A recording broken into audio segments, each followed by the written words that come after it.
It's clobbering time!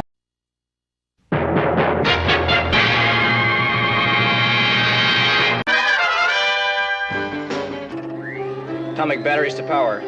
Turbines to speed. Roger, ready to move out.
Come get some. It's clobbering time! Clobberonimo!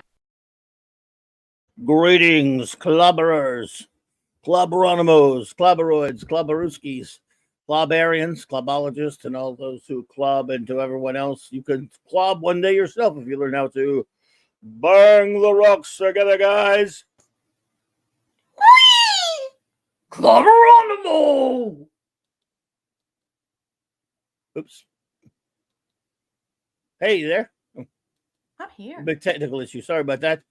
Oh, my goodness. Not sorry about that, everybody. Had a bit of hit the wrong dang button. Welcome, welcome, welcome, my dear friends, to Clobbering Times. I think that's us. Clobbering Times issue number 463 on YouTube. 1,407 and 63 overall. For almost 15 years now. And, of course, it is Saturday night Star Trek number 163. And what a night. That, too. What a night it's going to be. I'm looking forward to this because I look forward to it every week. You guys, that's the height of my week. Hanging out with the most wonderful first officer of the fleet, our good buddy, the chief engineer, and all of you reviewing Star Trek because somebody has to do it. Look at LT, you know good and well we're still on Voyager. What else would we be on? Sigh indeed. So, all right, everybody. Let's see here. Before we get on to beeswax, of course, I introduced the most wonderful first officer in the fleet, and the amazing Commander R.M. Briggs, who will now open us up with some opening statements. So go for it, number one. Well, thank you so much for that warm welcome, Captain. It's pretty easy to be a decent first officer when you have the greatest captain in the galaxy. I love you very much. Good evening, everyone. Hail to the chat. Welcome to Saturday Night Star Trek. Tonight we have 4 more episodes of Voyager. It's gonna be something, folks. I just want to say hail to the wrenches. I just want to thank you all for all the hard work that you do behind the scenes to make this show great. I also have some special shout outs. And I know this takes a few minutes, but you know what? I've told Clobby this from the beginning, and here we are 3 or 4 years later, and I'll say the same thing. This show isn't about me, and it's not about Clobby. It's really about the wonderful people who have been with us since day one, who make this show great, and I like taking time to shout them out. So here we go. I want to say thank you to Lord Thoth for everything that you do, for us in promoting us with other channels, especially, considering who you work for and stuff. I just really appreciate it, and so does Clobby. You're also just a great friend. You're just so loyal and so kind. So thank you for everything. I want to thank my buddy Larry, thank you so much for using your social media to promote one of the best friends I've ever had. Making this channel bigger is so important to me. And the fact that you stick your neck out there, you take time out of your day to promote Clobby means a lot to me. Yes. And that also extends to Eric K. Love you, Eric. And Chris Persia. Well, you already know that I love you very much. And your beautiful posters are worthy of the foyer of any cinema. I really appreciate it. Everything that you do. You're the best, baby. And I love hanging out with you. And I want you to know that everyone out there is continuing to send their prayers and their good thoughts and warm wishes to your father. And he means something to us. I also want to thank my buddy Gwagnar. Oh, Gwaggy Gwag, thank you for everything this week. You have been just outstanding. I love your memes. They're ridiculously wonderful. You make my heart smile. I also want to give a shout out to my buddy Enigmatic Drop Bear. Now, Enigmatic Drop Bear is a pretty popular person around here. He's not feeling well. And many of you, he's been open on social media about the battle that he is struggling health-wise. And so I'm not going to give details. I'm going to let Enigmatic Drop Bear do that for himself. But he's tired tonight. And that's all I'm going to say. And I want you to know that your love works. Your love works for Chris Persia's father, and your love works for Enigmatic Drop Bear. So, if you're one of those people who prays, if you believe in God, please send those prayers. And if you're agnostic or an atheist and you just want to send warm wishes and hugs and notes of support and love, that's great too. But I just want to say here and now to Enigmatic Drop Bear, thank you for your friendship and your awesome reviews, and just for being so loyal and kind to Clobby and I over all these years, and that we're thinking of you, and we're rooting for you, and this is your team, and everyone here on CLOBBERIN Times, everyone in the 735 is rooting for you. You have a team of people who love you, and you're going to kick the shit out of this thing. You're going to boot it out the door. I love you. Stay strong. Okay. I also want to give a shout out to my buddy Philip Story. He was saying that he just went and picked his mother-in-law up at the hospital. Philip cannot stay with us this evening, but he said he's going to be back. He's also really looking forward to Clobby's Legion of Superheroes upcoming event. So I just wanted to give a shout out to Philip Story. I don't know what's going on with your mom, and you don't have to say. We don't work that way. We're not here for the dirty details or airing laundry. We're just here for love. So I want you to know that whatever's going on with your mother-in-law, we're all sending you a hug, and you can feel free to share as much or as little as you want. But I want you to know that what you say in the chat matters to me. You matter to me. And so I hope your mother-in-law is on the mend and that everything's A-okay. And I'm so happy that you love this show, that you love this channel, and that you're going to go hang out with Clobby again, and that you love hanging out with us. You the best, baby. I also want to just wave hello to everyone on X. Thank you so much for joining us, folks. If you're joining us on X, please know that we're not quite certain how those metrics are working out right now. So if you could come on to Twitter or to YouTube itself, please, and go ahead and clobber the like button and watch from here. That would also be great. But thank you for tuning in anyway. Folks, I write science fiction, and I could sure use your support. You guys aren't going to believe this, but a local bookstore that has been selling my books sold out and phoned and doubled the order asking for more books. And so basically we've been given the books at cost because we just want people to read them. But it's super exciting news. And so I just want to thank you all for supporting Science Fiction Tales Volume 1. Science Fiction Tales Volume 2 is currently with my editor. I'm waiting on it. I'm super excited for when it comes out. I have to shout out my Patreon folks, my patrons. Larry, Tony Stark, Sean Carter, Penny Lane, Shooter, Wagner, Dave, Chris Persia, Scuba and Leslie Peak, Eric Kane, his trusty dusty dog Kirby, Enigmatic Dropper, Michael and Cassandra Beacom, Mark D with a C, at the Derivative, Jill, Maximum Redstone, JT Cook, Daman and the Dead Man Clan, Lord and Lady Thoth, and of course Lance. And whenever I mention Lance, I'm reminded of how many pepperonis are here tonight. They're always here. So why don't you chuck some cheese in the chat for all of the pepperonis? I also want to shout out Rob Altus. Rob, thank you so much. Tyler, Jeff Wyatt, Rod Thunderheart, and of course, my buddy Mazarus. Thank you so much for supporting my book. I cannot wait to get this second book out to you. And I'm working on more. I'm not going to officially announce anything, but stay tuned to CLOBBERIN Times to hear more. And I think that should about do it. There is an issue that I would like to discuss before we get the show on the road. But you know what? I think that's better suited for when Clobby's finished the shout outs and he's finished talking about the show notes, what he has coming up this week. And it's all going to be exciting. It's all going to be wonderful. And it's all going to be great programming. You want to know how I know?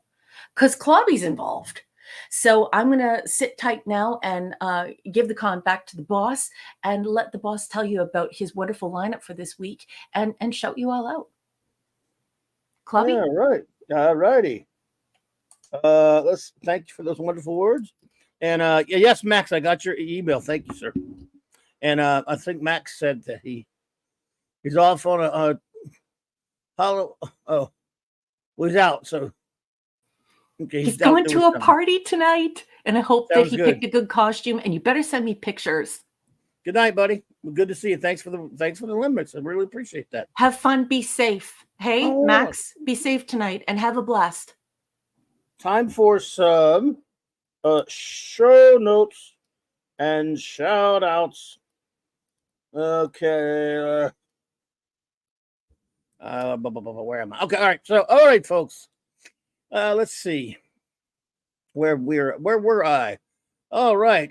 Hey, tomorrow night. Yeah, you had a long, tough week like everyone has, you know. What an injured week in geek. The great Mark D with the C's channel is the place for you, 10 p.m. Eastern Standard Time, where we have the Sunday Night Geeker. You can chill out with I'll be there because I like harassing him. He's been trying to get rid of me for a while, but you know, when I found out he wanted to get rid of me, I just showed up even more.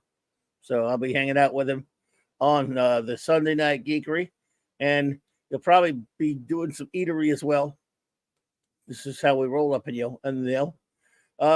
Monday night on the great J-Man's channel, we'll be back to our Legion show, 7 p.m. Eastern, 6 Central. J-Man and Sean and I continuing our mission of reviewing all of the Legion of superheroes. And then after that, I'll have some Monday night Mark C Comics talk at 9 Central. All the 4 shows I do on my channel here are 9 Central, that is. And then, of course, on Tuesdays and Thursdays, I'm on Midnight's Edge After Dark with the great Tom Connors and that group. And then sometimes on Wednesday nights, I have I go on with the great Stone Loki on his channel with the Comic Book Roundtable. And every Wednesday, of course, you can find me right back here, 9 p.m. Central, for the Wildcard Wednesday night. And then, of course, the Clubhouse is in session on Thursday nights. My wonderful first officer, our great chief engineer. We review Blake 7. We're now just starting to review the great Kolchak the Night Stalker. And who knows, a Trek comic coming up soon, all kind of great reviews and hanging out with you, just geeking it with our friends. And then next week on Friday on J-Man's channel, the ultimate, the last, the final episode of Fearless Fridays, 7 p.m. Eastern, finishing up our epic review of all of Frank Miller's Daredevil, the classic that changed comics. And after that, in April, we will start with Fantastic Fridays, reviewing all of Jack Kirby's extraordinary masterpiece, Fantastic Four 1 through 102 and all 6 annuals, the entire King Kirby run of the most important comic ever created. And then I'll be hanging with the comic. Then on Friday nights, I'm with Nick and the Comic Shop Boys and stuff. And coming soon, this is just in the future. I thought I would just show this out there. I'm going to rank them all. Every single episode of Star Trek, the original series, I'm going to make. Maybe it'll be in the video. Maybe I'll do a live stream. Maybe both. Going to rank them all and rate them all. All 79,000 episodes. Just for the fun of it. Just because they said it could not be done. Usually when they say something can't be done, I don't do it. But this time, I will do it. So anyway, let's do some shouty outies. First of all, I had a couple of member chats. The great Eric K said, he said, what did he say? There he is. He said, 13,537 more shows and you can retire. Thank you. We're getting close then. Thank you, buddy. I appreciate that. And a member for 18 months, the great Rob Al to say, buddy, thank you. Can we get a birthday shout out to? Oh, well, yeah, I have it prepared right now. It was going to be next on my list, buddy. So I'm glad you mentioned it. Here we go. Happy birthday, Captain. Happy birthday, Captain. Happy birthday to the greatest captain of them all, Captain James Tiberius Kirk. 93 years for the great William Shatner. We love you. He brought us so much. I watched an episode tonight and just can never get enough of the man. The GOAT indeed. The GOAT indeed. Happy birthday. Yep. I was getting to that too, of course. Happy birthday. Happy birthday. Happy birthday to you. There is no comparison. There is no equal. Nobody commands the starship better than he. No one ever has. No one ever will. I don't care. You like one or the other ones better than him, like them all you want. Nobody does it better. Makes me feel sad for the rest. Nobody does it half as good as he does. Baby, he's the best. So there. All right. So anyway, we love our captain. We miss our captain. I wish we were reviewing him tonight. Did you see that Bruce Boxleitner was at his party? Yeah, I saw that. Hey, isn't that cool? Exactly. Even the great John Sheridan knows that Shat's the best. Even John Sheridan knows that Kirk is the man. Mm-hmm. Oh, thank you, Michael Bacon, for that super chat. I appreciate that. Thank you so much, Michael. He says, other Star Trek captains talk about space. John Lucky. This captain actually flew into space for real deal. Yes.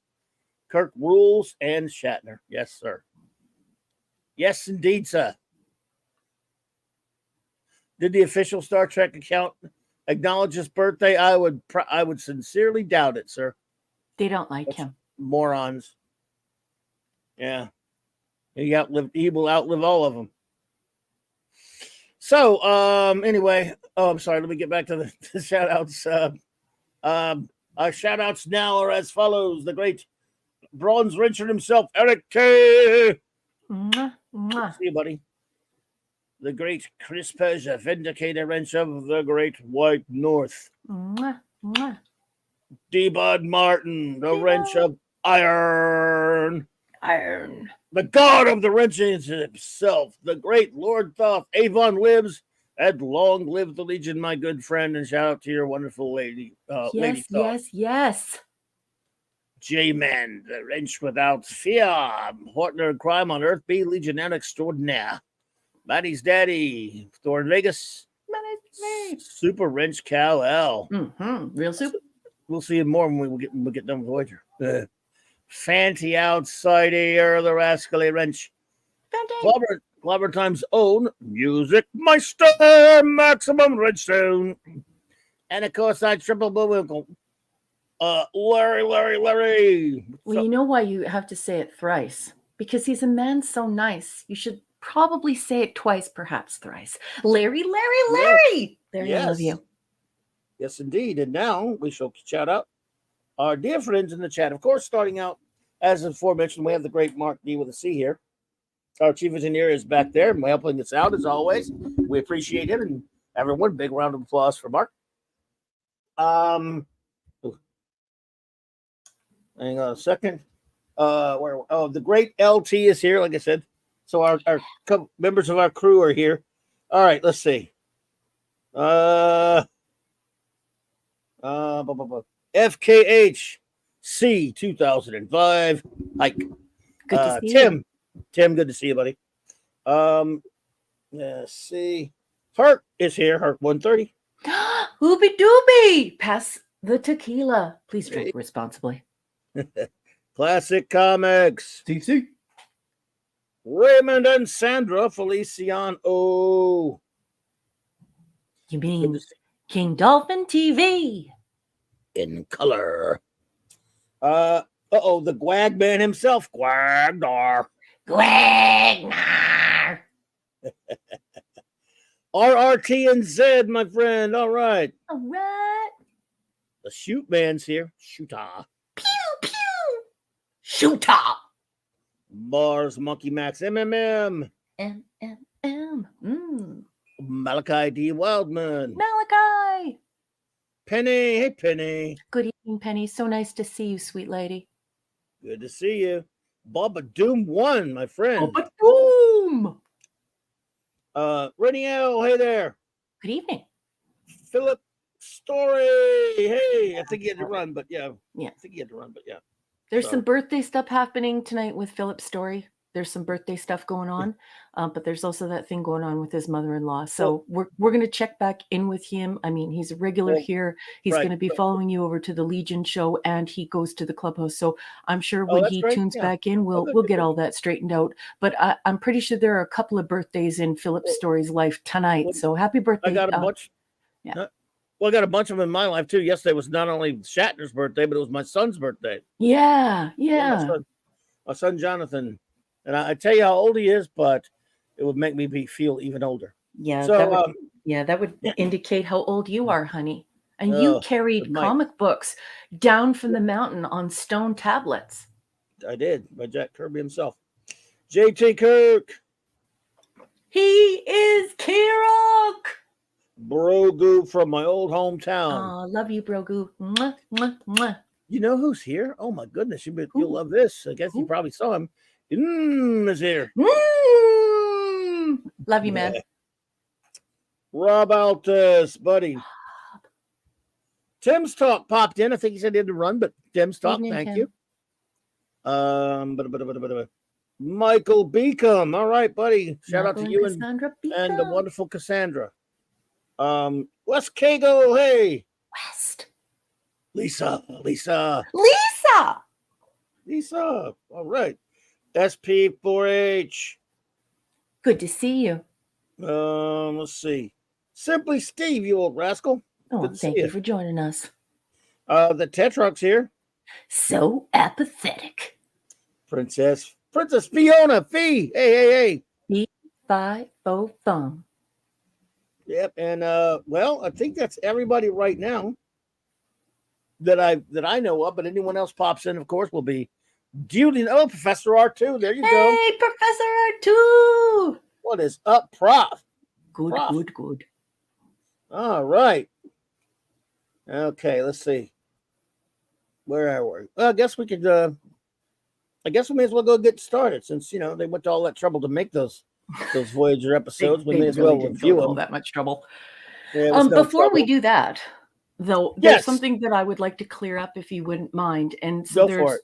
I've added a document, and if you just wanted to go ahead and put that up on the screen so it doesn't interfere with your overlays. Oh boy. See You if I can't blow can that up, hey? full screen. No, No. that's all we got. Damn. Oh, that's not good. I'm sorry. Okay. Maybe Mark can do something with it. Yeah, Mark, that should have come up in Pages. I have no idea why it's doing that. Can you mess around with that so I don't have to go away from the You want to send it to him, or he um probably can't do anything with the one I have here. But if you send it mhm. to him, maybe at the tweets or something, maybe he can. I don't know. We could also just bring up the article, right? Yeah, if you want to do that, you want to share it. Sure, I'll get this from Wes Cagle. Thank you so much for the super chat. It says, hold on. If we're gonna do more Voyager, I gotta get the vodka bottle from downstairs. Can't deal with Insane Way without several shots. Be right back. Well, I stand under, buddy, and I even understand. Okay, He I'll said, just send it to the he said clubhouse. send it if needed. Yeah. Yeah, Thanks, buddy. Appreciate that. Send it to the clubhouse. By the way, I forgot because I'm an idiot and I always forget everybody. But thank you to all who's lurkers out there. We really appreciate you. And anyone watching later on a download or a rewatch or whatever you call it, thank you. It is much appreciated. I'm just an arse who forgets things, but I do. You're not an arse. Appreciate it. A big time arse. I do But like that you just said thank you like Ruprecht, though. Like who? Thank you. Ruprecht. Oklahoma, Oklahoma, Oklahoma. Dirty Rotten Scoundrels. I know the movie, but I didn't know that name. I hadn't seen it in a long time. It's one of my favorites. Thank you. Thank you. So what we using? You want to show an article, or he's gonna? Yeah, I wanted to show an article. You can show it if you want. I mean, we could just show it live off the internet if you just want to click on it. Or okay, well, what am I searching for? It's actually, yeah, sure, you can search for it too. It's an article called Jerry Ryan Opens Up about Voyager feud. Ryan,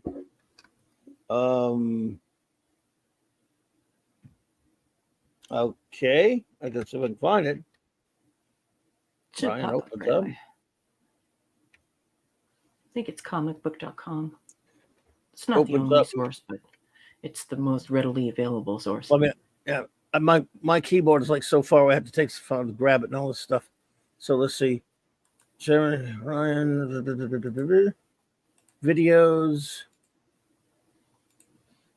opens up about comicbook.com. Yes, Voyager Onset feud. So if you wanted to just share the screen, I just wanted to show something because I wanted to clear something up.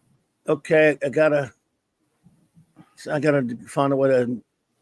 No problem. It won't do it without me disabling my ad blockers, and I can share it if you want. Yes, please go ahead and share it. Thanks, Mark. Thanks, Doug. Thanks, dude. Appreciate it.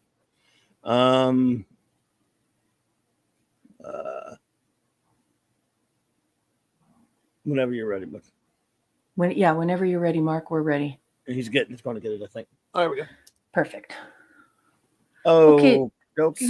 So this is one of a few sources where Jerry Ryan gave an interview. And if I could just get you to scroll to where it says the Star Trek, it says the Voyager feud, and it's bolded. It's like a subheading. There we go. Oh, stop there. Okay. Yeah, Voyager feud. Yeah, this is the one. Okay, so we had received some feedback from some folks who I think sort of misunderstood something that I said during one of the shows. And the accusation was leveled that I was denigrating women, namely that I was denigrating Jerry Ryan. And I just wanted you to know that I was doing nothing of the kind. Jerry Ryan has said here, and I believe in 2 other interviews that were at conventions, the following.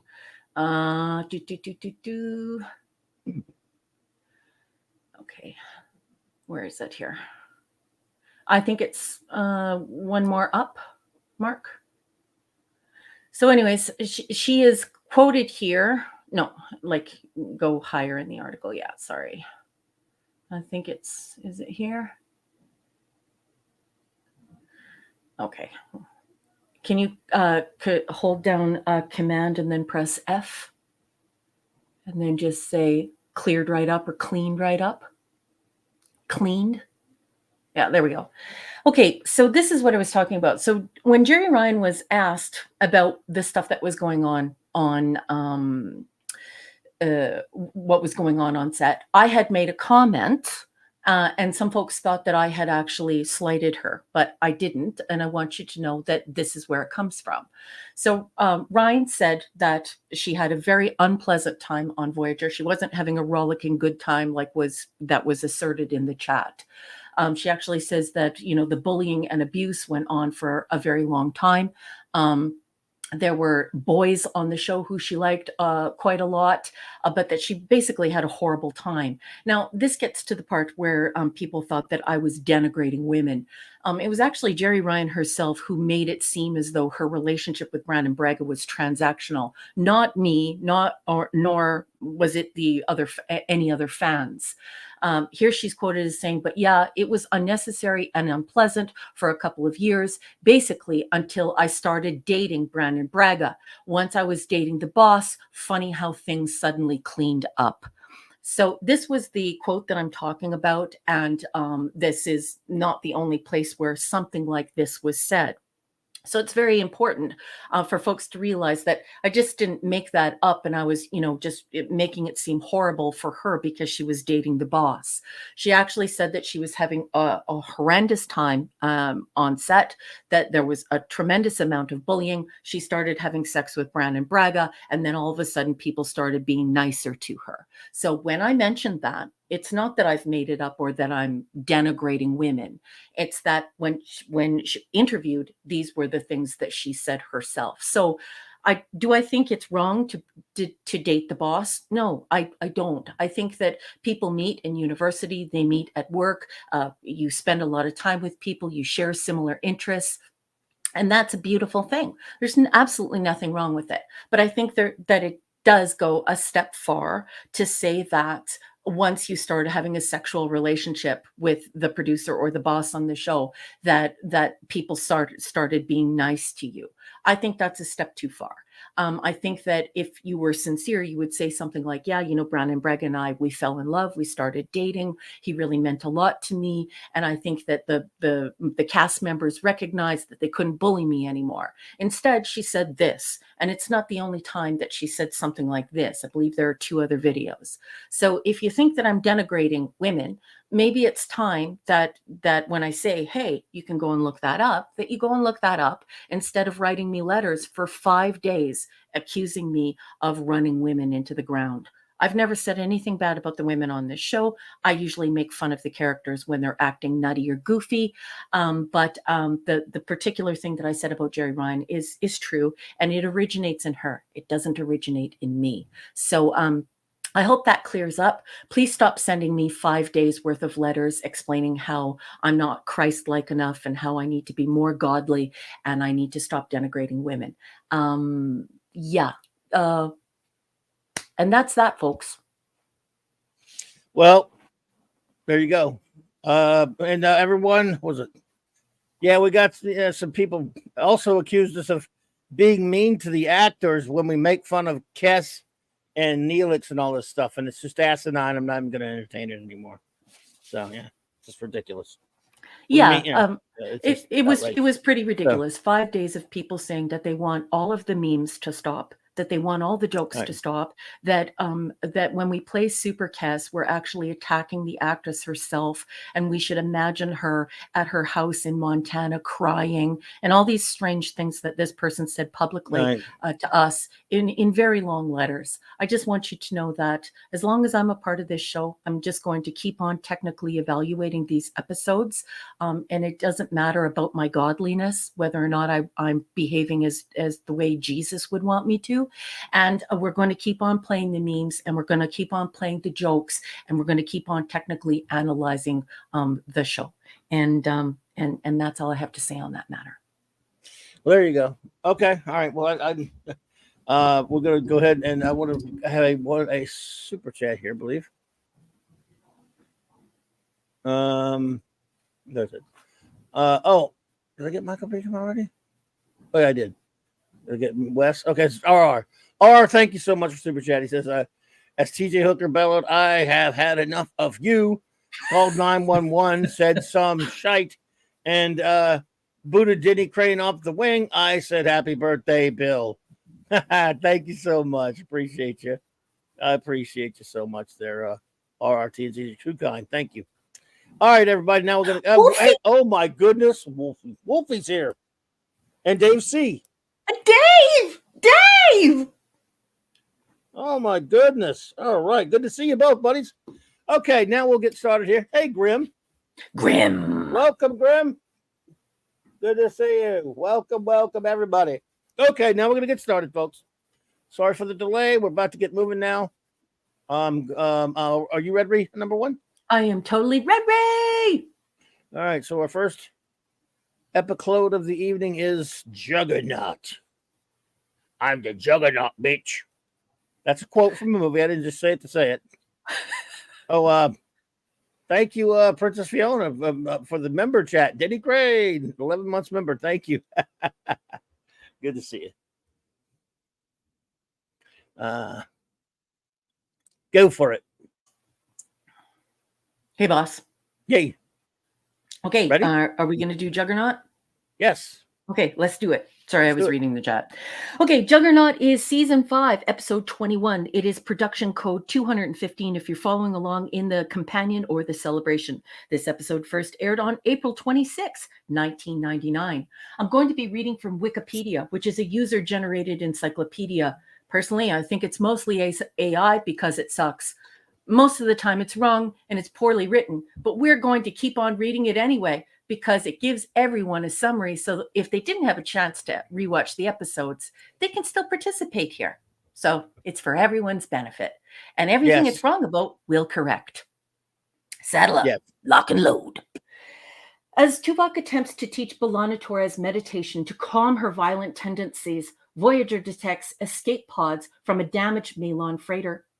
As they rescue 2 surviving Malons, they learn that the freighter transporting deadly Theta radioactive waste is set to explode in a few hours, which would destroy everything within 3 light years. Unable to clear the potential explosion in time, Captain Catherine Janeway orders Voyager toward the freighter, anticipating bringing the ship's containment system back online to contain the explosion in time. The surviving Malons, Fasek and Pelk, I think it's Pelk, work with Voyager's crew to determine how to effect repairs as fast as possible. Most of the decks on the Malon freighter are flooded with radiation. And to reach the control deck, they will need to evacuate the radiation from each deck prior to it. Chakotay, Torres, and Neelix, for absolutely no reason, join Fesick and Pelk on the freighter.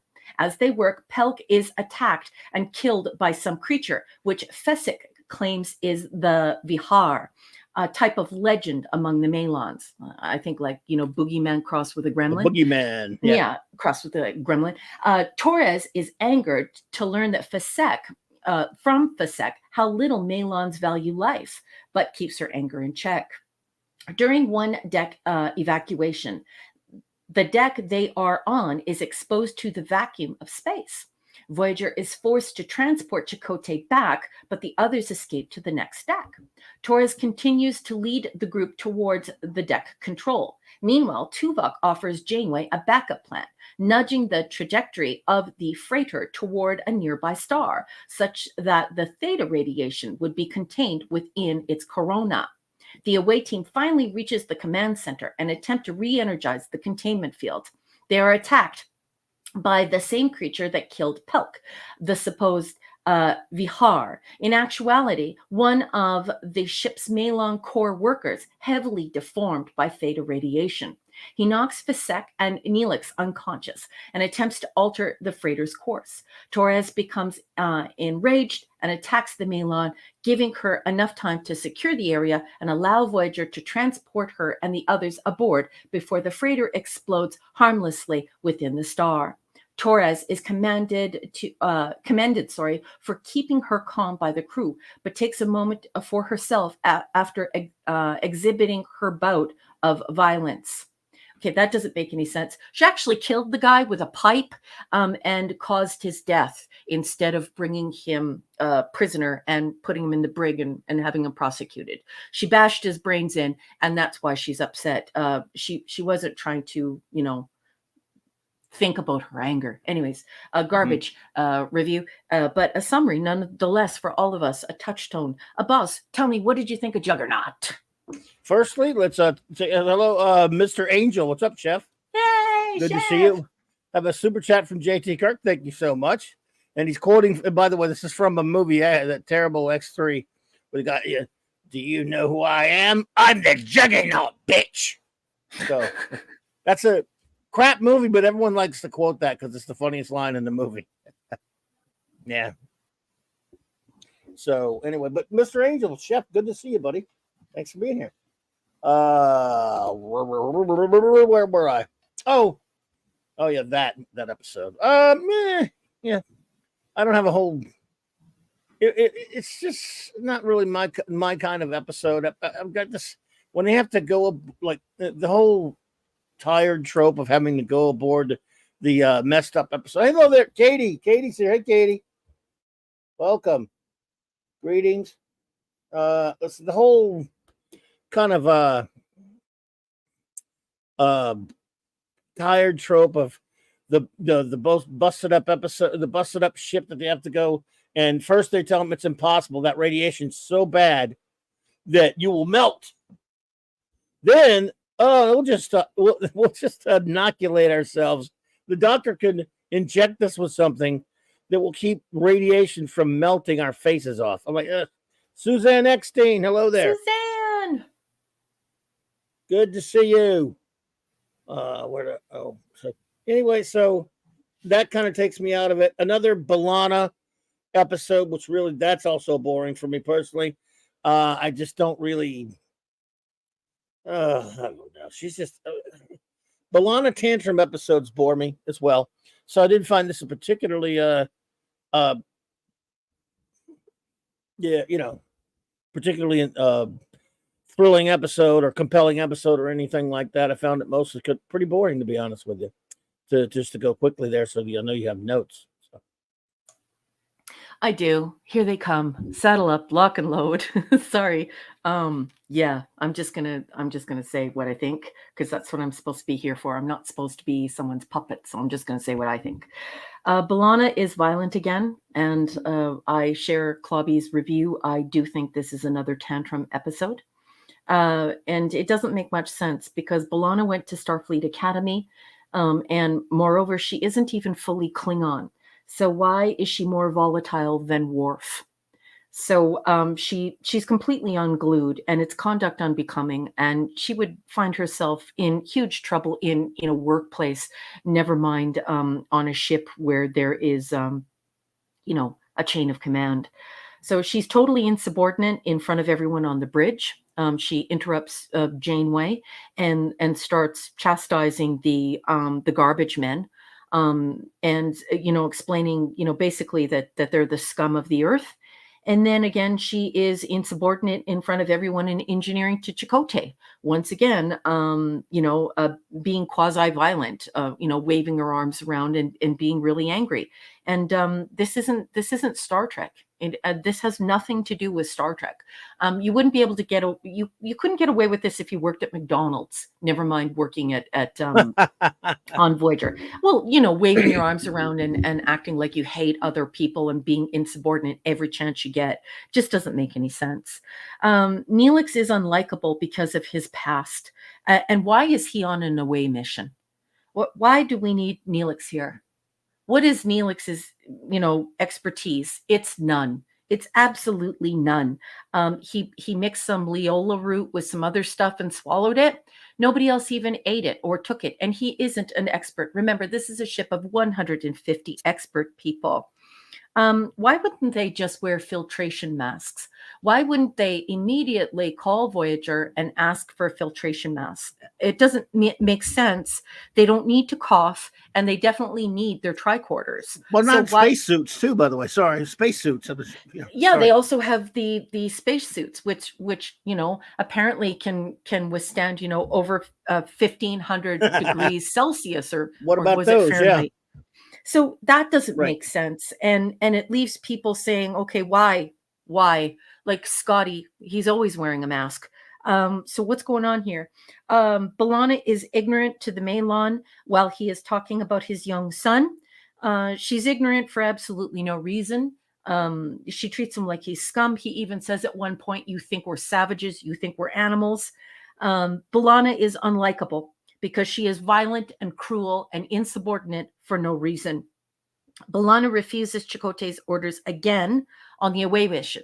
So he actually has to shout at her on the away mission. So how much insubordination are we going to put up with here? She's not even fully Klingon. Why would B'Elanna take Malon meds? Why would this happen when she is a Klingon?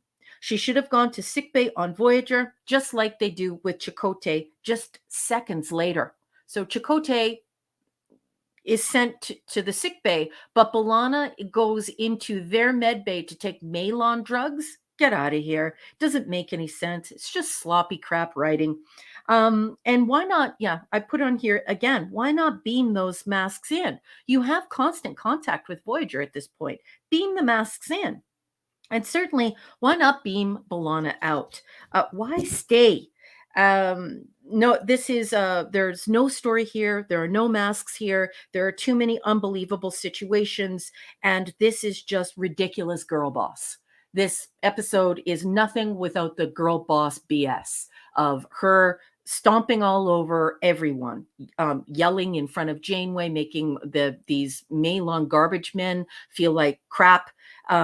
Yelling at Chakotay, acting violent, flailing her hands, being ignorant to the Malon guy when the Malon guy is even talking about the fact that he's basically giving his life to do this. He doesn't have a choice on his planet. He has a very young son who he's not even going to get to see grow up. And this isn't something he wants to do. She just doesn't care. She completely dehumanizes him. And then basically starts, screaming her head off at Chakotay to the point where he has to raise his voice and says, "Do as you're told." So it's too much girl boss BS, and it's not believable and it's not well written. No masks, no story, too many unbelievable situations. This has nothing to do with Star Trek. This is girl boss BS. It's a D-. Yeah, it was like I can't stand B'Elanna. She becomes more and more unlikable. Instead of growing as a character, she regresses or stays the same. But real quick though, Suzanne Eckstein, don't ever apologize for anything like that. Don't you ever worry about something. You don't have to re-up anything. I'm just good to see you. You just don't worry about being a member. I love it when people are members, and I love it when people are here, whether they're members or not. So don't, but I mean, I appreciate you saying that, but don't ever worry about anything like that. We love seeing you, and everyone's welcome. Hey, Joe Dog, what's up, buddy? And let's see, did I get JT Kirk's? I thought I had it starred. It got unstarred. Grogu, you are so kind to me. I love you so much. I just want to thank everybody for the wonderful comments that they've been putting in the chat. I love you all very much too. These years that I've spent talking about Star Trek with you, they've meant the world to me. Thank you. Yeah, but by the way, everyone said that some very nice things about when you're talking about that. They all love you here. Look, some people are gonna say nasty things sometimes because, as I talk about all the time, folks, without getting too derailed. Unfortunately, when you express opinions, especially critical opinions, some people can handle it even if they don't agree with you and still be your friend. And then there are people that can't handle it and don't like you and act and get if they paid attention, they would know that all opinions, or how many times have we had an episode that number one, and I did not like, totally disliked it and gave it a bad review. 10 people might give it a bad review and 10 of you might give it a good review. All opinions are welcome here all the time. That person was being unfair and accusing us of things we didn't do. So anyway, but we're going to get back to the review. Larry has done something very generous, boss. Oh my goodness, Larry. Yeah. Thank you so much, buddy. So I expensive. really appreciate you.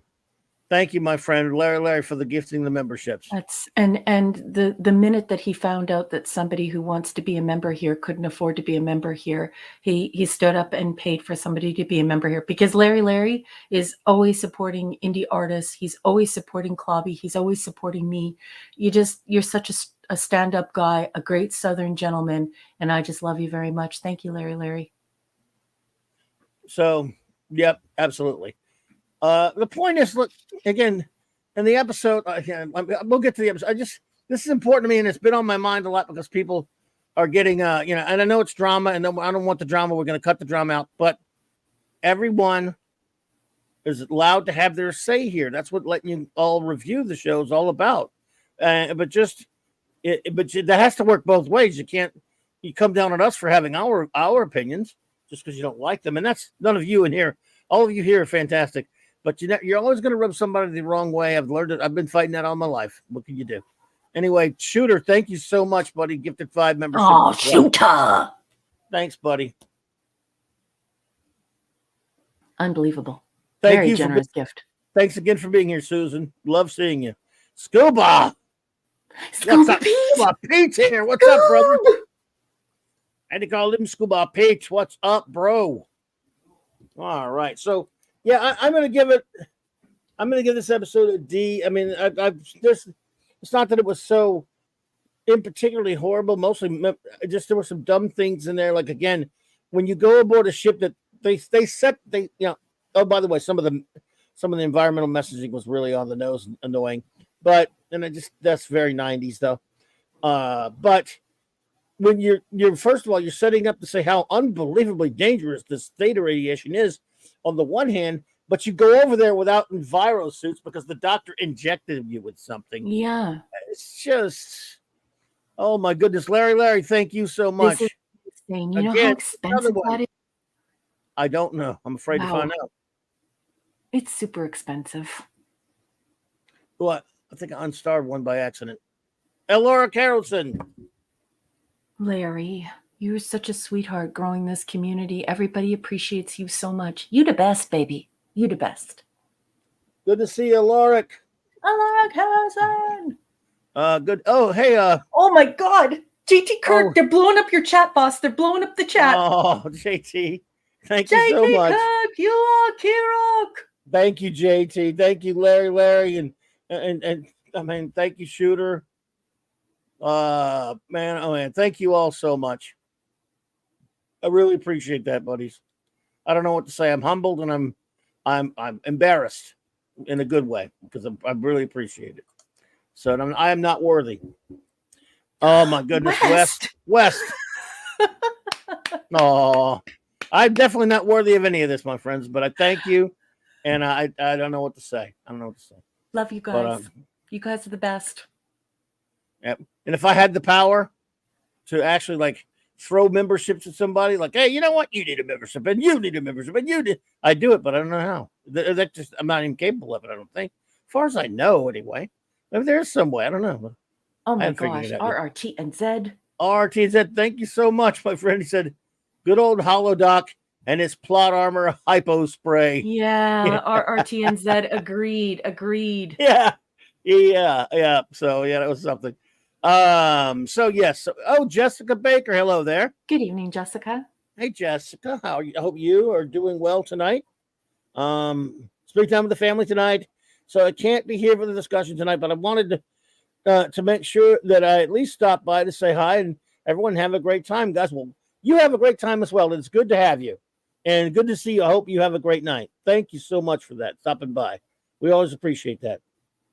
Oh, well, thank you, Rennie, for those kind words. I really appreciate that, my dear. Let's see. All right, let's see. Where were we? Oh, yes, this thrilling episode. Okay, everyone, I'll tell you what.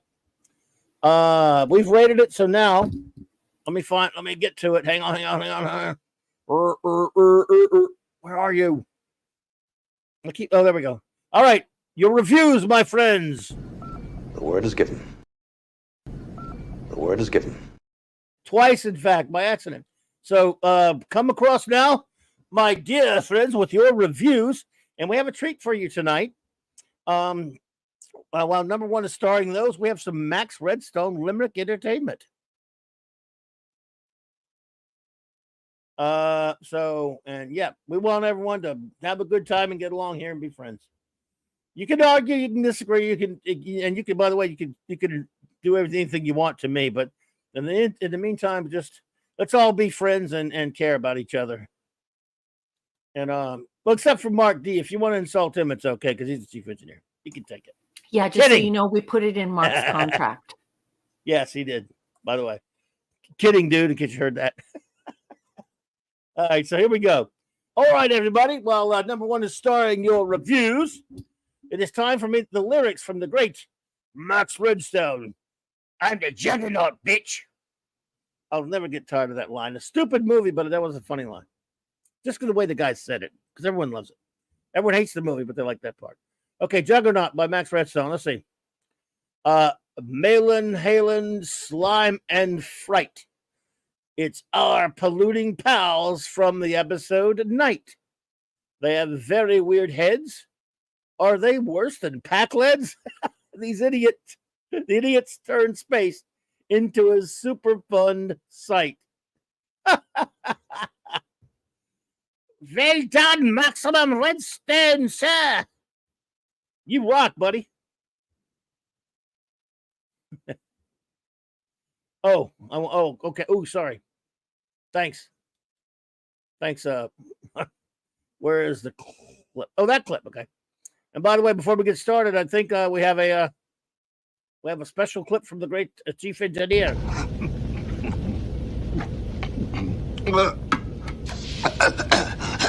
Nothing for you. Ew. Oh, that is a 10 out of 10. Yeah, so I got to tell you, when that clip first started, and it was just that disgusting scene of Neelix, and I thought that's all it was going to be. I'm like, oh, I'm going to strangle that mother, and then it got funny. So I'm like, you mother. Oh, okay. Well, it's their own fault. Like they have to understand that it's the way that they've told us Neelix is. It's all of the horrible things that he's done, right? Like he was sent to that planet to go and rescue those children. And not only did he desert his military position, but he took the vehicle and left, leaving the children to be incinerated, to the point where like he ran away from them. He's like, I'm not rescuing these kids. Got in his ship and flew away in his ship. Bye, right. Neelix. And those kids, like the way that it was described, it was like Hiroshima. Or like Nagasaki, and he just left them there, and now he has nightmares about it.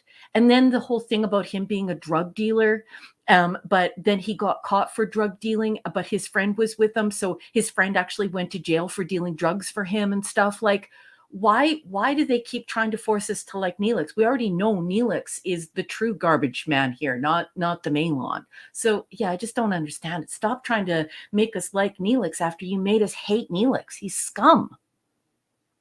Well, there you go. Don't like him. To me, I just think he's annoying when I hear you. So, all right, look, let's see. No, I understand what you're saying. Don't get me wrong. You can be a good character. And by the way, here's the thing, though. A character can be scum and still be interesting in fiction.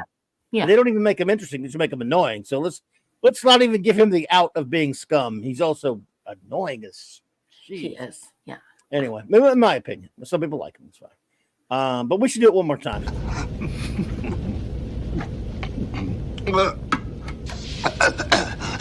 Nothing for you. Ew. And by the way, we have some friends here who like Neelix, and that's cool. Like anybody you want to like. Because I like you, whether you like Neelix or not. Just let me make that clear, my friends. If you like Neelix, I still like you. There you go. Nim, that's a good point. Londo Malari is scum. Although he redeemed himself, but boy, is he a great character. So, yes. Anyway, we love everybody here. Oh, we're ruining Shooter's meal. Sorry, Shooter. Okay, let's see what we got, my friends, in your reviews. Before we get started, Fiona had said something earlier. She said, antimatter waste? No such thing. Any antimatter can be used for fuel. There is no waste. Matter antimatter interactions result in total annihilation. Yes, indeed. Well said. Yeah. So, yeah, and it should be said that Fiona is a physicist. Indeed. Yeah. JT Kirk says 5 Baylona tantrums out of 10. Having not eaten any good books, Angry Baylana Paris doesn't wear a spacesuit in a highly toxic environment and gets mad. Yawn Central. That's another thing. They at the beginning of the episode they talked up how horribly dangerous this thing is, and they stick some. The doctor hits them with a hypo spray, and it's fine. They don't need space suits. So stupid. But then evidently they do, because they all get poisoned. They take foreign medication. Right. One winds up in sick bay, and they can't use their tricorders.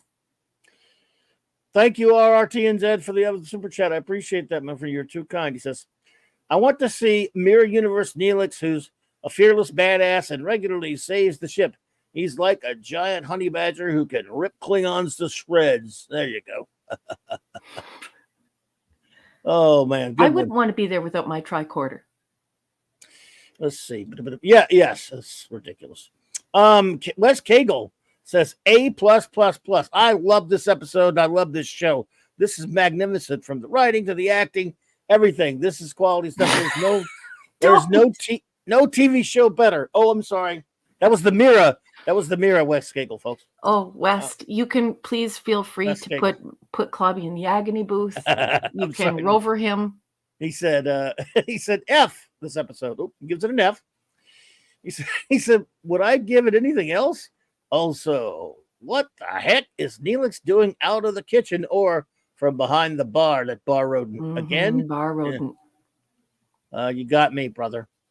All right. Guagnor says D-. Dear Voyager writers, I know you are on some environmentalism cause at the moment, which they always used to be a lot there. Hang on. But the Malons are not the riveting adversary you think they are. Yeah, they're pretty basic. Hauling around toxic waste does not make for an interesting plot line, especially if done over and over. Can Voyager please stop going in circles long enough to leave the Malon sector of space? Yeah, why are they running into them again? Never mind. I'm giving up on that line of questioning. The great Eric K says, D. Chief Angry Engineer is in charge of, is always on the bridge. Do the other engineers not want to be around her or something? That's true. They don't. Why did they not beam over in radiation bubble suits? We use them now. Mm-hmm. I don't think anybody likes to work with her, an engineer. Who would? She bites everybody's head off all the time. She's horrible. She's not nice. She's not enjoyable. She's not. Ugh. She'd be court-martialed in Gene Roddenberry's Star Trek. There's no question about it. From being insubordinate on the bridge to being insubordinate in engineering to being insubordinate on the away mission. She just, and yelling and waving her hands all over the place. Kid would be in the brig. Bye. The sad thing is, oh, it's a Turing machine. The sad thing is, is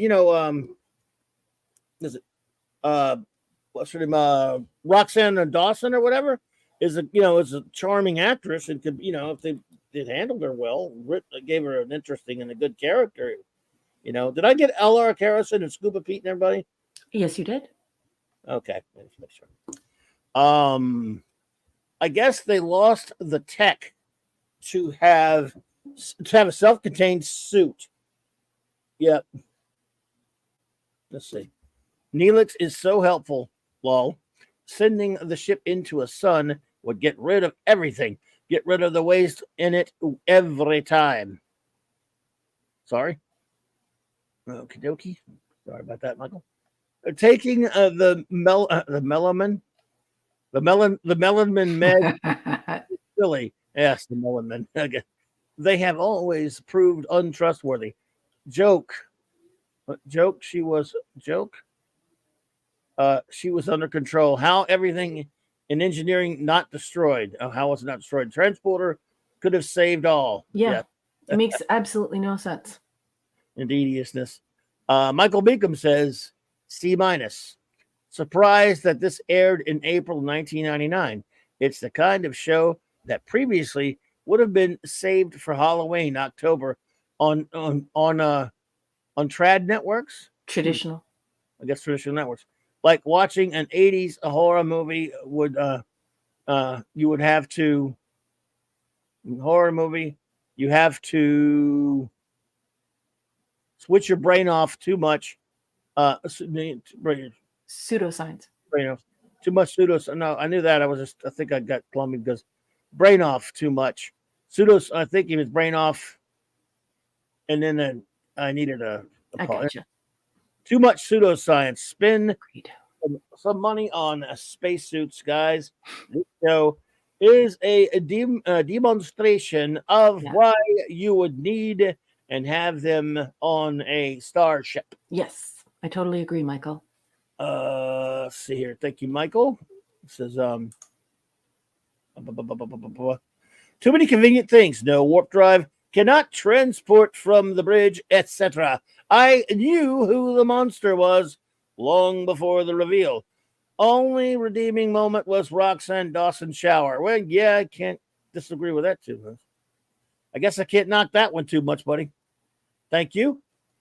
Shooter says C plus. An improvement to the Malon species. More than just the greedy pollution aliens. Yeah. I mean, yeah, that guy did have some character at least. Perhaps these Malon will accept Voyager's offer of recycling technology? Nah, why would they?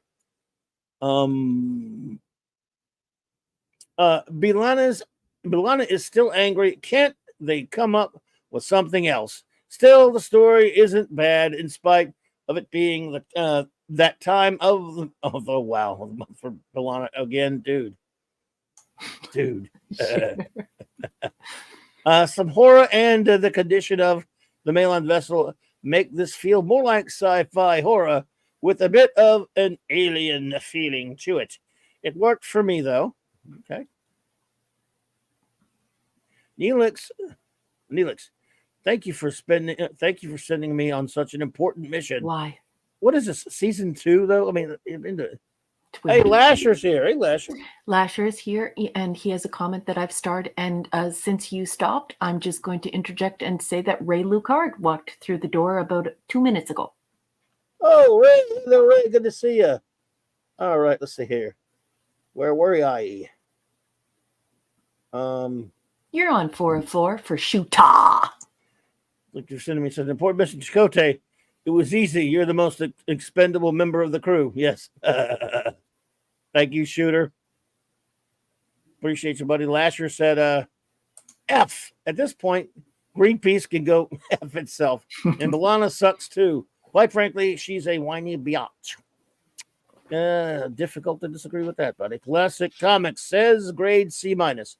Overall, a mediocre episode. Bilana gets a bit of character development as they attempt to decontaminate a Malon freighter and decide whether to I hear you. Thank you, CC. I'm right there with you. The great Baba Dome says, F theta radiation travels faster than light.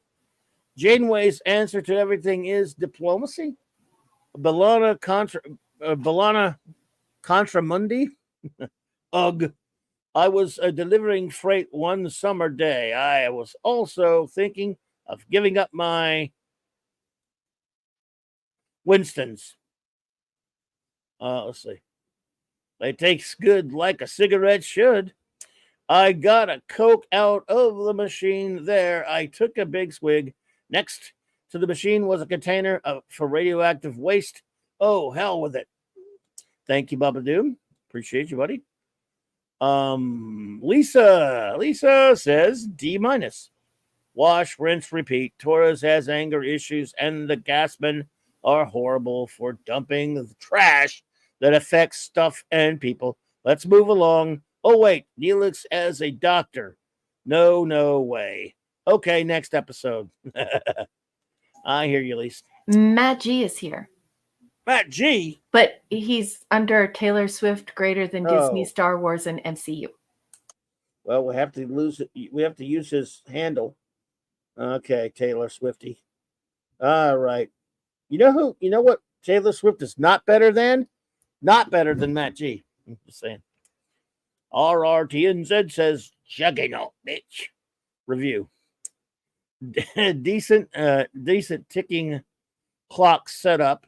Timing of warp failure is convenient. Why no protective spacesuits? Yep, that's what I say. Milana is mean, but still reasonably suspenseful, and she looks cute when sweaty. Well, yes, yeah, B minus. Thank you, RRTNZ, for the B minus. It's good to see you. You haven't been here in a while. It's good to have you in there. Again, put the minus before the D. Does that mean like it's an anti D minus? I'm just kidding.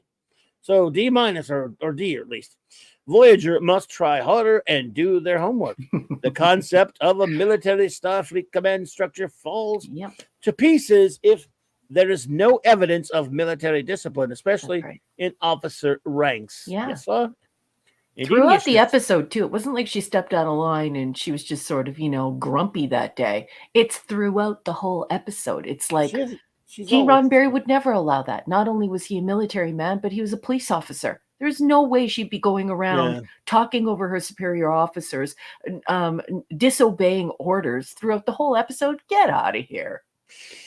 Indeedishness. Simply Steve-O says D or D minus even. Rating. Alt title, Melange, Jugs or Not.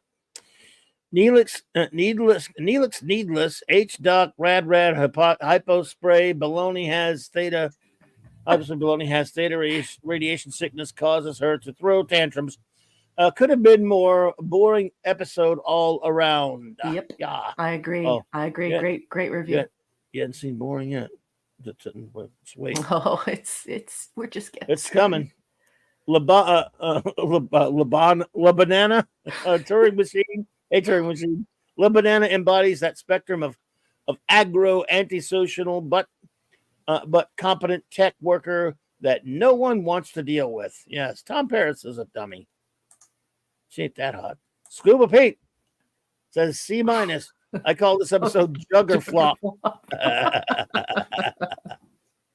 All righty. Brogu from Eldom Town says D minus. Neelix is in the show. Enough said. Love you, Brogu. So mean. Penny says D minus, and she's tired of it too because she's yawning. Okay, the wonderful princess Fiona, love you, Fiona, says it would take 3 years for radiation to reach a 3 light years radius, and the intensity would decrease with cube of the distance at least. With cube of the distance at least. Some EM is 6th power degenerative. Interesting. Okay. Again, no science in my science fiction. Yes. This made up radiation is supposedly produced. I think it means supposedly produced by matter-antimatter interactions, except we know it isn't. No plausibility. I think it's plausibility with the fake fiction. Yeah. There you go. All right. Indeed. This is just let's make up some technobabble crap to make fake drama. Yep. This would have shielding. They would have shielding. Remember, metaphasic shields? Yep. Yeah. Without science, this is just fiction. Argo, not Star Trek. Agreed. 100%. Call it what you like, but we know the truth. Also, so sick of Blanda. yeah, exactly. It's not character growth. If it's random every episode. Mm-hmm. I like Neelix better than her. Random describes Voyager perfectly. F. Yep. So, and we have an addendum from Fiona that says, addendum, Neelix, if he had any usefulness at all, should have been long obsolete. True. He could not possibly have any knowledge about where they are now. He should have gone to school and earned a place. Of course, he they keep going in circles. So where Yeah, they always seem to be exactly where they need to be, even when it's supposed to be like years later. Before you begin with the next review, I have to interject.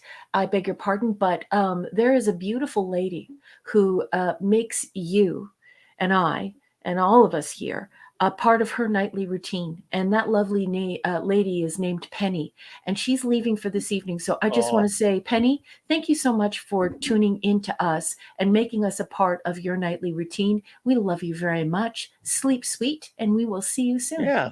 Good night, Penny. Love you. Take care.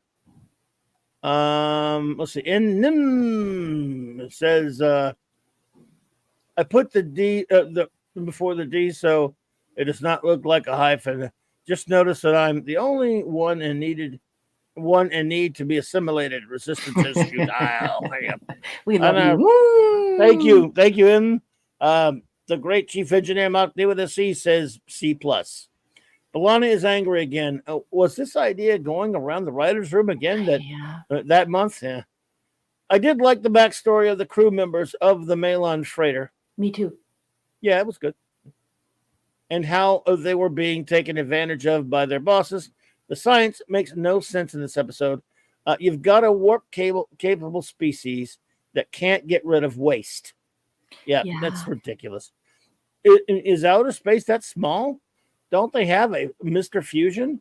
Can't they call Quark and the Bettys episode? And that's an episode referred not to the Deep Space Nine Quark, but the TV show Quark in the 70s. Episode is saved by the appearance of the Soup Yahtzee denying Neelix dinner. Yes, concur. And it should be said that folks need to realize too that there are objective things being raised here. They're not subjective, and that it's okay that there are lots of science people here. Like while we're talking about feelings and everyone is getting really wrapped up and really upset in the chat about their feelings, it's also really important to realize that what attracts people to Star Trek is the fact that it's science fiction. And because of that, science fiction has a demographic. It has a psychographic. That means that we know that that group of people, they have shared interests. And many of them are scientists. Many of them are scholars and academics. And so some of us are looking for something different in science fiction. We're not looking for science fantasy or drama or even romance. We're actually looking for science fiction.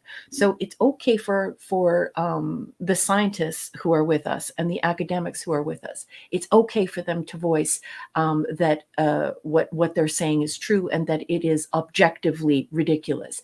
That's not opinion. It's they're trying to assert the facts, and that's an expression of why they don't like it. So I also want to make sure that our scholars, our academics, and our scientists are taken care of here. I love all the comments, and thank you for instructing us. You know, physics aren't my area of expertise, so I absolutely love that we have Fiona here, and everything that she says is just so gosh darn terrific. And I love you. Fee, fi, fo, foam. Fee. Okay, let's try to speed this one up here to go to our next episode. What do you think? Hold on, Greg has something to say.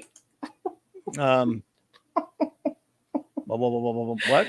I starred some, Greg, he said. Oh. The chat has convinced me I revised my rating to an F. Love you, Greg. All right, Guago. All righty then. So let's go to our next thrilling adventure, folks. Yep. Okay, someone to wank over me. Yeah, that's basically it. Okay, Someone to Watch Over Me is season 5, episode 22. If you're following along in the companion and you're looking for production information, it is prod code 216. This first Thank you, West, by the way. So he said no. I know. No, he wanted to say something there. Thank you so much, West. Appreciate that. Hey, Clubby, you can interrupt me anytime. Remember, I teach rhetoric. And I come from speech and debate, and I absolutely love speech and debate, and I love rhetoric. And sometimes interjection is not a disrespect. What it is making sure that things get dealt with in a timely fashion. So thank you for interrupting me. Thank you for the marvelous gift to my Captain West Kegel. And you are correct. There are a lot of things that Voyager leaves out, physics being one of them, unfortunately. Well, good night, Katie. Thank you for being here. Good night. Or I think she said she was leaving. If you leave, if not, stay and please hang. But I thought you said something about heading out. But either way, good to see you and thank you.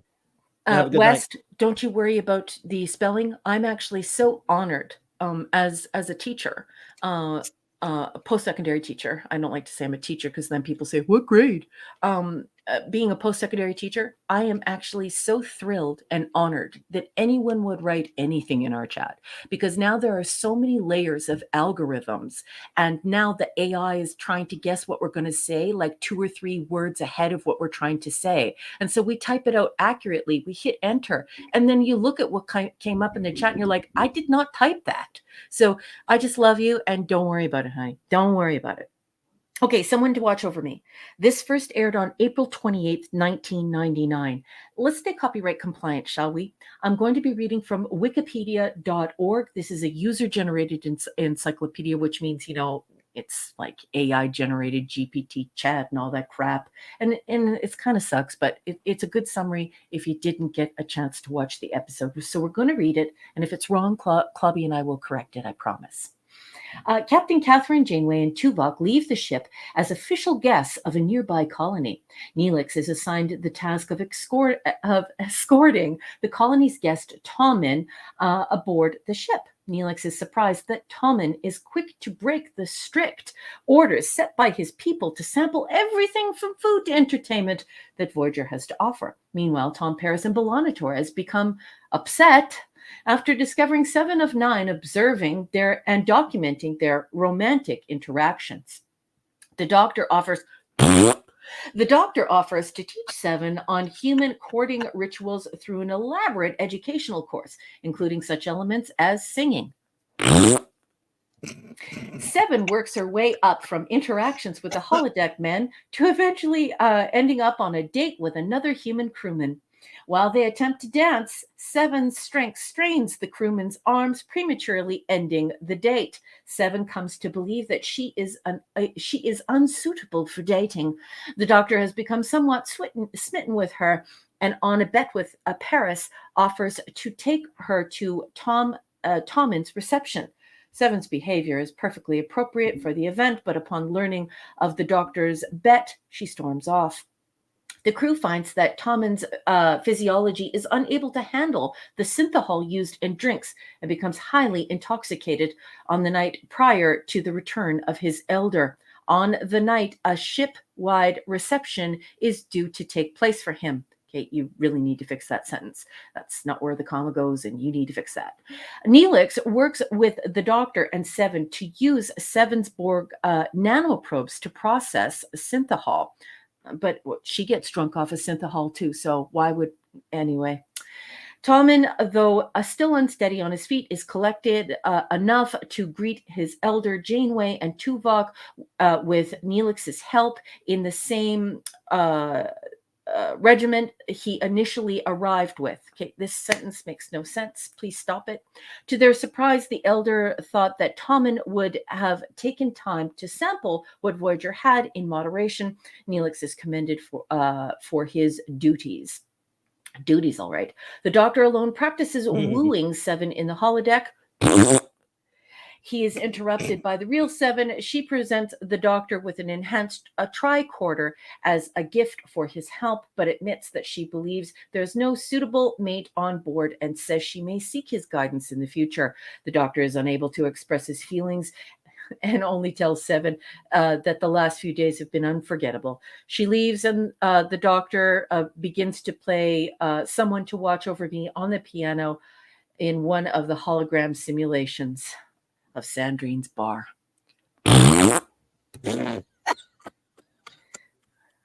Okay, that was like the worst summary possible, and it always edges on being completely untrue. Do you know what I mean? Like the way they explain inaccurate. You mean basically? Yeah.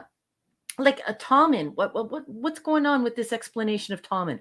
The minute that they implied that this is a church order, okay? So the minute that his superior is gone, Tommen begins to sample everything on board, and he knows he's not allowed to do it.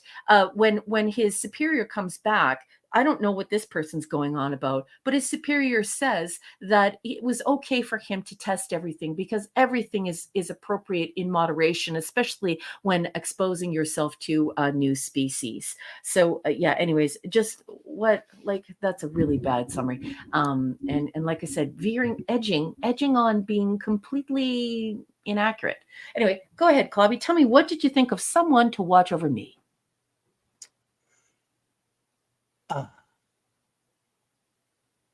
I don't know what I think about it because I don't like to think about it. I'm not upset. It doesn't upset me. I just don't really. This is not what I go to a show called Star Trek for. I mean, it does have Star Trek in the title. You can say this isn't Star Trek or that isn't Star Trek, but not even trying to be Star Trek. Now I do understand. It's trying again. First of all, it's very familiar territory. This is Data's day, and all the other times Data was exploring his humanity. Now they're just doing it with an X-Borg drone. Rob Picardo's terrific. He's really good in this. Of course, he's always good. I mean, he's good to watch. And as an actor, it's always, but I'm not mad, like I will get mad at an episode for pissing me off or wasting my time. And that's just kind of what this one does. It's not a particularly enthralling story. I understand, Fiona, you're exactly right. Data's Day did have a point. This one doesn't. Well, I mean, if you're a fan of the character, I guess you want to see her grow. I guess I'll put it to you like this. If this show were far better with a far better batting average of interesting and compelling episodes, and then once in a while you took a break to do one like this for character development or something like that, I'd probably have less problem with it. But this show's it's so very little meat on the bones as it is that you do something like this and going, yeah, there's some characterization for her but it's just not my cup of tea. If this one does it for you, you like seeing this kind of stuff, but because she's a beautiful woman, I'm like any other guy, I like looking at her and stuff. I'm not that wrapped up in the character that much, I guess. Data's a far better character. But that's another thing. Seven's okay. I don't mind her, but Data's better. And if they did this with Data every weekend, week in and week out, it would get annoying as well when they did that. So I personally did not find it particularly compelling, not a particularly good story, not much of a story at all. It's just a character study. Character studies are fine, like I said, but you have to earn the character studies by being a show that delivers good stories most of the time. This one doesn't. And so when I get to stuff like this, I get annoyed. So anyway, go ahead with your notes. Oh, no, honey, you go ahead. Do you have anything else you want to say? No, I'm good. Okay, so I'm just going to get this out of the way right here and right now. So I went to university, and one of the parchments that I took was writing. 4 years in university, and my area of specialization is writing and editing. In this undergrad parchment. I have other parchments, but that's one of them. So I just want to say officially, objectively, there's nothing to debate here. There's no feelings attached to it whatsoever. This is not science fiction. No. This officially, the genre, this would be for sure, professionally, there's nothing to talk about or discuss, is romantic comedy. This is a romantic comedy. Yeah. And it's weird that you said not my cup of tea, because I swear to God, it is written in my notes, not my cup of tea. I actually wrote that in 2 of my note-taking sessions. So you remain my Star Trek soulmate. We don't always line up, but more often than not, we certainly do. Good night, Steve, by the way. Maddie said, take it easy, buddy. Good night. Okay, so B'Elanna threatens to assault Seven in front of everyone in the captain's kitchen, the captain's mess, which is now everyone's mess, which makes no sense because it's a ship that's supposed to be for lots of people. Anyway, she does this. She threatens to assault her while she's in uniform in front of everyone. Again, this is not Gene Roddenberry's Star Trek. That is for sure. This episode is How to Date Seven. This is a romantic comedy, and it is not my cup of tea. I would like to say that Scott Thompson from Kids in the Hall, who plays Tom in here, he's that was bloody him. brilliant. Everyone here knows that I love the Kids in the Hall. As you know, I changed These Are the Daves I Know, the sarcastic song that's supposed to be like really shite singing about the Right. Daves. I always do it about the Steves I know. So this is Scott. Him. Yeah, I thought that was him. Yeah. Yeah, and he is delectable. There are few people funnier than Scott Thompson, so he's excellent in this, and I thoroughly enjoy him. Although this character is also echoing a TOS with this alien who comes aboard and becomes inebriated and feels really happy to be tasting all of these marvelous things and seeing all these unusual customs and kissing and intercourse and things like that. So, I mean, we've done this before. I'm not going to get into that because, whoa, I could really go on there. Synthahol does not cause intoxication. This is something that they regularly make a mistake on in this show. And here they try and say that they try and make up for other episodes where they sort of stepped in it, made fools out of themselves by making her inebriated off of a half a glass of champagne, and not even a glass, half a flute of champagne, which would be like 3 ounces of champagne. So they try and say that it's her implant. But what's really bad here is that the ambassador also gets inebriated off of synthahol, even though it's not supposed to affect any type of humanoids. But what's worse is that then people would probably do the mental and emotional gymnastics to say, well, it's because of Tommen's specific species. The problem is that that he is fixed up.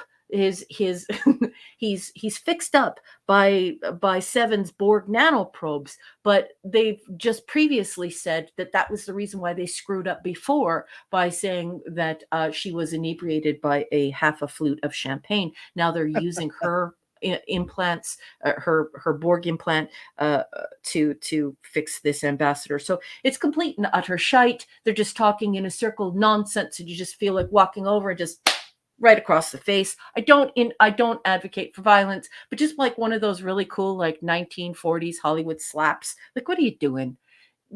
Is she getting inebriated by synthahol or not? Does synthahol cause intoxication? Why does synthahol cause intoxication only on Voyager? And why are you using Borg nanoprobes to help him sober up? If Seven just said that she can't process synthahol and still gets inebriated off of it. And the only reason why you're doing this is because 2 or 3 episodes ago, you made total asses out of yourself by making her inebriated off of 3 ounces of champagne. Get out of here. Tom Paris is rude and hurtful to Seven for absolutely no reason. And I don't like this. This is not Gene Roddenberry Star Trek. Gene Roddenberry wanted people to be cordial with one another on when they were on duty, when they were a part of this ship. And Tom is just incredibly cruel to her.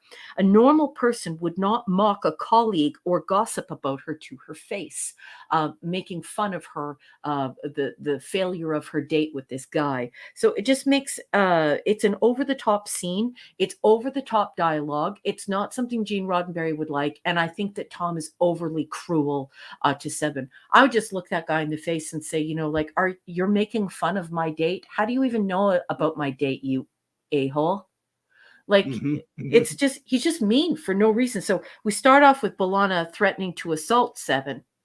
And now we've got Tom being so rude to her that it's unbelievable. And this is all happening sandwiched in between all of this is a romantic comedy.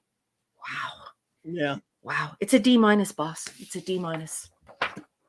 Yeah. There's no J. I say it the British way, simply, Steve. I say cordial the British way because I am Canadian. There is no J in cordial.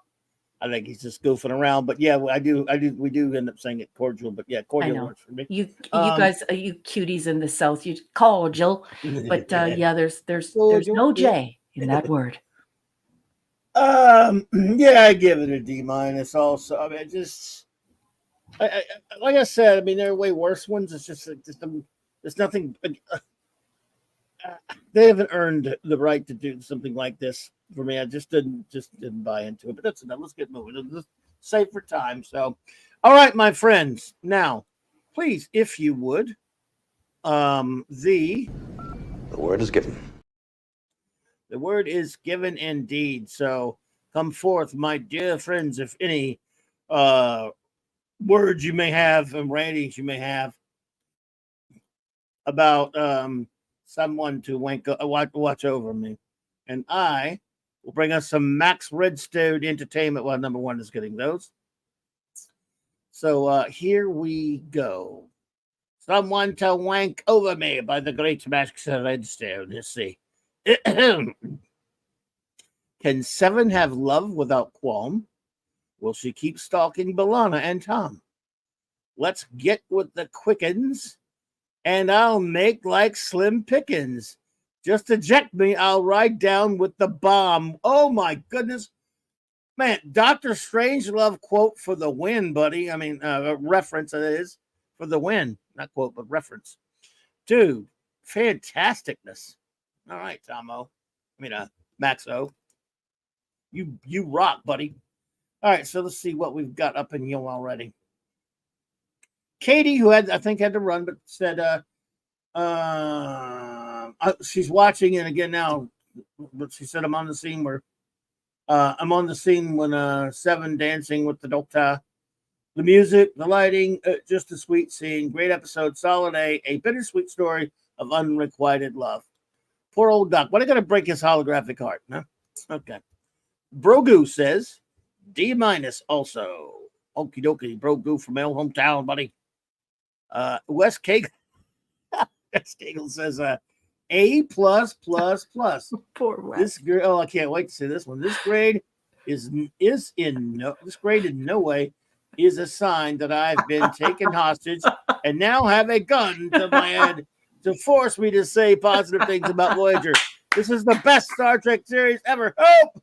I love you. Do you have any idea how much I love you? You Wes? rock, buddy. It's so funny. I'm tearing up. It's so funny.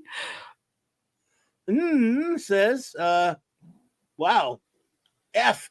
Garbage. Garbaggio. Garbaruskis go, Jojo. Anyone who has seen Sing 2, well, that's a movie, with their kids can try to picture Mr. Crystal banging his big red buzzer and shouting garbage. Yikes. I love you. You rock, buddy. Well, let's see. Up in Gwagnar says, grade F. Sorry, Asimov and Clark, but Voyager has found what real science fiction should be about. Dating and romance. So bad. Romance, yes. Where was Mark's clam pizza for Scott Thompson to eat? It would have been better than anything Neelix made for him. And sorry, but Jerry Ryan is no Audrey Hepburn. Boy, howdy.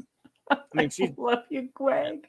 RRTNZ says someone to watch our review. Let's see.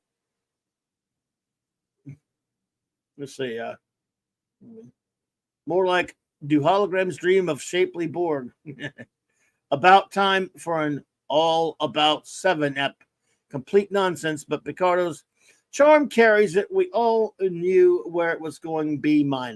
Thank you, RR. Much appreciated.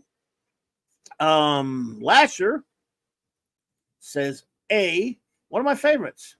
I think it's cute and fun. I think Picardo brings the best out of Jerry.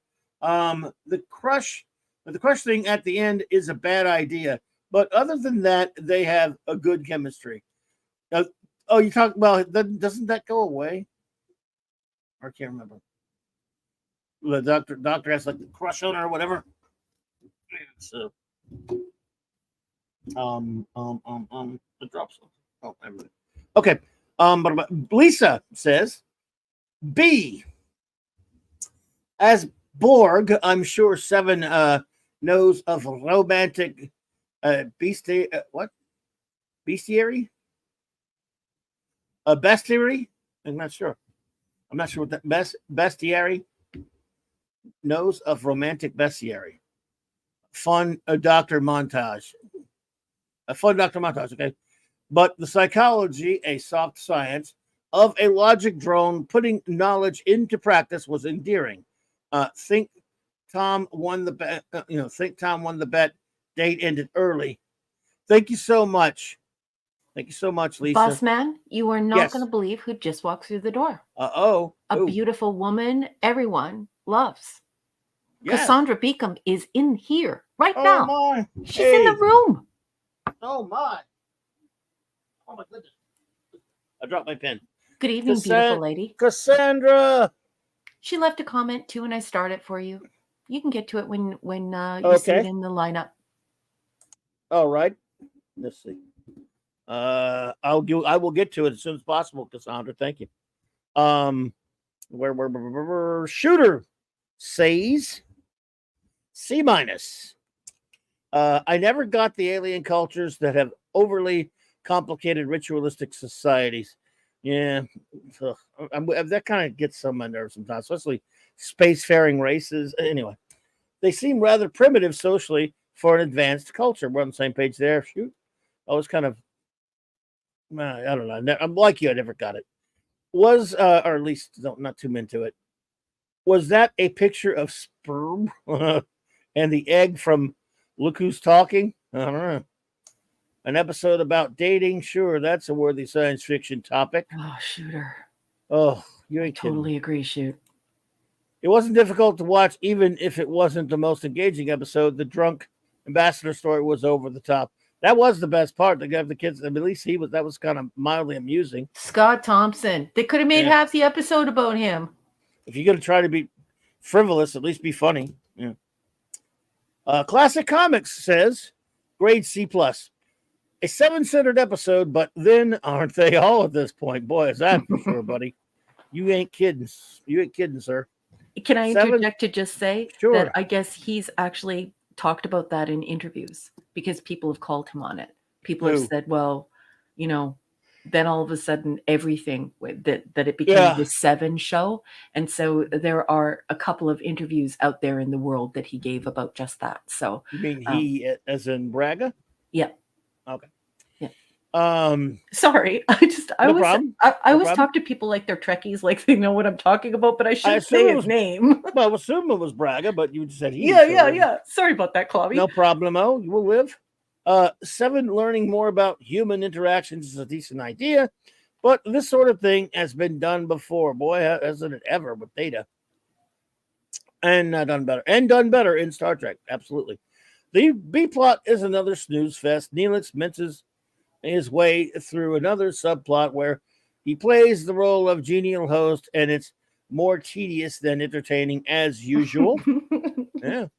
The whole show is tedious by this point, and the only remedy they seem to know of is to do another Borg episode, further diminishing the threat they once represented. Yawn. I stand under, buddy. I'm with you. The great Eric K says C-. Bologna. I wonder if he means that. I want that's meant to be baloney. No, I love Eric. Bologna still with anger issues. Maybe Tom and her wanted 7 to watch. Oh, geez, dude. Tom is a jerk. Doctor is a jerk. Tom wins the bet. The date does not work. 7 is smart. Why not ask someone else? Yeah. Yep. Appreciate you, Bronze Wrencher. Wagner says, Wes Cagle, blink twice if you need help. Watch what he responds. Says blink, blink. hey, remember what the doctor says. Don't blink. Don't blink once. Blink and you're dead. Great episode of Doctor Who called Blink. Michael Beacom says D. I thought I would enjoy an occasional episode where the ship is not in total jeopardy. Off the bat too much, Neelix. The Doctor and anyone else is good chemistry because of Picardo. True, I'm with you there. But seriously, the Doctor now is a full person with feelings. That should be a major event, not a side story. Yes, getting pop-ups. Let's see. I like the 7 of 9 jokes, but really, the title should be Pretty Woman. Yep. Says they all know. Oh, 7 says they all know when Tom and Balana are getting it on. Oh, that's right. Yeah, about the whole everyone on their deck. Yeah. Was this Animal House-esque joke necessary? Is this a starship or an apartment complex? Feelings in hallways have arrived. Yep, the feelings in hallways. I love you. That's love you. You're basically, and it is interesting. You're calling it a CW show, basically, Michael Bickham, because it's feelings in hallways, and you're not wrong, buddy. Hey, Cassandra. Speaking of the Beacom, says Tom has demonstrated many times throughout the series that the exit out of the airlock behind the tone-deaf writers. Mm-hmm. Thank you, Cassandra. Good to see you. We love you. Baba Doom. Baba Doom, buddy, says F. Another episode of Lost Opportunities. Yeah. A waste of the Doctor. They should have split this into 2 episodes. The Hollow, pun intended, love story, and the ambassador that gets drunk off of near beer. Near beer. You call it near beer too? Are you Canadian? It might be. You know, it's funny. Like Fiona mentioned earlier, even Riker said it's synthahol. Its intoxicating effects are easily shaken off, right? So yeah, and it also doesn't damage any of your internal organs, so it doesn't affect your liver. It can't harm you, right? And so impairment would come from inebriation. Inebriation is the harming of that. That's how alcohol works, right? Like it's an impairment, so it just doesn't make sense what they're saying. Scientifically, it doesn't make sense. Indeed, Fiona. The wonderful Princess Fiona says, "Love sick computer program." 7's Bertolt Brecht Brecht Spring Awakening. WTF is this? Yep. Pointless, stupid, retramble. See, I can't really pronounce how she says it, but I love how she says it. Retarbleted. It did give me some nice hairdo ideas for my prom. Oh, are you going back to the prom, Fiona? Fee. Love you, Fee. Really? Really? Imagine tuning in for some sci-fi and being subjected to this crap. If I ever need a self-delete, I'm going to put this episode on with some Katy Perry, quote unquote, yes, music in quotes. F-. I love you. I love you. Boss man, do you know that Wolfie's here? I do. Okay, good. Yep, and has a review coming up. He does. Right now we're going to do. It's good to have Wolfie back. Wolfie's good to see you, buddy. We'll miss you. Ow. He gives it a C. He says, "Someone to stop the watchers from wanking all over me while watching Who Watches the Watchers." Wowzer. I guess the writer's room was too busy waglankling to remember what synthahol is. Yeah, they don't give a cripes.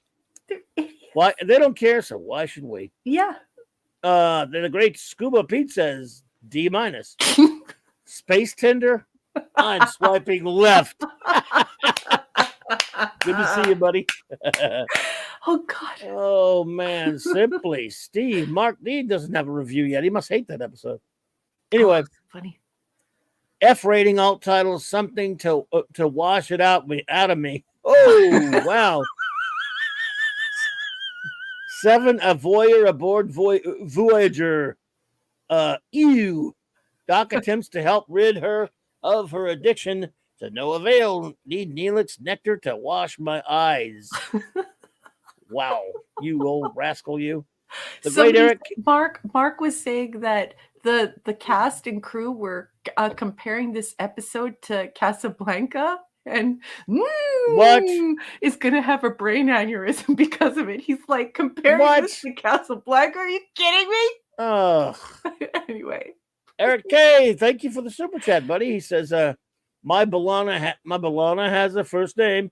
It's Oscar. My Balana has a second name. It's Mayr. Oh, I love to eat it every day. And if you ask me why, I'll say, because Oscar Mayer says this. Anyway, I remember that commercial. Anyone else remember that commercial? I do. Sean Carter from Mars says, D. While I give this a D, I have always appreciated Picardo's performance here. Agreed, yeah. Specifically the singing scene. He conveyed some incredible emotion, and it was a sweet moment. Yeah. And I realized the premise of a hologram falling in love with a Borg is silly. I'm specifically talking about Picardo here. No, he was terrific. He was absolutely terrific. Sean Carter from Mars. Katie is back. Katie says, back as I just finished the episode, and I'll finally leave. You don't ever have to leave. Sorry, I really wanted to come back and review. I'm just glad you're here. I read your other one, but I'll read this one too. Such a sweet episode. A perfect break forwards to the end of the season to add comedic. Oh, okay. To add comedic. Okay. Yet bittersweet emotion to the show. Okay, I got you. Robert Picardo did a stellar job acting in this one, and Jerry Ryan too, as the unemotional Seven. The longing look in the Doctor's eyes, knowing he'll never have. I think you got another one coming because that was so. As soon as you get that other one, and where's Mark D? Mark D, do you have a review? He might be busy. Something may have happened. He might have internet problems. So we'll wait. We'll wait for him and see if she gets another. You don't have to hurry, dude. We got one more coming from Katie, I think, because she said that was is that the last one right there? Okay. Her yet? Okay, because he got you because he'll never have her. Yet while you watch it, there's hope in the undertone. My favorite scene is when he teaches her to dance, a true moment of humanity where he doesn't judge her for running her date. Oh, sorry, ruining. Sorry about that, Katie. Ruining her date. Great app, A rating. Thank you so much, Katie. Good to see you again. Let's see. So as soon as he gets that other one, oh, thanks. I have a clip while we're waiting for Mark D's. I'm glad you did. If I hadn't checked that, I'd already forgotten. Dang it. Two of them? Oh, two of them. Okay. This creature has an exoskeleton. It's a lobster. They're a delicacy on Earth. Ew. That's what I say. Lobsters. Yuck. Oh, that was a yucky scene. But I hate me some lobster, so. And then, of course, the most controversial bit of all. You're a woman, Seven. Is that an observation or a diagnosis? A simple biological fact with repercussions that are hard to deny. Oh, my God. Well, he is a biologist, so. Anyway. Katie, I want you to know that no one hates your reviews. Oh, no. But it's very important for you to realize that what you're arguing for is consensus. And I don't think that it's wise to force consensus. So if you leave a positive review and other people leave a negative review, and then you come back and say, well, I know everybody hates my reviews, that's really asking people to side up with you and agree with you. Otherwise, you I don't know, you're upset. And so we don't build consensus here. What we're trying to do is we're just some Trekkies in a room, and we all have varying opinions. Some people love it, some people hate it, some people don't feel anything at all, some people feel good one way or mediocre the other way. But when you're constantly in the chat looking for approval for your reviews, what you're doing is you're building consensus, and I don't think that people are going to just give in and agree with you. Do you understand what I'm saying? We love you and we think that you're sweet, and we don't place any judgment on your reviews, but not having the same review is okay here. So if you get upset that people aren't agreeing with you, that's when you're actually voicing your opinion to build consensus, not to just simply state it and allow it to exist and allow it to breathe in the environment that it's in, but to bring everybody else to a heel to make sure that we approve of it and that we say, yes, that's great.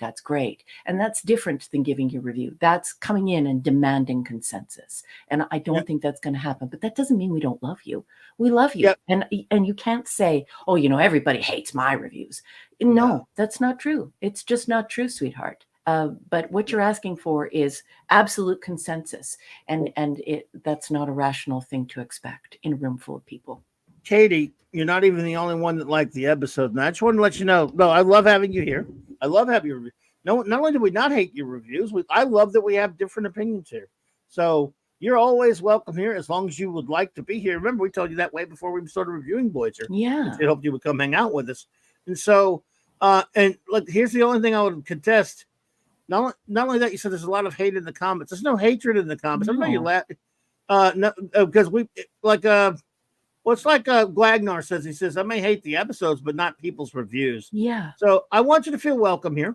Yeah. Your reviews, believe me, you're not even the only one that likes this episode. We always have many different reviews. I mean, we've range from A to F, and we're here to have a good time. We're here to, for example, it is just a TV show. But, and get, well, okay, well, yeah, I know you don't want, well, like I said, yeah, because if you ask for consensus, you're not going to get that anywhere. So that would be, if that was what you're trying to get, you'd never get it anyway. But it's a lot of variety. Everyone here is saying nice things about you and loves having you here. So please always hang with us if you want. But I mean, like I say, because I know how much you love the show. Believe me, I truly do. And I respect it. Not only do I respect it, and like I said, that's why I like hearing from you. Remember, when we were going to review it, I said, hey, you got to come hang with us sometimes and talk to us about it. So your views are respected here and wanted here and welcome here, and you are.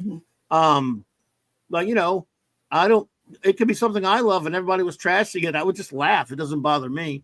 So yeah.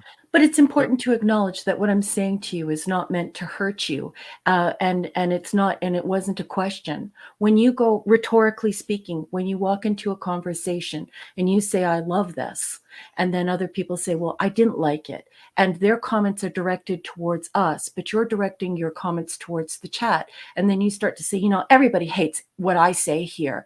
That is what you're doing. You are asking for consensus, and I don't think it's working. You know what I mean? Like a couple of times in the chat, people want to protect you because we all love you here, but they're saying things like, it doesn't take much to just be kind.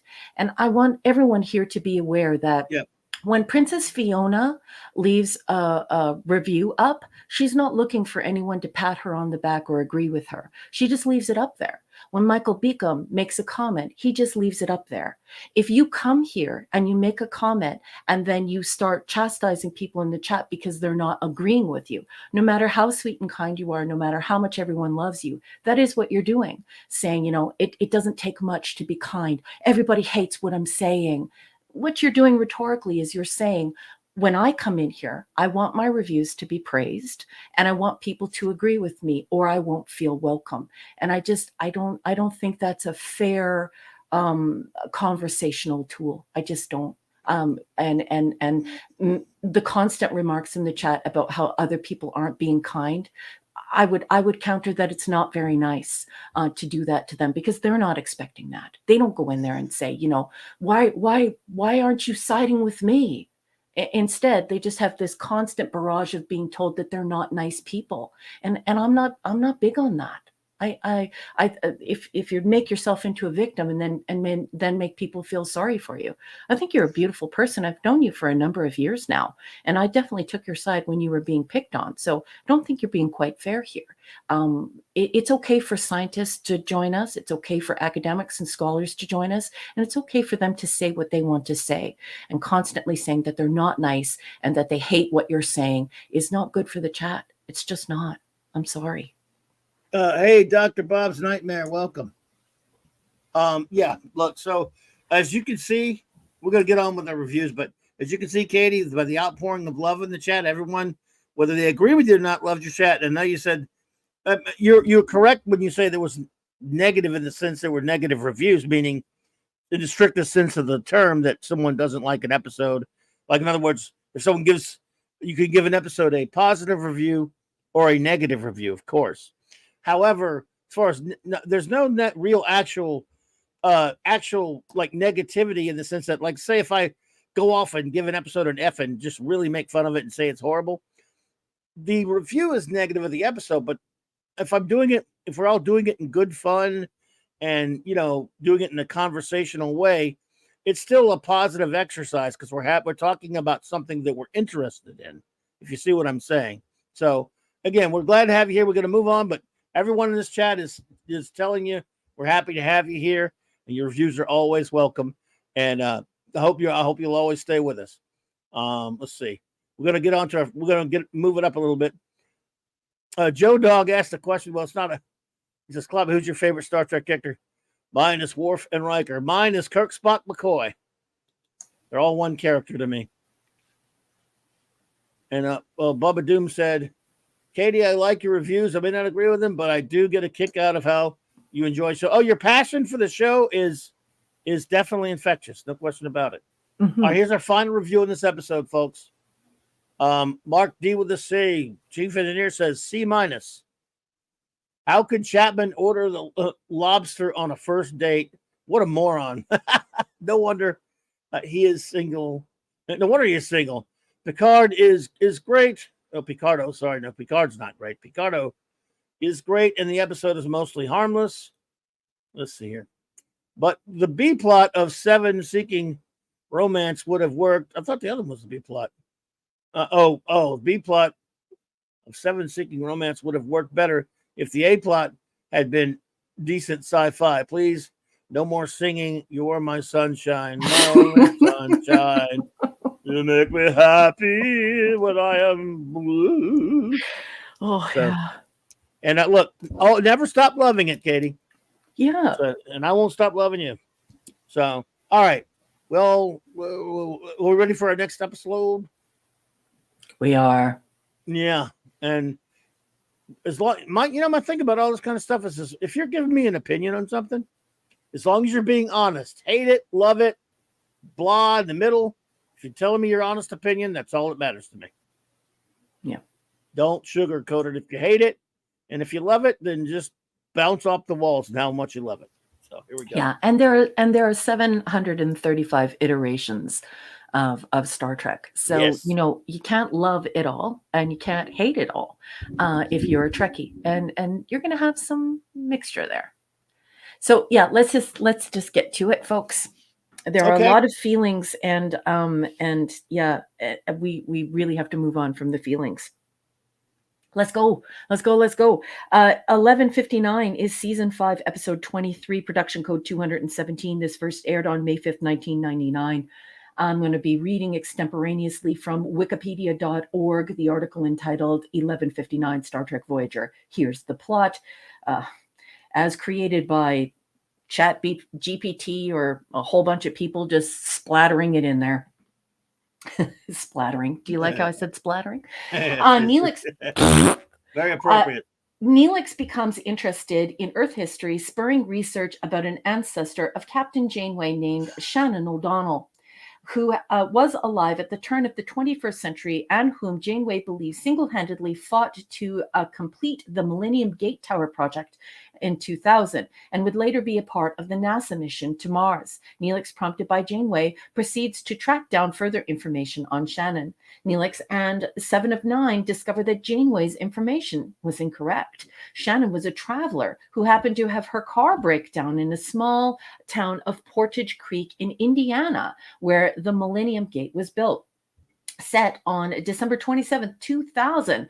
The plan has caused most of the businesses in the town to leave, save for a bookstore owned by Henry Janeway, who refused to sell the store to make way for the project. Shannon joins Henry in opposition and learns that if Henry refuses to sell, the project would have to be moved to a new location. The two also develop a bond during this time. Shannon is offered a job by the company if she can convince Henry to leave before 11:59 on New Year's Eve 2000. When she tells Henry this, he asks her to leave. As she drives away, she turns around and tries another approach to convince Harry to sell. He eventually relents at the very last minute, selling his bookstore to allow the tower to go forward. That is not a representation of what happened in the show at all. Captain Janeway is disappointed to learn the truth about Shannon, who was never a NASA astronaut, as Shannon was her childhood hero, and the stories about her convinced her to join Starfleet. However, and I thought it was Amelia Earhart, However, Yeah. Neelix was provided a surprise, and I thought it was Da Vinci. A gathering of the seniors. I mean, it's a new person every week. Don't you realize that? Senior staff to celebrate their ancestors and presenting Janeway with a photograph of the elderly Shannon after she had married Henry and raised their extended family together. Janeway realizes that the revelation about Shannon should not impact what she has done with her own life. Kalabby? By the way, I want to thank you. Katie, you didn't have to do that. You're too kind. Thank you for the super chat, dear. Says United Group Chat 6605 Trek. Hell yeah. And 7705 Star Wars. I'm with that too. So both of them, both Trek. Wow. Just realized both Star Wars and Star Trek ended the same year. Crazy. Thank you, Katie. Dr. Bob's Nightmare. Yeah, I shouted him out. Good That's a great name. Thank you, Dr. Bob's. And thank you, Katie, so much. Appreciate that. I felt like with this episode, it took me 11 hours and 59 minutes to watch it. Yeah. I was first of all, it was really cool when Shannon was the scene where she's in 1990? No, 2000. It was 2000, and those aliens came down and they were attacking the guy from Emergency, and she took out her phaser and had this cool fight scene at the end of the bookstore, and that was really no, that didn't happen. Sorry. It was oh, hey, don't be sorry about any disagreements, Katie. You're fine, and we love you. Don't worry about it. You're good. Yeah, thank you. just please listen to me, because you know that I have protected you when others have been very, very cruel to you before, and and I do think that you are a very special young woman who is very kind and very sweet, and I love that you watch Star Trek, but you need to listen to me and have this written on your heart, sweet lady. No one here thinks anything like that about you. It's just the TV show. So, and you know what? There are many people here who love the TV show and they just hate some of the episodes. I never want you to enter into the chat and say to yourself, everyone here hates my reviews. They hate this show. They hate the actors. They hate me. No, it's just the show. Everyone here loves you. I have said it since you first started hanging out with us.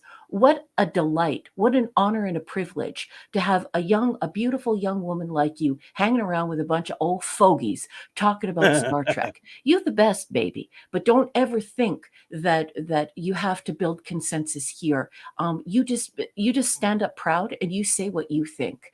And many people who completely disagree with you are tickled pink, especially by the shipping. So you go ahead and you be who you are, because we love you just the way you are. Love you, Katie. And thank you again for that. You're too kind. So, let's see. What was it? Parker Luck. Hey. So you got the guy from Emergency. Look, I say a lot about this, like I said about the previous episode. You want to do the quirky offbeat thing once in a while. You should have some skins on the wall where you're doing a top-notch, a show that's usually, since Star Trek is supposed to be a science fiction. If that's like a once in a while offbeat thing, where you have an episode like this, and it's about it's about the genealogy, of Janeway and that sort of thing, and she's got this ancestor and all this other kind of stuff. But this, it's about a shopping mall trying to take over. By the way, here's another thing. If you want to critique it just and if you want to forget about my problems with that, I like that actor. I've always liked him on some stuff. Oh, I like him too. Yeah, I like him, but they don't have any real. If you're into the romance thing, there's not much of a romance there. Not really. There's zero chemistry. There's not a lot of chemistry, but they don't have a lot of time together. It's another thing. It's one of those. Is like they know each other for such a short time. Yeah. So that's none of this. Just nothing particularly interesting to me about the episode. Once again, if that does it for somebody, if that's all you really want out of your show that's called Star Trek, hey, that's cool. But that's the guy was he was on Lost, was he? Katie said he That was in guy is such a weird actor because when he was in plays someone Roadhouse. who's kind, you know that he is deeply and sincerely kind. And when he plays a villain, you're like, dude, you are pure evil. Like he is such He's a good actor, yeah. great actor. Malachi, did we announce that Malachi D. Wildman is here? Oh yeah, earlier, yeah. Okay, But good, Malachi, good, I see. I love you, Malachi. Sorry about that. He's in Roadhouse, and he was on Emergency, the old show Emergency. Yeah, I remember Emergency. Yeah. 7 times. So again, I don't want to even. I had all kind of silly jokes to make about it. I don't really have any. It's just I remember when I saw that I had to watch this one again. I was like, oh no, I can't do it. It's just a slog to me. It's just it took 11 hours and 59 minutes to watch it. So yeah, just not my bag. Not what I go. Like I said, say way too many times about Voyager episodes. Not what I go to Star Trek for. A show called Star Trek for. So notes. Professor R2 says they needed some extensive face sucking to solidify chemistry. Okay, and you would think that her eyebrows could do it for us. You know what I mean? Because she's got the howdy doody eyebrows and the close talking Kathy, where you just want to grab her by the face and push her an arm's length away from you. Okay, so folks, this is once again officially. Not subjectively, objectively, this is not science fiction. It has nothing to do with science fiction. It has nothing to do with science fantasy. It has nothing to do with any of that. Once again, we have this. This is Harlequin. This is a Harlequin romance. This is a Hallmark movie. This is something that you would expect to see on the Woman's Network in the 1990s. This is not science fiction. And that has nothing to do with opinion. I'm saying officially, that's not the genre this is.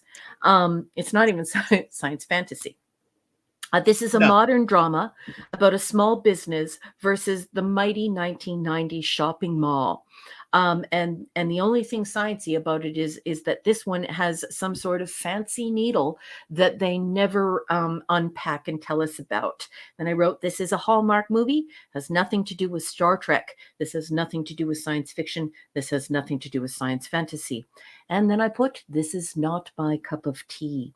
The 1990s were embroiled in the eugenics wars, not shopping mall wars. So that should be said here too, that in 1999, this is supposed to be happening, remember World War III, right? Yeah. We're in the eugenics wars and in Trek anyway. Yeah. In Star Trek, yeah. So this is not in line with canon. I will say this entire episode is complete and utter shite. It pains me to watch it. I hate this girly crap. I absolutely hate Hallmark movies and romantic comedies. And it's just complete shite. It's fecal finger painting. Do you know what I mean? Like, just get out of here. I will say this though. The young boy who plays this gentleman's son, what a fine young actor he is. And I thought he was so brilliant and just so sincere. What a nice young man he was. But other than that, I mean, this is just some Hollywood writers who were like, look, I really want my next gig to be on the Woman's Network. I want to do a Hallmark movie.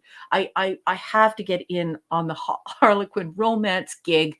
Gimme now. Oh. Horse shacking it. This is shite. It's an F. You're killing me.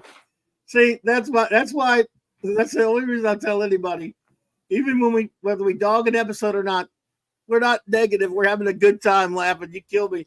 I hate to say it. I'm going to make a confession, everyone. I love it when Raquel loves an episode or when I love an episode, but I got to admit, when she hates one, I'm a sicko.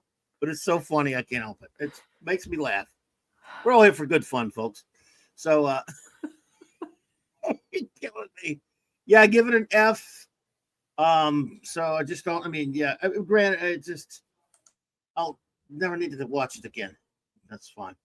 So that's the good. See, there's a good point. There was a plus to it, right? I'll never have to watch it again.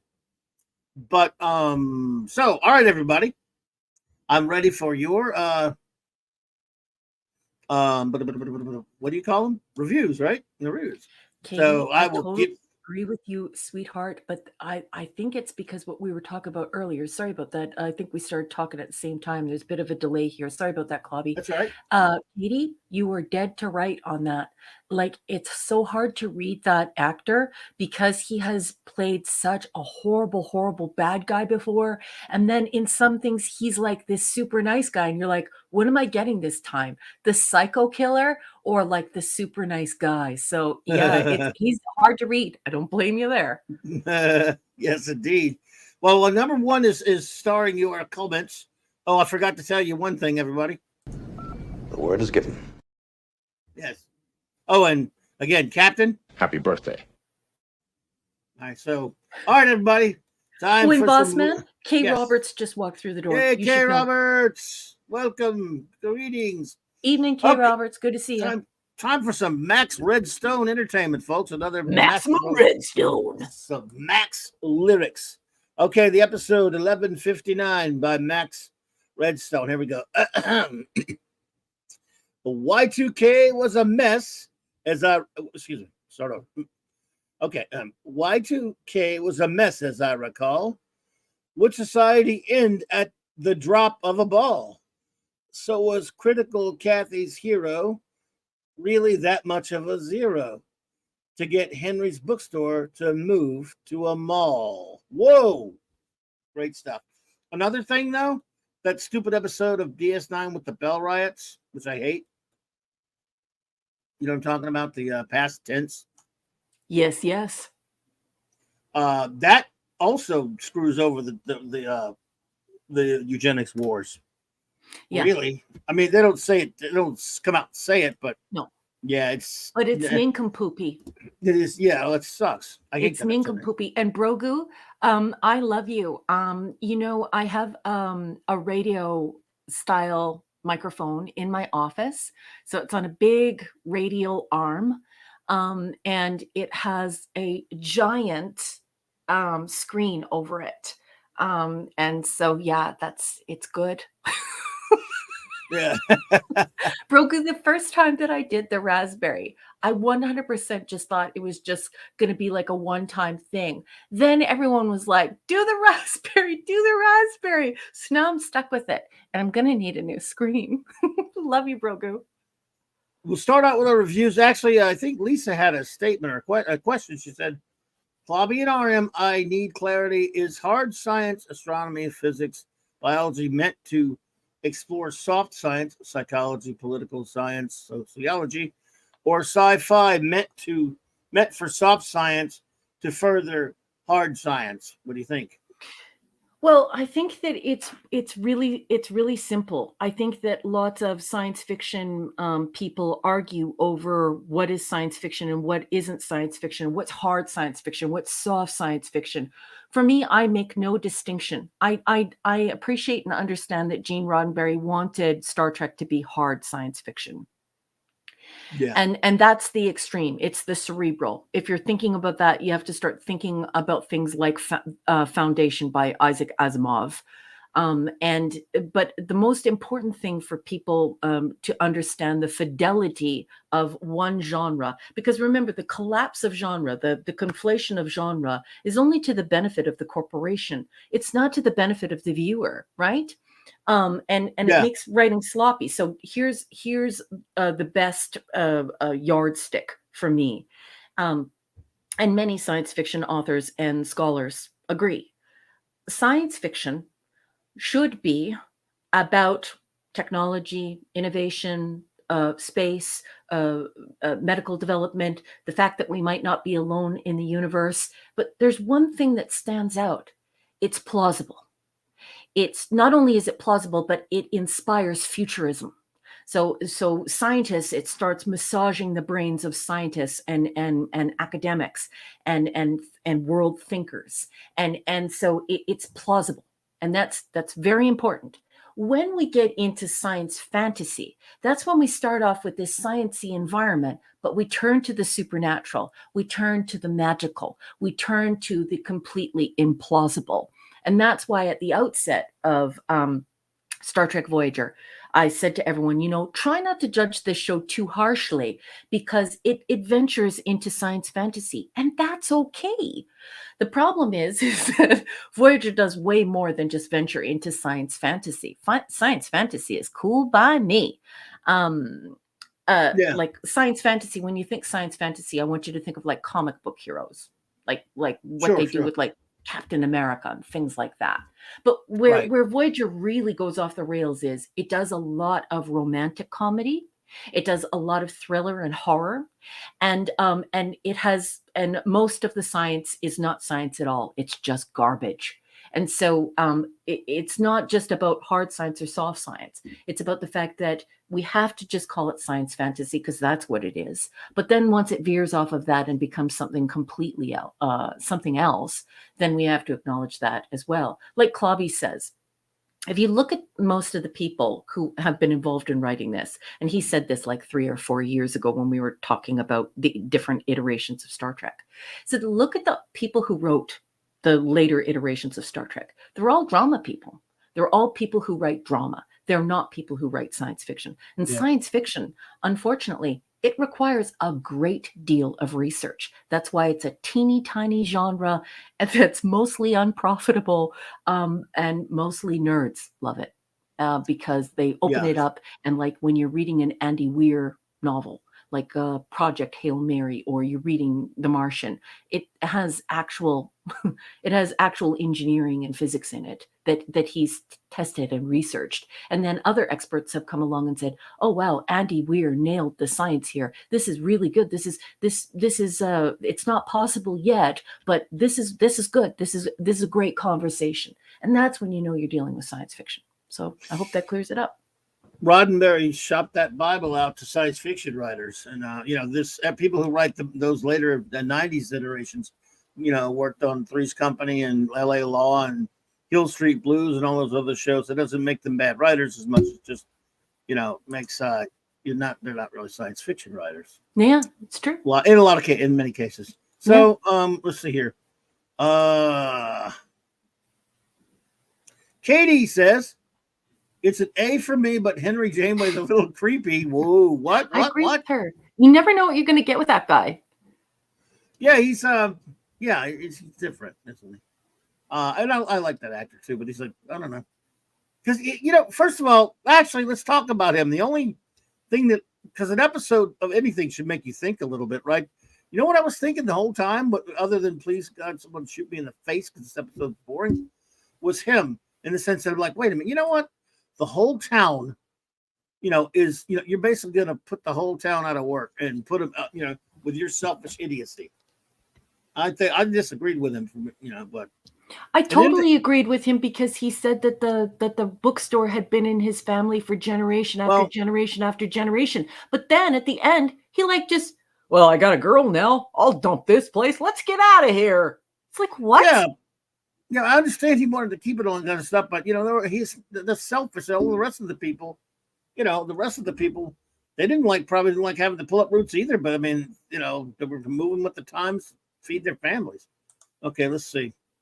Where are we at? Well, Mark, that's not a review, but he says this episode was inspired by an undeveloped Q episode for Voyager, thought up by John Delancey, and was originally to have included a recurring character from the Star Trek, Star Trek: The Next Generation. Mark, did you star that yourself? No, I did. Did you, Glovey? Oh no, I don't know. Maybe he did. I don't know if I did or not. He's a rascal that's starring. I don't know. I can't remember now. To be honest with you, I can't remember. Wes Cagle says, "A, it's the greatest." I'm just kidding. This F-. Sorry, I missed the Wikipedia reading of the episode, but I'm sure the episode is an F. Anyway, come on, it's Voyage. He's wanting to give it a full name now. He calls it Voyage. God, I love you, Voyage Wes. to the bottom of the sea. RRTNZ says, this is the episode that answers the question, could Voyager make an episode so boring that I couldn't finish it? Struggled to care at all. Score it a Z for me. All right. Fiona says, How I Met Your Mother. the retardable edition. This again, she exclaims. Seriously, this kind of thing usually happens after all other ideas have been exhausted.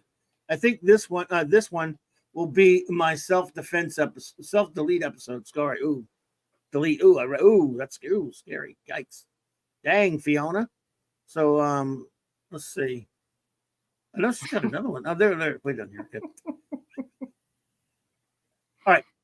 There aren't any good hairstyles in it, but what baffles me most is how Janeway could get her family history so wrong when it is easily available on the computer. Then again, hang on. Janeway was never that bright. The episode starts with Neelix. With Neelix, so we know we are screwed. Oh god, Neelix. Ugh. The hen reactor is usually evil, so I kept waiting for him to kill someone. I have to ask Fiona a question too after you read her fourth one, boss. Okay. What message are we supposed to take away from this vis-a-vis real estate development? Bookstore bad, strip mall good. Yes, I don't know. Rated S for stupid. This is bad even for a Lifetime Christmas special. Okay, Sophia, gotta ask you a question. You can't see the Great Wall of China from space, right?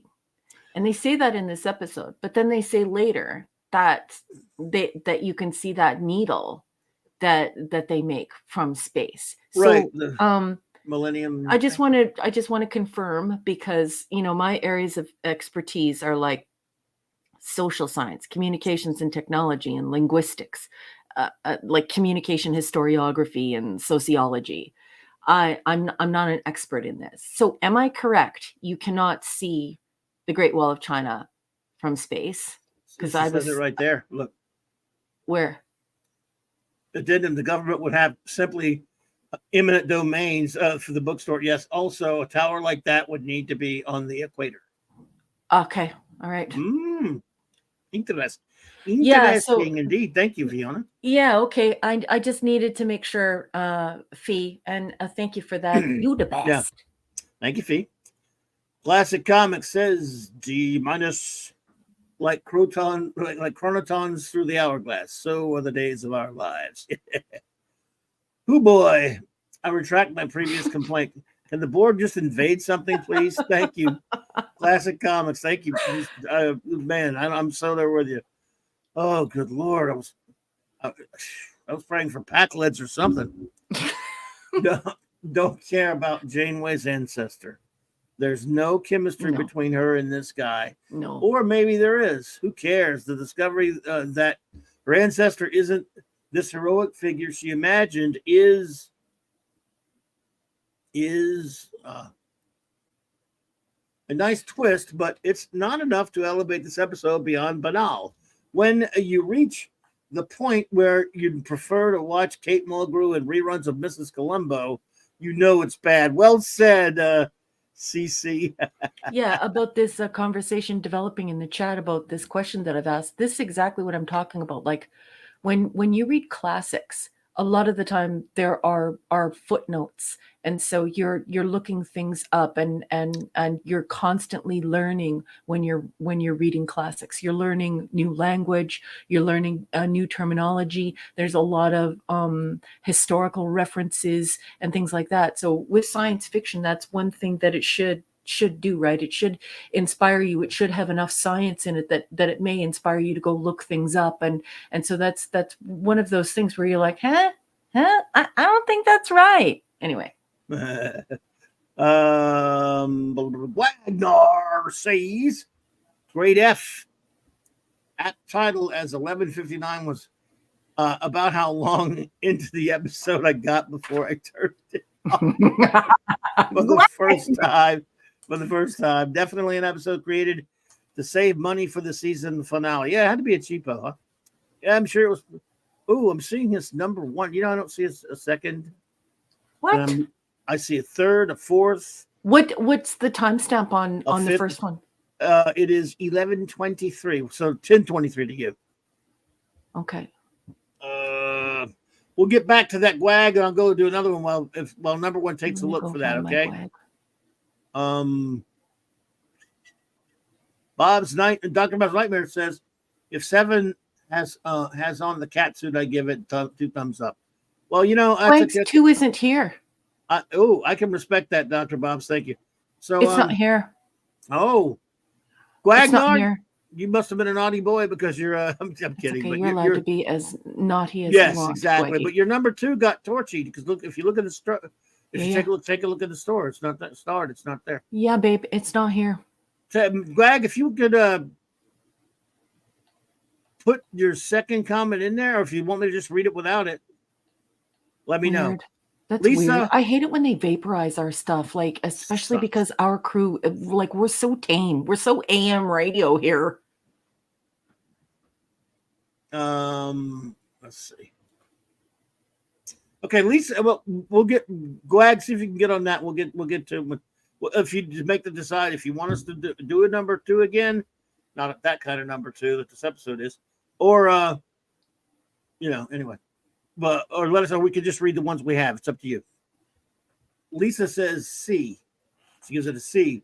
Kathy didn't fall far from the tree. Shannon crashes the car, kind of lost of where she wants to be, and uses diplomacy to persuade people doing what they really don't want to do.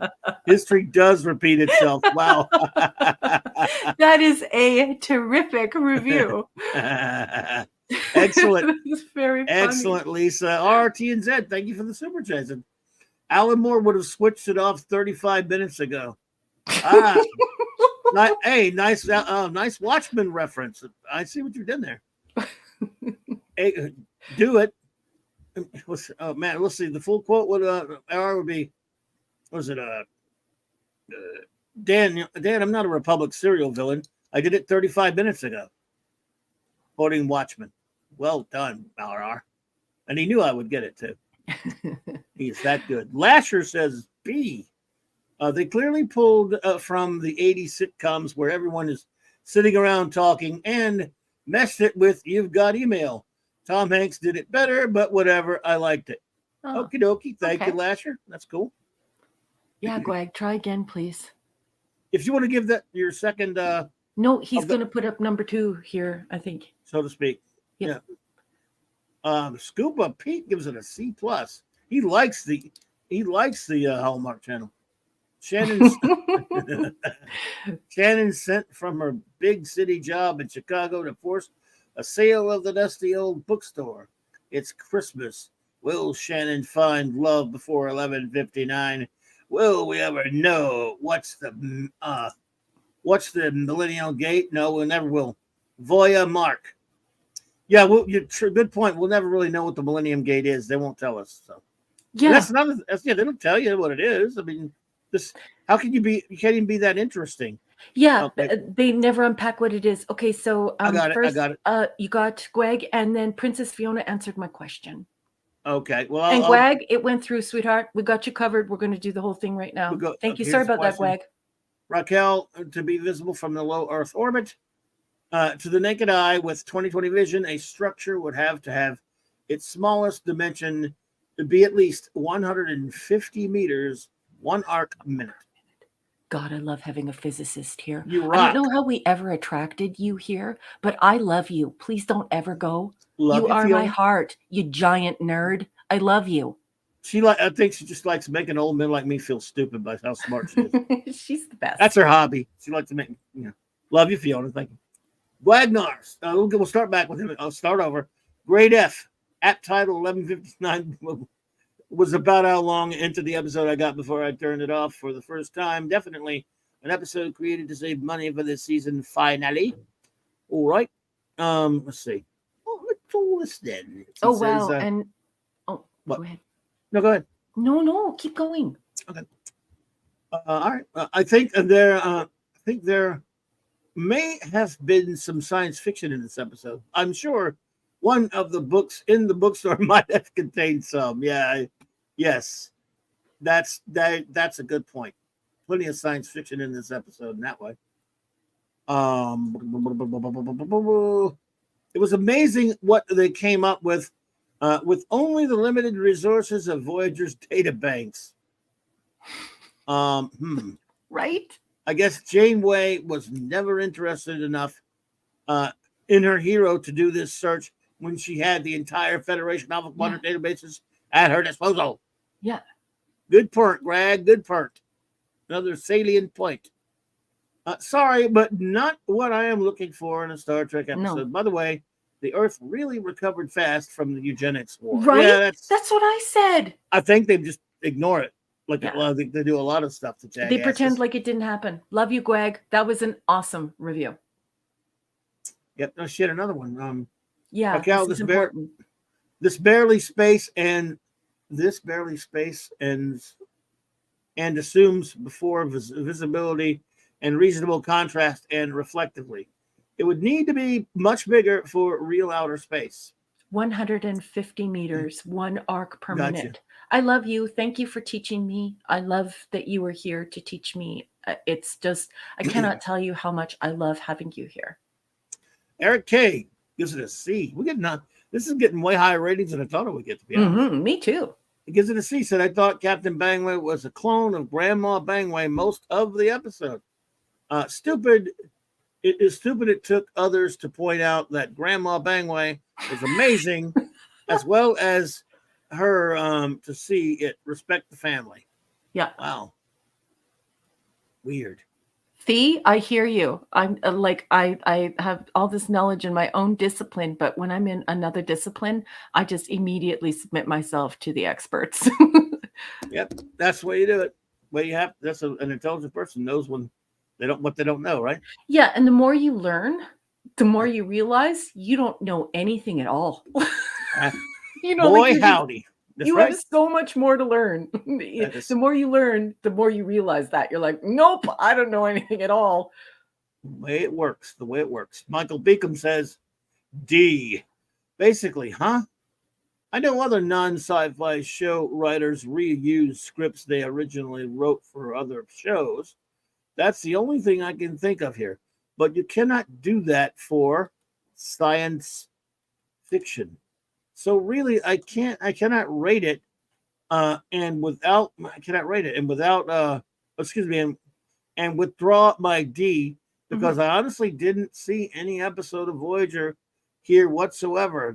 My new rating is null. I got you. I can't blame you one bit, buddy. You turn this on, and the first thing you're thinking of is, oh, this is the Woman's Network in the 1990s, and this is a Hallmark movie. Or a Harlequin romance TV, made for TV Harlequin romance. There's no way you would identify this as Star Trek. Yep. Parker Luck says, I have to say that this episode to me shows the only growth of the Janeway character that doesn't compare her to all of the other captains of Star Trek as a whole. My grade overall is B+. All righty. Thank you, Parker. Appreciate that. Absolutely. Brogu, you stay exactly where you are. You have your own knowledge, and it is just as worthwhile. You stay right where you are. I love you. Brogu, from my old hometown, I might add, says D-. I've said D- on every episode. I think I've come to the conclusion that I hate Star Trek Voyager. I'm growing as a person and facing my pain. Calgon, take me away. I love the old Calgon commercials. I miss them. You can't force yourself to like something. I know, I've tried. You're soaking in it. Wolfie, you're soaking. Bad episode. You're soaking in it. You're soaking in it. Wolfie says rating C. Voyager Y2K. They could have more focus on the global conflict going on at the time. I got some real weird vibes of that young Indiana Jones episode where Harrison Ford came back. That was called Mystery of the Blues. Yeah, I remember that one. I didn't vibe that myself, but that's an interesting thing to get vibed. Yeah, that was pretty good actually. F rating or F- or whatever for F for Steve. Simply Steve says Alt title, 11 decades and 59 years. Is how long to get back to the Alpha Quadrant. Ancestor, let's see. Ancestor to Kathy, maybe, maybe not. No sci-fi in my space ROM. Need less Hallmark moments, please. Thank you. Simply Steve. Gwagnar is saying that he just realized that a whole bunch of his chats are being nuked. And they must not like the plot hole talk. Gwagnar, I will look into that when the show is over. I'll find out what happened, and I will go and see if it was YouTube or what happened with that. If there's a way to find out. Is there a way to find out? Okay. Sorry about that, buddy. I wouldn't do it. And I let you say whatever the heck you wanted to say. Gwagnar. Yeah, buddy. I don't know what's happening, but it isn't me, and it better not be any wrench, because if I find out. It better not be a wrench. Or I don't think it's. I trust our friends with wrenches here. They wouldn't. They wouldn't do that, and because why would they? Shooter says, D, any chance to play someone else for these actors, right? Actors, right? Yeah. Any chance for them to play someone else? True. The idea of the Millennium Gate was nice, but it's just another rom-com story with Kate in the lead. Yeah. I'm sure she was thrilled. Thanks, Scoob. There's no second one for Shooter. Oh, I just realized. Weird. Do you have a second one? His first one going on. His first one was 11/23. Yeah, we got some crap going on. Let me read Bubba Doom right here. We're vaporizing it. They're vaporizing again. Nuts. Damn it. D. Bubba Doom says D. I liked the guest actors. I did not like the lack of WW3. Yeah. Janeway is going to stand in judgment of a grandmother. Neelix, chef, ambassador, daycare specialist, and genealogist. Yeah. Oh, so I got Shooter here, and then where the hell? No number 2, huh? Like they're just wait. Like I'm like 25 messages after that and it's still not here. Shooter, we can't find your second one, buddy. I'm already to 27 minutes past the hour, and now I'm at 28. It's not here. It's not here. Okay, so whatever's happening to Gweg is just happened to Shooter. There's some vaporizing going on. Damn. Shoot, I am so what? Hold on. Oh, he said he reposted it. Yeah, and I just saw it, but it just disappeared. Where the hell did it go? There it is. Got it. Okay. Let me read his first one first. Did you start? Okay, good. Thank you. Okay, Shooter. Sorry about that, dude. I don't understand it. D, he gives it a D. He says, any chance to, okay, you got that one. Sorry. I already read that one.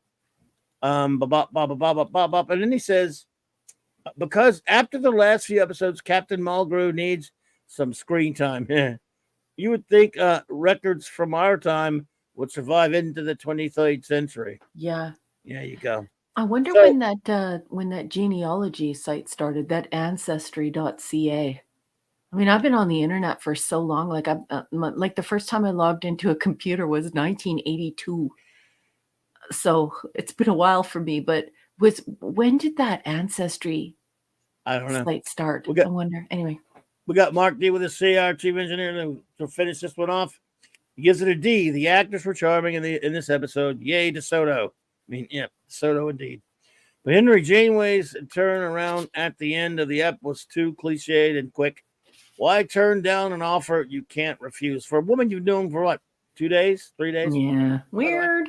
He gave his old bookstore up for anyway. One that had been in his family for generations. Yep, 2 days for a woman. They didn't knew for like what? He only knew her for a few days. This story has no place in Trek. Even the people who worked on the show agree.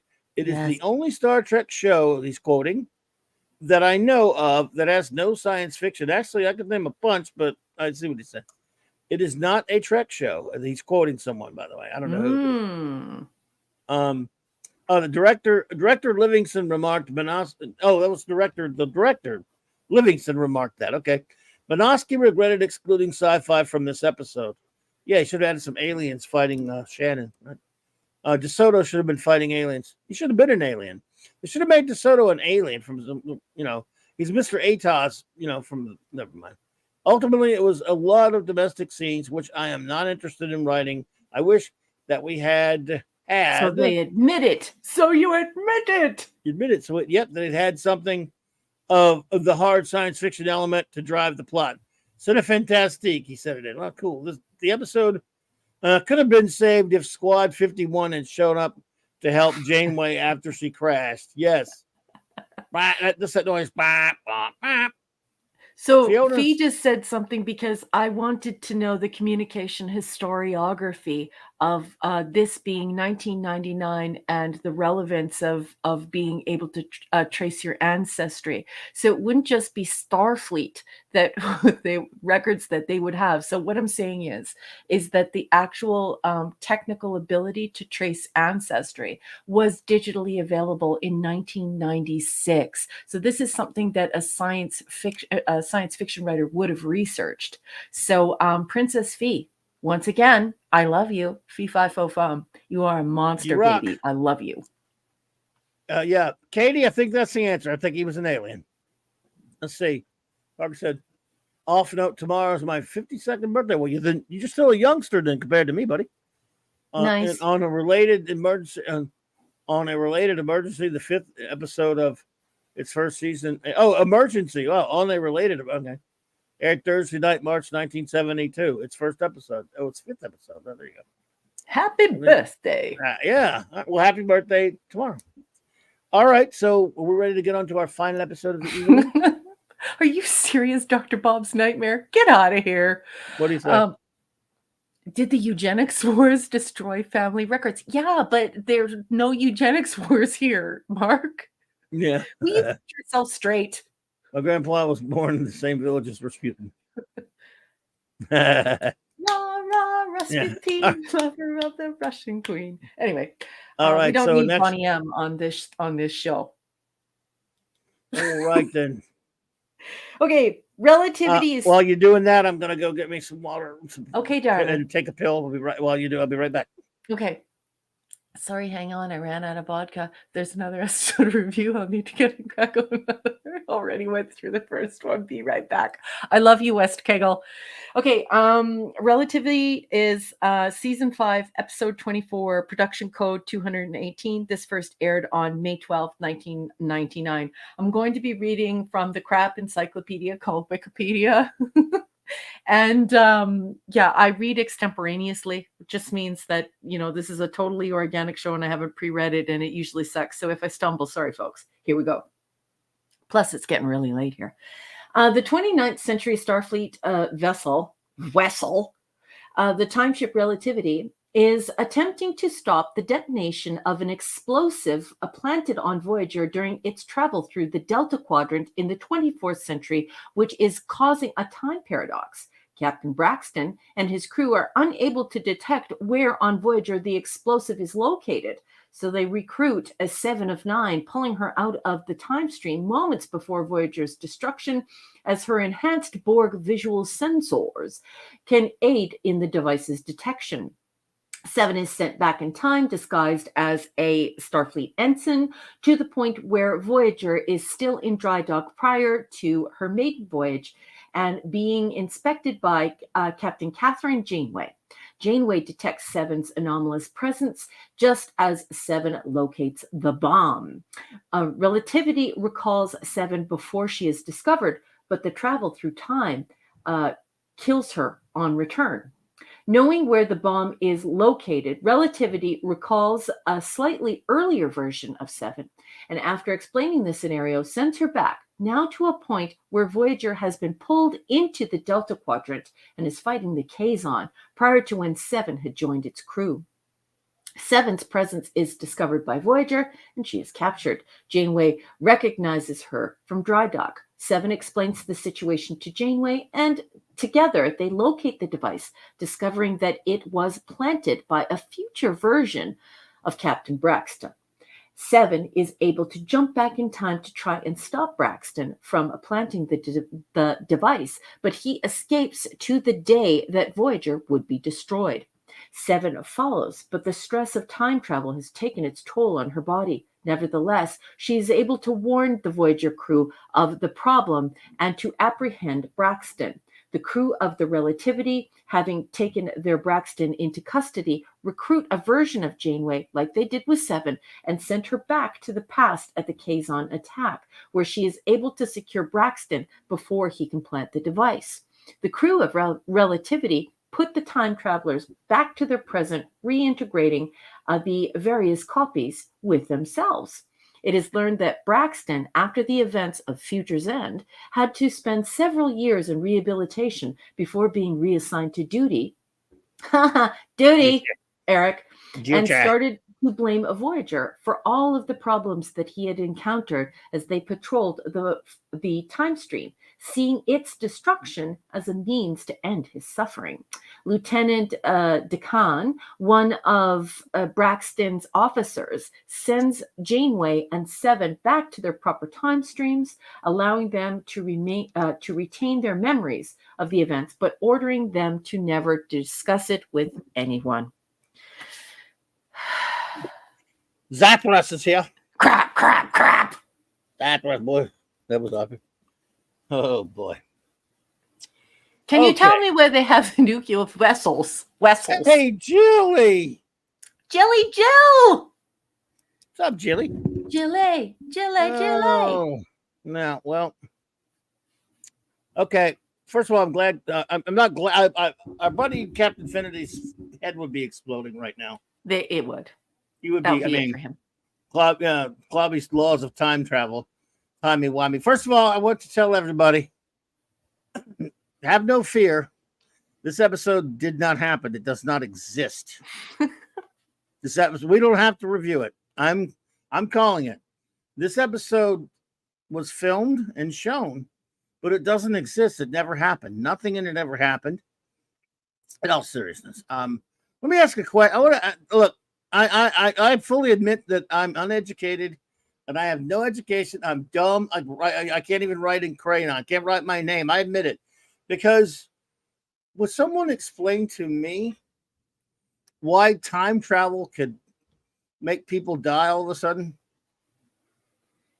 The chronoton particles. Why were they killed? Since when? I don't know. Please help me. I want to know since when does chronotron particles? They've been traveling in time in Star Trek forever. She's a Borg. Perfection. Borg travel in time all the time. Because I've been a while since I've seen this, and I guess I don't know. I want to know why she keeps dying. Because why chronoton particles hurt her? Does anyone remember? I know it was done a show after this on Voyager. On Enterprise, they kept going back and forth in time all the time. I don't. What? Never mind. Don't forget. That question, everyone, now does not exist. Braxton, villain from the future. He said, he is good. He was the Braxton before him was fine, but his future.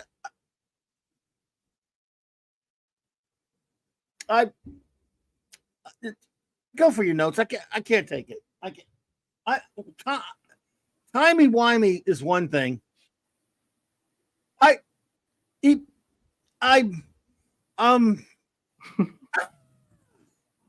Oh my God! Are you was no blah blah blah blah blah blah blah. Oh, time is an illusion.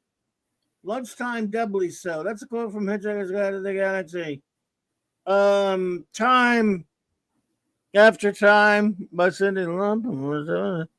Time of the Apes. That was a great movie. Time is time keeps on slipping. Into the future. Into the future. And Braxton keeps on slipping.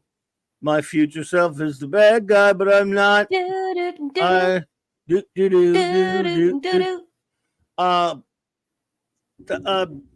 I'm gonna any review any of you do will not exist. Because see, he's the. Please go along with your notes that don't exist. I can't take it. Janeway did not request Tom Paris to be the pilot of Voyager. That is complete and utter horseshit. All you have to do is rewatch The Caretaker. I will not argue with anyone about this. Just go rewatch The Caretaker. I forgot. Is that true? Good. At no point does Janeway ask that Tom Paris be the pilot of Voyager. I think he was supposed to be like an observer or help them find the Maquis or whatever. He was never meant to be the pilot. Oh, that's right. Yeah, I forgot about that. Yes, he just wanted to go along. Yeah. Because he'd been with the Maquis, right? Mm-hmm. And then there's another thing here. Voyager had a real doctor who was killed in the episode. Right. So this opening scene is also wrong. So when the Admiral walks into the sick bay and says, you know, oh yeah, they showed the emergency medical hologram. Yeah, For some reason. And the emergency medical hologram, as though there was no, like, he sets it up in the dialogue. I mean, I can read the dialogue to everyone if they want me to, because the scripts are available online, but they set it up that the holographic doctor is their doctor. So Tom Paris was never meant to be the pilot of Voyager. He was actually in jail when she first went to go and get him. And he was supposed to be a consultant to help them find the Maquis. I think they were going to like plant him in the Maquis and that his criminal record was going to help them. At no time was he ever reinstated by Starfleet and made the pilot of Voyager. That's crap. There's the quote right there from Mark. What? Look at the quote. Janeway officially, you'd be a Starfleet observer. Yeah. Yeah, you went to go and get it. Oh my God, I love you. Thank you. You're the man. Observer. Oh, okay, hell, that's the best pilot you could have. Janeway, you'll be an observer. When it's over, you'll cut loose. That's right. And the only thing that he's promised is that he won't have to go back to jail. I believe that they're going to expunge his record or whatever. But then there's also, like I said, the horrible thing of making it seem like that entire medical team that worked in there, including the doctor that was already assigned to Voyager and had apparently already been working for Janeway, like, just go and watch The Caretaker. You'll see what I'm talking about. That guy is fully integrated in the crew, and so's the medical team. I mean, they go into mourning when the medical team is killed. I mean, one episode later, they don't even know how many people are on the ship, but you know what I'm saying? Like, the holographic doctor was not intended to be the doctor on this ship. So when they recall him in this episode as though he is the only doctor, they're making another mistake here. And Mark can show that too if he wants. It's because Mark is awesome. He's going to the scripts and getting the info. Thank you, Mark. This is just like the Year of Hell insofar as Anorax is the same as Captain Braxton. This person, Braxton, sorry. It's getting late. I'm starting to get silly. The person willing to change the past, the present, and the future through time travel. This would not be allowed in Starfleet. It just wouldn't be allowed. That's not true. You could just replicate her implant, right? That Captain Braxton says that they enlist 7 of 9 because of the technology in her Borg implant. Why wouldn't they just replicate her implant?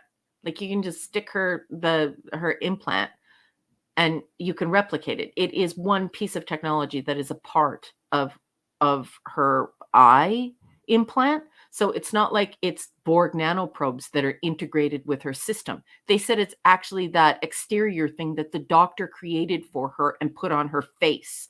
So if the doctor created it for her and put it on her face, why don't they just make another one, and then they don't need 7 of 9 to go back Back to the Future, right? Anyways, This is how analytical people think. I'm very sorry. Academics, scientists, analytical people, this is the way we think. I'm sorry. It's just our brains. We can't stop it, which is why we like science fiction, not science fantasy. Anyway, there is some fun here, but it's just nonsense explanations and scenarios. This is clearly science fantasy. It's not horrible, but it's definitely not good. And not understanding your own show about Tom Paris and about the doctor is not a good thing. And the whole replication of the implant thing, it does bother me. So I give this a D. I'm not going to give it a D- or an F because it's not horrible. If you're into science fantasy, it's not too bad. But you have to shut your brain off if you're a diehard fan, because if you're a diehard fan, the first thing you do is yell at the TV. Tom Paris was a criminal. He was never hired to be a pilot. Voyager had an entire medical team, and they went into mourning when that entire medical team and that doctor, when all those people were killed, and you could replicate her implant. It's a D. Yeah, I'll give it about a D too. Again, for all my idiocy and being crazy about it, because it does drive me nuts. It was, like you said, it was mildly okay, entertaining from that aspect, but still, again, when was there ever then or after any mention of this chronotile thingies that cause people to die if they travel in time in Star Trek? Hint: never, ever, not once, ever. Name me one other time. I'll wait. So why? Just a stupid plot device. Oh, I'm sorry, everyone. I didn't mean to yell and make those noise earlier. That was an evil version of me from the future. It's okay. You don't exist. Even though I don't exist. You don't exist. Oh, by the way, everyone, I have a confession to make. Clobby of present day is he went in the other room. He wanted to watch some real Star Trek, so he's watching a Kirk episode. I am the evil Clobby from the future, from 30 years in the future, whatever. So just let you know. Just so you'll know. This is the evil Clobby from the future show now. Yes, sir. So I like Bruce McGill. He's cool. And I thought that was really stupid in that last time travel episode where they left him in the. That was another thing. That was so idiotic that they left him in the past like that. And then his people didn't go get him until what? He lived 30 years. According to this, he lived 30 years in the 20th, 21st century. 24th century. Why? Did they explain that? No. No explanation whatsoever why he was left there. Now did he get back then?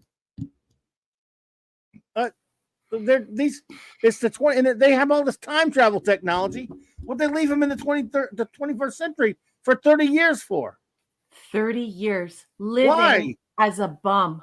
Now, look, I understand there are going to be some people that are going to call him underhoused or call him homeless or anything like that. I just want you to know you cannot say any of that crap to me because I grew up in abject poverty. So no one can look down their nose at me when I say the guy was a bum. He was a bum for 30 years. They left him as a bum in his own pee-pee pants, swigging whatever he was swigging, filthy, living in an alley during the eugenics wars, during this thing that was invented in DS9 that did not happen. It did not exist. And for some reason, they just decided one day they were going to go back and get Mr. Pee-Pee Pants. They were going to rehabilitate Pee-Pee Pants, the bum. They were going to put him back on the ship that determines the past, the present, and the future. Yeah, why did you leave him there? There's no what for? Why would you do that? When he was just doing his job before, remember? Jim's landscape. It's so stupid. Is really dumb. Dumb. Sorry. Hey, Jim's landscape, and good to see you there. Hello, Commodore Productions. All right, everybody. I'm just look. This episode didn't really exist, but you can go ahead and review it anyway. None of it happened. But if you want to pretend like it happened, then by all means, the word is given. And I will bring us some Max Fredstone entertainment, and I'll try to work on my headache. Herc 130. Ooba-dooba. I just wanted you to know that not only does Evil Clubby have a goatee, yes, but he also he has a mustache. He's a mustachioed man with a long goatee, and he carries a dagger. Yes. Yep. And you know what? He walked up to the quote unquote writers of this episode and said, Agonizer, please. Anyway, here we go. Oh no, a goatee has a mustache and a beard, right? Or I'm thinking, well, yeah, whatever. I guess. I think You so. guys know what I mean. It works for me. I'm starting to get silly. It's late. Anyway, our last limerick of the night, while number one is starring your comments and your reviews. Relativity by the great Max Redstone. Ahem.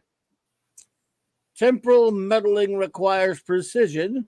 If not, blood flows from every incision. Although it's not very chill, to use poor Bruce McGill, just to fill up your stupid time prison. Oh, I like it. Well done, as always. It just made no damn. This is the most. Oh, never mind. I just hope poor old Captain Finity doesn't hear about this. His brain will explode. Dr. Bob's Nightmare. Thank you for the super chat. You were too kind. I appreciate it. He says she had a penny in her pocket from the future. Yes. From the future. Mars Monkey Max says that Evil Clobby requires horns. I'm on it. I'm on it. You got it. It will be done. Okay, let's see. Jill, good to see you, Jill. She says, gives it a D. This episode was just like being stuck watching family home movies, except it's not your family. I'd have rather learned about the doctor's chess program ancestor. Oh, that's for the previous episode, by the way, folks. Mm-hmm. Okay, sorry about that, Jill. Yeah, that's for 11 billion and 59 billion, whatever. Because she has a different review for the other one. Katie says, I did enjoy Seven in uniform. Well, yeah, it did look good. As she looked so polished, and it was just good to see her given a uniform, even if it's just in this episode. I enjoyed the actor who played Duquesne. I've seen him in other stuff. Get B+/A. Time travel headache. Yeah. Boy, howdy, Katie. I hear you. All right.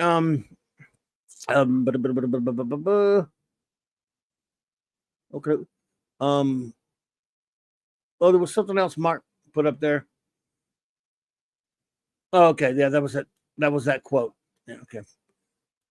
Katie says, one of my favorite time travel episodes, but it does cause a headache when having to try and configure and explain the details. I low-key wanted to spin off of the USS Relativity as wanted a spin-off of as it has Time Police. Yes. Apparently, you can travel in time. You can't just travel in time anymore. You get sick, whatever. I did enjoy. Okay, I already got that one. Dr. Bob's again says, cat suit, I give a C cup, maybe D. Yeah, I think that cat suit. All right. Wes Kegel says F relativity. You keep using that word. I do not think it means what you think it means. Wait a minute. West. God, I love you. Yeah, I think what he meant to say was this. Inconceivable. Inconceivable. Inconceivable. Inconceivable. Inconceivable. You keep using the word. I do not think it means what you think it means. All right, thank you, West. Gwagnar says, grade D, in my opinion, just like Troy. 7 looks better in a Starfleet uniform. Yeah, I think so too. She does look good. Well, she looks good. Let's just be honest. If you are going to do time travel, please do not travel back to any time that has the Kazons. No, yeah. No more coral reef heads. No more. No more. I think it was Braxton nuking our post from the future. Yes. I promise it wasn't evil me. I have nothing else to say about an episode that doesn't exist. Indeed. I should give it I'm going to give it a DE actually instead of a D. It doesn't exist. Okay. Zappos says F. Time travel was done better in Star Trek TOS, TNG, DS9, Voyager, Enterprise. Strangled Dude Worms. No, that's garbage. Hope you don't watch Strangled Dude Worms, do you, Zathras? Because I'm going to have to mess you up if you do. You watch the crap? No, Strangled Dude Worms is filthy, maggot-infested trash, Zathras. What's wrong? I'm disappointed in you, buddy. I'm disappointed in you. Anyway, Seth! Babylon, never mind. We don't talk about that episode of B5, but War Without End parts 1 and 2 was great. I agree with that part. Yeah, Simply Steve, no loofah heads. No loop heads. Where are we? Okay, Lisa says she gives it a C. This time mystery gave me a headache with all of the time hopping because the time cop had issues with Kathy. Sorry, not with you, Katie. With Kathy. Kathy, join the club, dude. What a mess. Neelix put down the darn roast already. Sheesh. Love you, Lisa. Lisa. Wolfie says B. The Utopia Planitia Yards scene here is awesome. Yeah, that was the best part for me. I like that. We have not seen the exterior yards where all these ships have been built as of yet. Boy, I am shocked they got that detail right. Yeah, I don't blame you. I am shocked. That is shocking now that you mentioned that, sir. The dry dock they made for this is a great callback to the dry dock in Star Trek The Motion Picture. It did It's look, pretty that much was the only thing I like about the episode. When yeah, we look that out was the really window cool. and we see it, I was like, oh yeah. That was really cool. Yeah, Dr. Grogu's Bob's leaving. Grogu, you leaving, buddy? We'll have a good Good one, night, man. everyone. Good night, RM. Enjoy the rest of your weekend, and always remember, this is the way. Brogu, I love you. Have a wonderful rest of your weekend and your evening. Thank you so much for joining us. You are such a great friend to one and all, and I enjoy your company immensely. Thank you, sweetheart. Good night.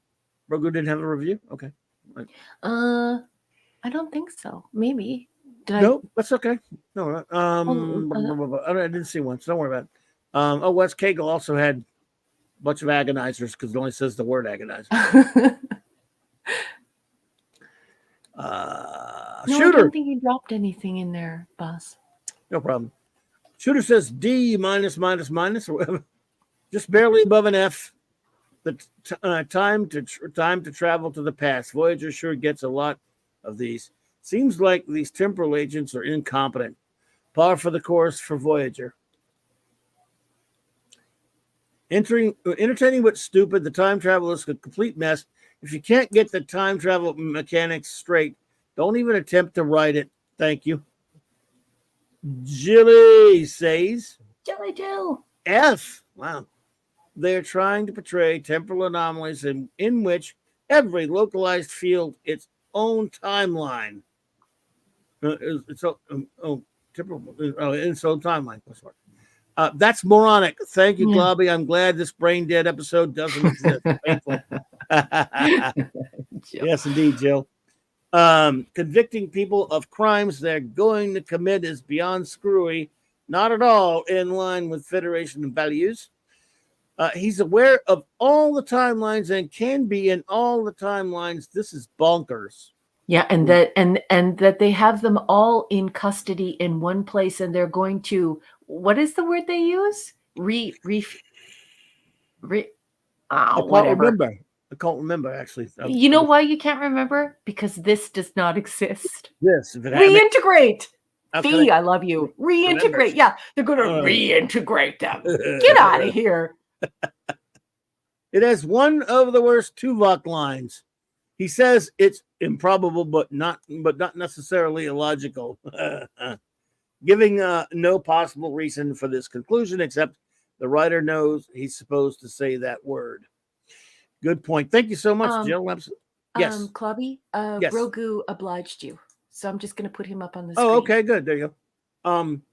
Guess what I'm going to give this episode? That's right, D-. I'm soaking in a Calgon bath as we speak. Good night, everybody. Well, good night to you. Enjoy it. Enjoy. Good night, honey. Enjoy, buddy. Let's see here. Shooter also added later, the time police, they live inside my head. Oh, Jill had the time police.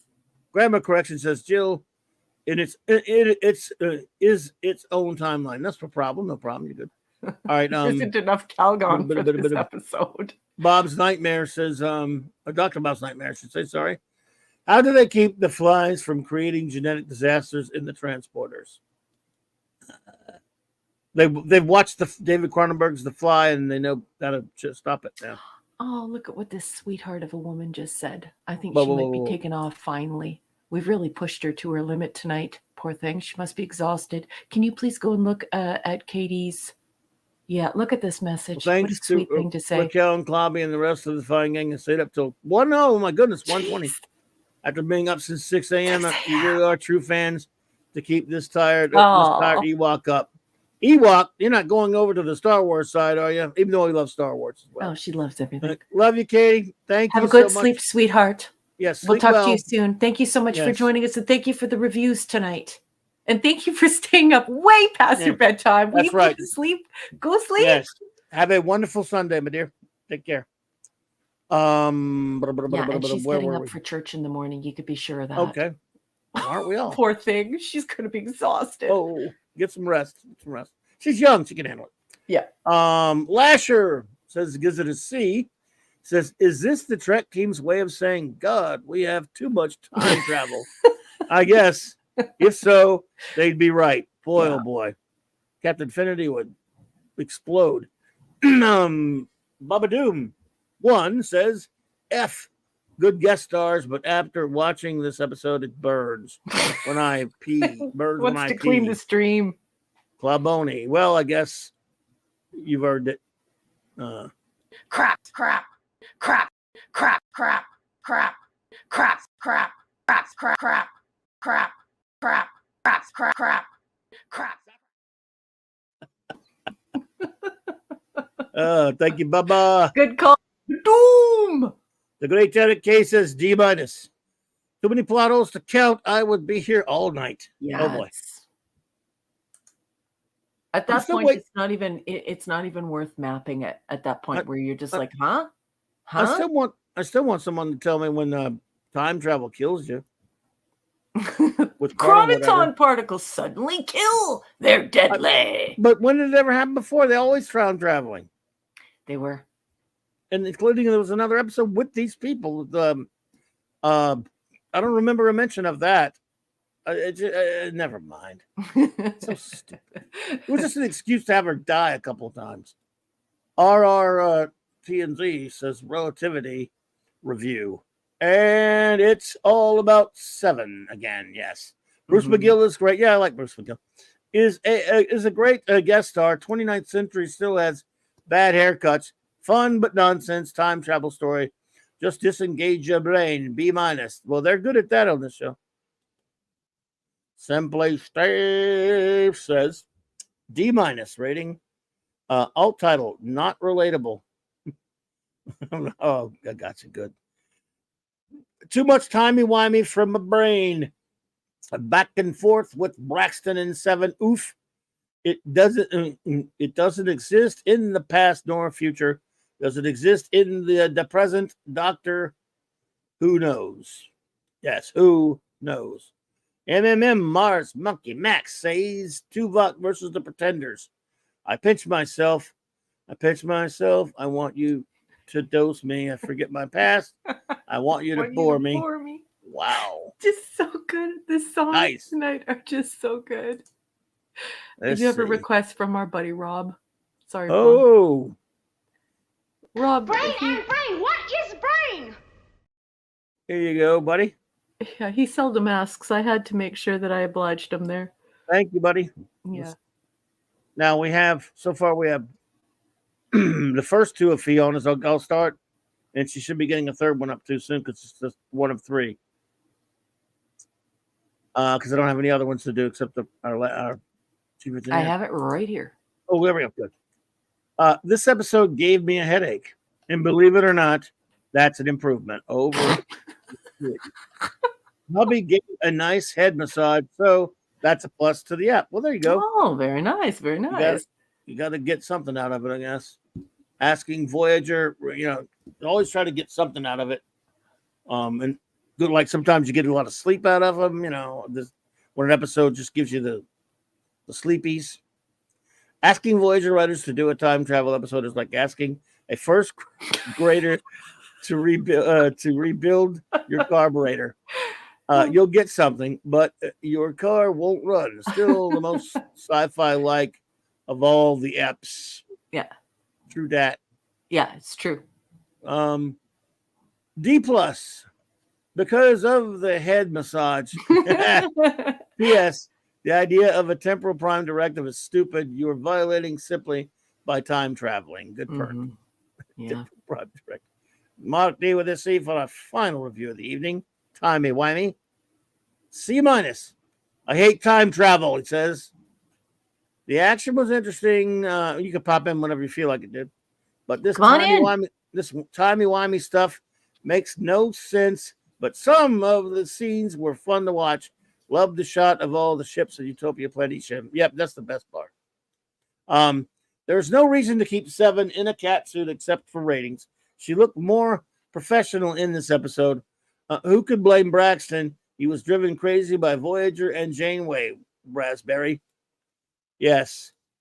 And chronotons, I guess. So. Keely Chow! Keely Chow! Roll that tide. Roll tide. What's up, buddy? Hello, everyone. Oh, doing good, doing good. Got to see Ghostbusters again tonight with my better half and another couple. So they thought it was okay, but we had fun and we had pizza and it was not clam pizza. So good time. No sea tongues?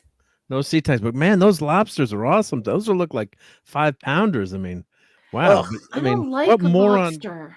A lobster like that is so. I've had a few lobsters like that in my lifetime. That big. Oh, it's so good. But I mean, what moron?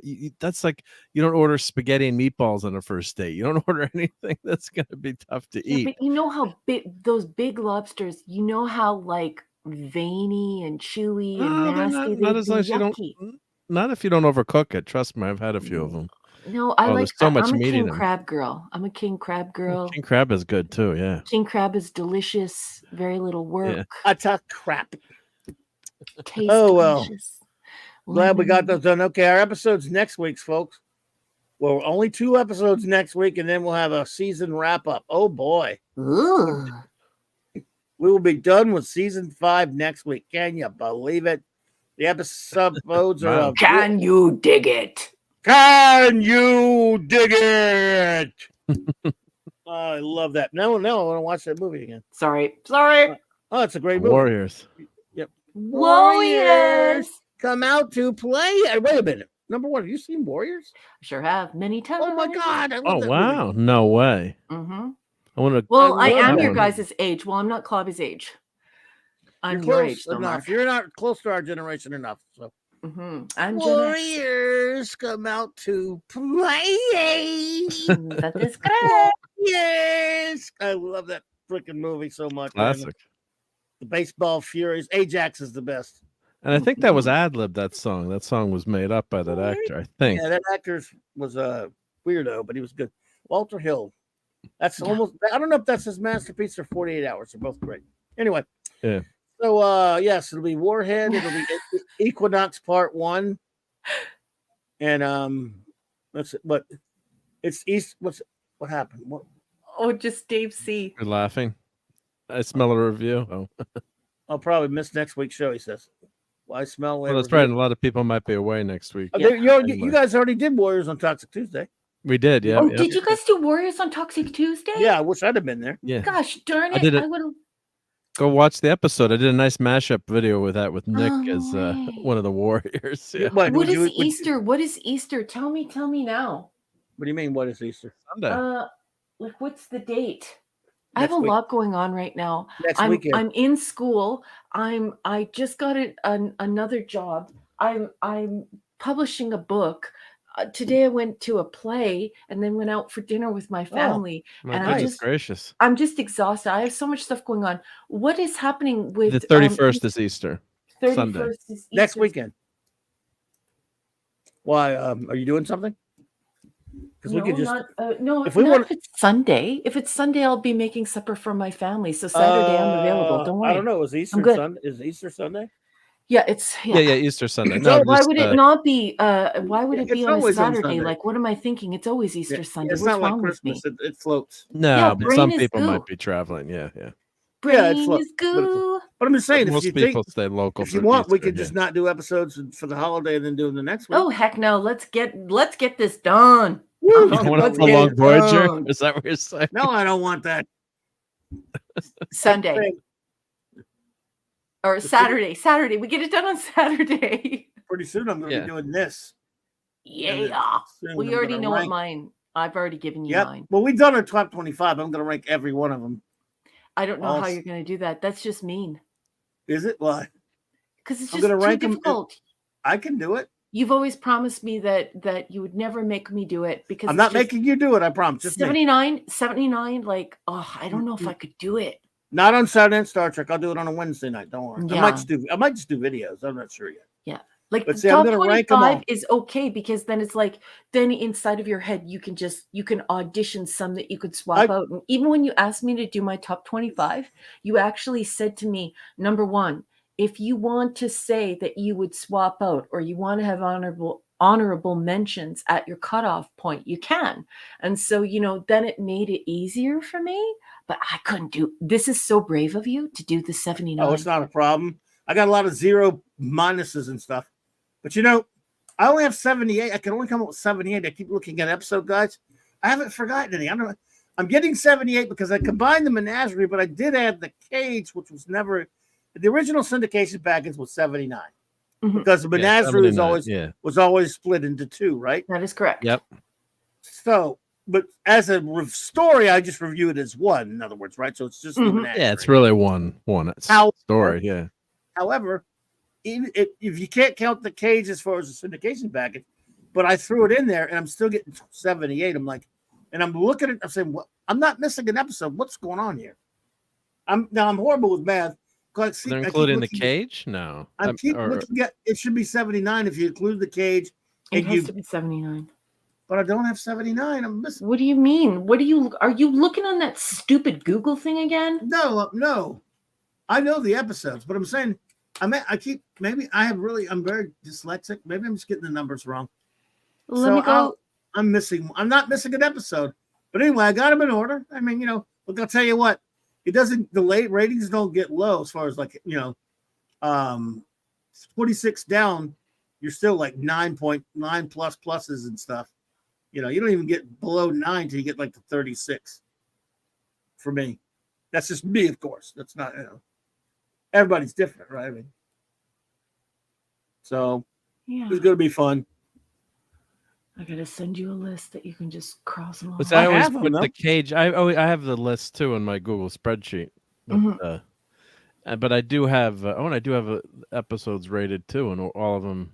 Actually, I have my rating all in order from 1 to 79. No, but I'm gonna rank them though. Yeah. Oh yeah. Well, I have that too because I did 1 through. Yeah, I do have my list. Yep. No, I mean like a ranking though.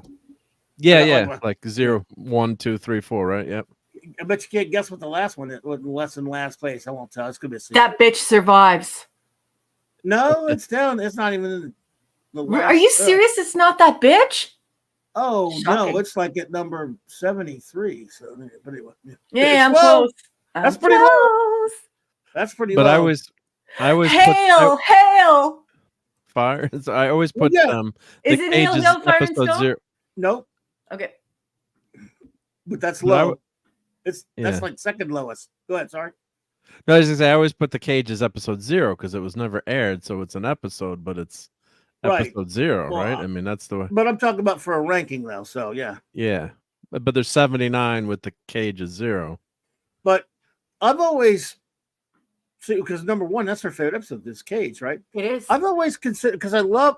I hate to use the term "best of both worlds" because it's referring as another episode, but it's the best of both worlds because you get the menagerie wraparound story with that. When you watch the menagerie, you get both, and I love that. Even though it's a little bit a few extra things in the actual cage episode, but that's what's a wonderful thing about the menagerie. So I consider them kind of together. However, I went ahead and put the cage, in there. It's not my top. The only reason it's not my top 25 is because it's already in my top 25 as a menagerie. But I still love it. But if you add the cage and double up the menagerie, you should still have 79. But I got 78. I don't know what I'm doing. I can't be missing. I'll send you my list, Clobbering. I know the damn episodes. I have a list too. I have it. You want me to read you the list of the episodes? Yeah, I can do it right now, really quickly. What do you mean, just like all of them in order? Yeah, really quickly. Are you ready? You don't have to. I got me. Listen, I'm doing it. Just saddle up, lock and load, Captain. You ready? I mean, if you feel like it's going to take forever, but it's not going to take forever. It's Go going to for it. take 2 wags of a puppy's tail. Yeah. Let's go. Man Trap, Charlie X, Where No Man, The Naked Time, The Enemy Within, Mud's Women, What Are Little Girls Made Of, Miri, Dagger of the Mind, Corbo Might Maneuver. I always have trouble saying that. The Menagerie is 11 and 12. 13, Conscience of the King. 14, Balance of Terror. Shore Leave, The Galileo 7, The Squire of Gothos. Arena, Tomorrow is Yesterday. Court Martial, The Return of the Archons. Space Seed, A Taste of Armageddon. This Side of Paradise, The Devil in the Dark. Errand of Mercy, The Alternative Factor, The City on the Edge of Forever. Operation Annihilate.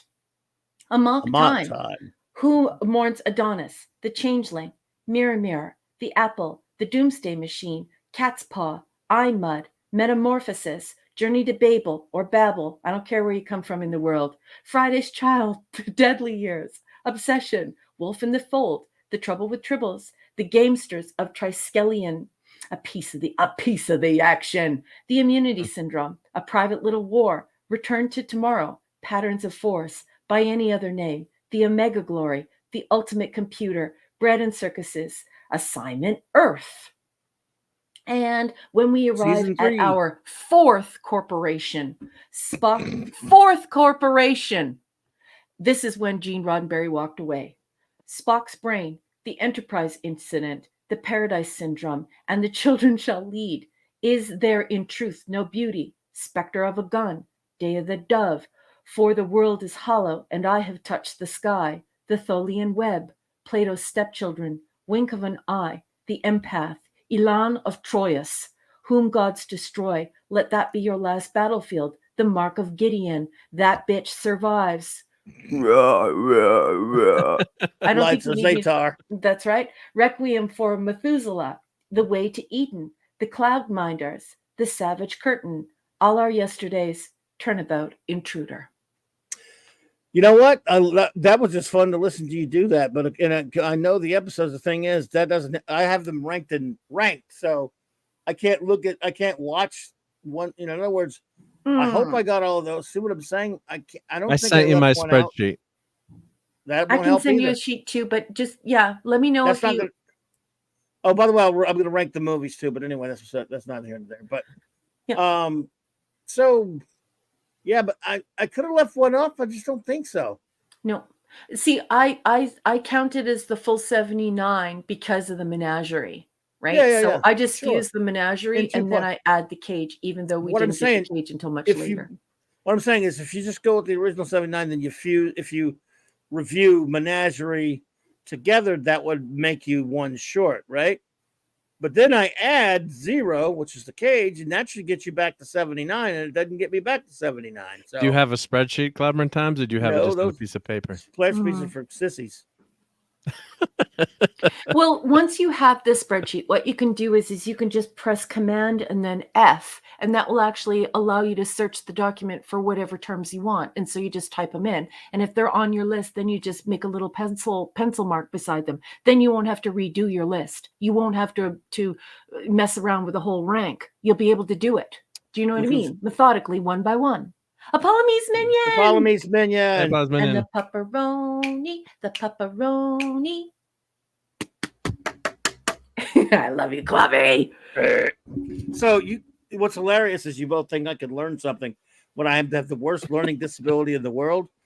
You can tell me how to do something 4 billion times and I won't pick it up. Okay, send it to me and I'll do it for you. No, it doesn't matter. No, you gotta understand, none of it matters because I'm putting them in a different, not like order. I'm putting them in a rank. I know. You got to be missing one though. But I can search the document. I'm not missing them. I can digitize the document, even if you just wrote it down with a piece of paper and a pencil. I can digitize the document, and I can search it through Splat F. I guess what I could do is send one of you, like, just copy and paste and send you the ranking. Let's do that. And you can tell me if one's missing. That's right. Yeah. I'll send it to one of you. Because send it when to I me too, because smush I want to put it on my spreadsheet. I smush How do I send the it to you? menagerie together, and I do count. Just I put it count in the the cage email. as It's the one, easiest. Yep. right? Just the email. Yeah. I understand. My Mark D email, or you have my personal email too, but Send it to your email. yeah, send it to my email. It's probably better. Yeah, if you send it to my email, Because I have it. Yeah, I do all my it'll stuff cut and like paste this. better. I do all my stuff like this in Yahoo anyway. Yeah, or just send me the email if it's in Yahoo. Yeah. We got you covered. Don't worry. We'll get it figured appreciate out. We'll see what No, you're but missing. I was just worried you were going to try to argue there are 80 episodes in the No. in TOS, I and Raquel was going to get really mad at you. There's no way I can be missing one. Yeah. Well, no, it's okay to smush the menagerie because, we're no man. It should actually be, it should essentially be 0, and then it should be 0, 0. But instead it's 1 and then 2A, then 1, 2, 3. Yeah. But it's we're no man, right? But smushing the menagerie is okay because you have to remember that the reason why the menagerie is so great is because it was Gene Roddenberry's revenge. They came in and they told him that the cage was way too cerebral, that no one would ever want to watch that it was way too brainy. It would turn people off. They didn't want a woman in charge. It was just too sciencey and whatever. And so when they started running out of money, and he came to them and he said, I have this idea of how we can save money. And he wound up putting the cage on and then not releasing the cage until 1988. For me, that is like a guy who I look up to as an author, giving the double gun salute with his middle finger. He's flipping the bird with both hands, left and right, at the studio that screwed him over. So I absolutely love what a triumph the menagerie is in Gene Roddenberry getting the cage in front of people after they said no. I was watching a review show last night, and I hate to tell you, someone gave it a 5 out of 10, and someone gave it a 6 out of 10. I'm like, well, I'm not saying that, Which Raquel, one? Which one? I'm not gonna say. But Which episode? I mean, oh, the cage, the cage, not the menagerie. They didn't like the cage. Yeah. Oh yeah, well. They said it was too cerebral, I think. No, just kidding. Oh. I'm like, if Raquel is watching this show, she's gonna be really mad because I know what you rate that a 10 out of 10, right? She's gonna be. I give that. The cage is. Yeah, it's something, but she's gonna get mad where I have it rated too. But The Cage is one of the greatest pieces of science fiction ever created in the history of humankind. It's right up there with Forbidden Planet. It's right up there. It is a masterpiece. And I cannot believe that he had all of those ideas in his head. What a marvelous person. What a beautiful brain he had. You guys know how much I love Gene Roddenberry. I just love him so much. Yeah, well, can't blame you. Without him, I would have never have found out about Spinoza. I wouldn't have gotten older and said, I need to study Spinoza. If I didn't encounter that when I was little, I wouldn't be the person who I am today. Like after you read ethics, after you read Spinoza, you're a different person. So yeah, anyway. I hear you. Let me find your address. Whoop. Where are you? Oh, there you go. I'm sending it through the ether web. Yeah, it's funny. We were talking about before the show too. Like these writers pick up on the same thing. Like we had 2 Balan is Angry episodes, then we had 2 episodes in the past. It's like, what's next week? Have 2 episodes of the same. That's just so crazy to have pick up on those themes. And Balana goes back to being normal all of a sudden, right? I mean, yeah. The thing is like, we were talking about this in the green room, so now I'll just say it on air, is that we're not dealing with science fiction authors anymore, right? Like before the Holy Trinity worked, they worked together as researchers and science fiction authors. And that means phoning a friend and saying, hey, is this possible? Or, hey, what are you thinking about this theory? And putting all of these ideas together. But if you start reading comprehensively about Voyager, at this point, that science is gone. And now it's actually like a writer's room that's quite large. There's a whiteboard and there are all these ideas that come out.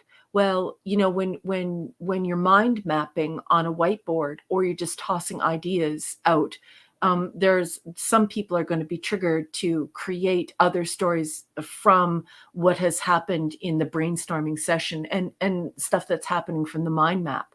So it's good that you recognize that, Mark, because that's totally what's happening. It's because it's an inorganic, forced environment where, you know, 10, 15, 20 people are all, you know, coming together to talk about these horrible ideas they have and to try and make a show out of it, instead of a science fiction person writing a short story and then turning it into a teleplay. I mean, that's the best way science fiction is done. A true devotee of science fiction goes to the trouble of taking an idea and helping the public to discover it through research, and then somebody turns it into a teleplay, and then we get to watch it on TV. This whole process is completely different once you start looking at the Voyager encyclopedias and the Voyager compendiums. You open up these books, and oh my gosh, you know, it's a boardroom with a whiteboard, and that's how the stories are created. And to me, that is incredibly sad. That is not how you tell stories. You do not tell stories where it's just like, okay, everybody shit in your diaper, take it out of your diaper and fling it on the wall. Let's see what we write today. And that's why you're seeing the repetition of the ideas, right? Yeah, it was just, and you've said that before. You've said that before too. And I'm like, wow, again, we're getting that. It doesn't matter what the theme is, but it's just, you know, they're just doing it and they're doing it. So, you know, over and over, and it happens multiple times in this series. It's just crazy. Yepper. Well, there we go. So, oh, by the way, beautiful comments in the chat. I love all of you so much. Good stuff. You're such beautiful people. You know, by the way, about that, we have another good buddy of ours, our buddy J-Man. He is now, he's now releasing these 5-minute videos reviewing of the original series. He's one review, but he releases one episode a day. It's just started. He's on the first 4.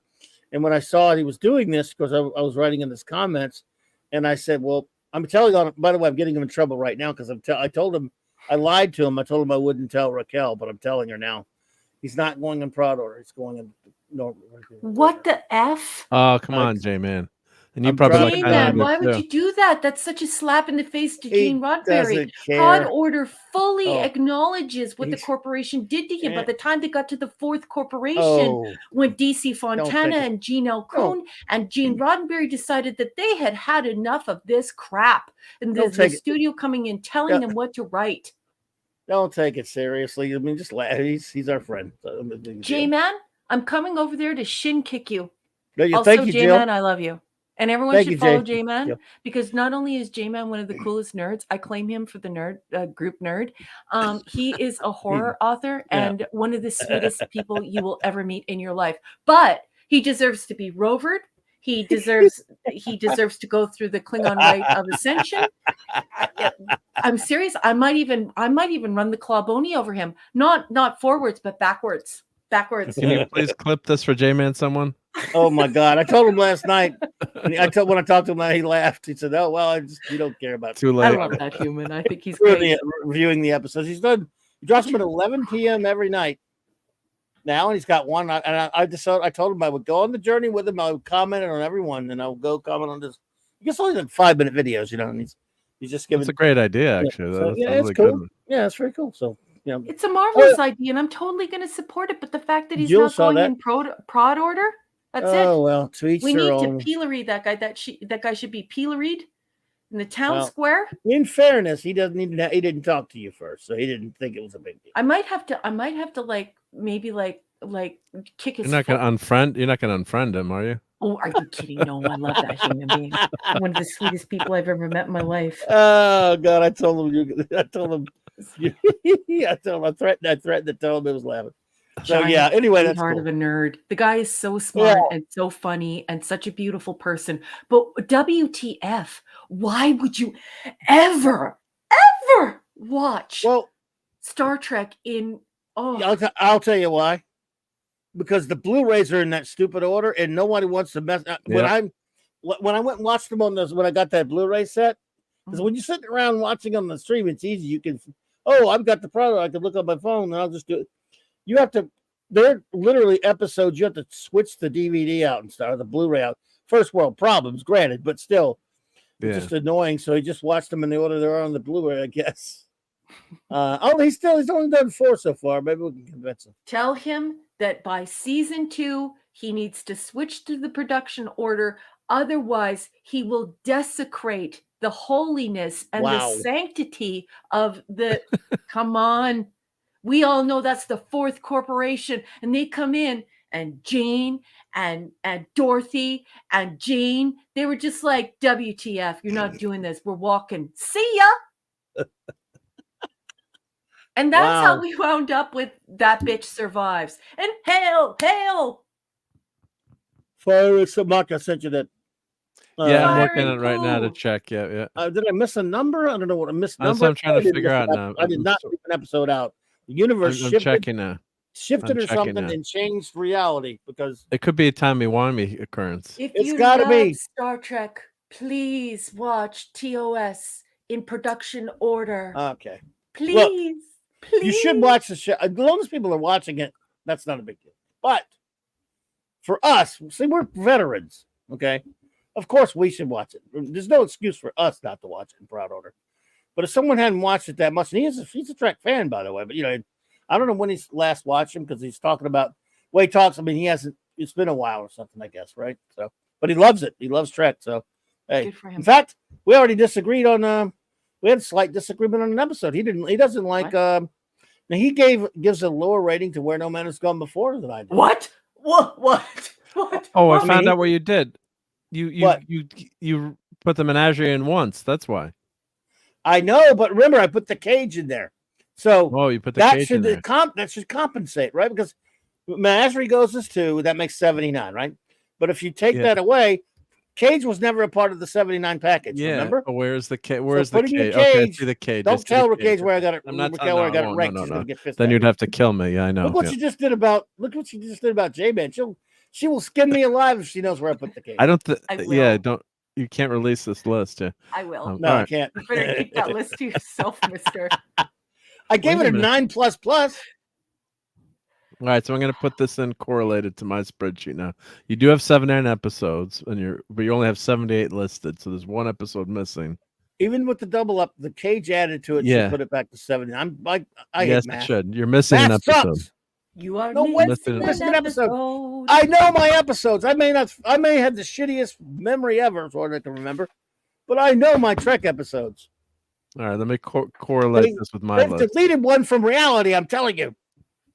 You are missing an episode. I'm telling you, they've deleted one from reality. It said the evil version of me went back in time and took it out of. It doesn't exist anymore. And I wish he'd done that with they had the children's show lead. What I'm gonna have to do is go through and put these in. And sorry, unless I'm not paying attention to the chat, and I'm gonna put the episode number next to. So let's see. Greg, you're right. I forgot. Yeah. This is Mirror Universe Clobby. Yeah, I'm doing a spreadsheet. It's the only way to do it. The spreadsheet. Yeah. Oh well, I'll allow a spreadsheet just once because it will be helpful. Because I might switch things around. I might shuffle a little bit around. And then you can just shuffle them that way too. Yeah. Yeah. But because I do that sometimes. Number 1 does too. Like when you're fiddling with your top 25. Yeah. Once in a while, I go, I don't know. Maybe I like this one a little. I do that all the time. I love it. I love Real Trek. Getting to just talk about Real Trek for 5 minutes feels so good after talking about Voyager. I'm sorry, it does. The top 6, like the top 6. What's that? Really like the top 6. Well, my top 5 are all above. Oh, they're 11s. I couldn't, and my favorite number was 11 plus, and then 6 down to 10 are 10 plus pluses, and everything in my top 25 is a 10 or better. Well, maybe everyone in the chat, maybe everyone in the chat could help me with, or you guys help me. Mirrors, what number episode? Let's see. What do you think? That? Hold on. No. In proud order. I need to do the I'm putting in proud order. Let's see. That's Mirror was you. She's in a singing mood. Okay. Episode 33. Number overall. That's 33. They went warp 14 in that episode, Jill. Season 2. Remember? Number Yep. 4. It Sitting did have on the Lee Merriweather. What? Prod order for Mirror Mirror is Edge of 39. Forever. Wait, let me put these in random order so I don't go in order of Clobby's list. So let's do. We know that's his favorite episode. Let me put this in That's an alphabetical 11. order. Mirror Mirror's I an don't 11 give away his plus. list. Mirror Mirror is very good. That's Mirror Mirror Fourth is by my name. number 6. number 6. Number It's- 6. Yeah, I got yeah, I mean, yes, I just oh man, Mark's number 1 is my number 11. Sorry, Mark. That's okay. All right, I'm going in alphabetical order, so I don't give away the order of your list. So, Piece of the Action. That's season. What episode number is that? That's 46. Yeah. Well, Private Little War. we can go and close things up here and do this. Piece of the Action Yeah, is I'll do Prod this on my Code own. 49. I'll do it What's on my that? own. Don't worry, it's okay. Yeah. Yeah, Piece of because the I Action mean, is Prod Code, gonna take Prod too Code long. 49. yeah, we're gonna have to get moving here because everyone's Yeah, been get on the out of line. I mean, although no one wants to hear us do this, but still, it is For fun. the record, the top 6 are from 6 to 1. Okay, so from 6 to 1 for rock is going to be number 6, Mirror Mirror. Number 5, The City on the Edge of Forever. Number 4, Space Seed. Number 3, Devil in the Dark. Number 2, Where No Man. Number 1, The Cage. Wow, 3 of those are in my top 10, and I got and all of them are in my top 25. Well, except There you for go. one of them, almost all one of them. I can't tell you where one of them is, but so yeah, I love it. See, isn't it fun to talk about Real Trek? Oh my God, it's the Yes. best.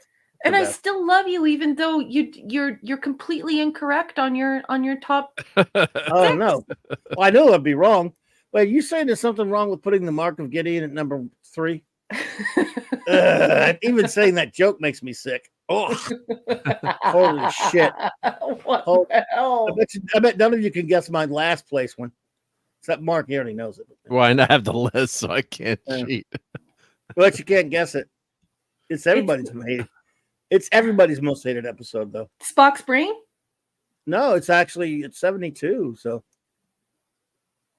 that's Spock's Brain has moved up on my list lately. I don't mind it as much now. That's It pretty gets high. too much Is hate. it Turnabout Intruder?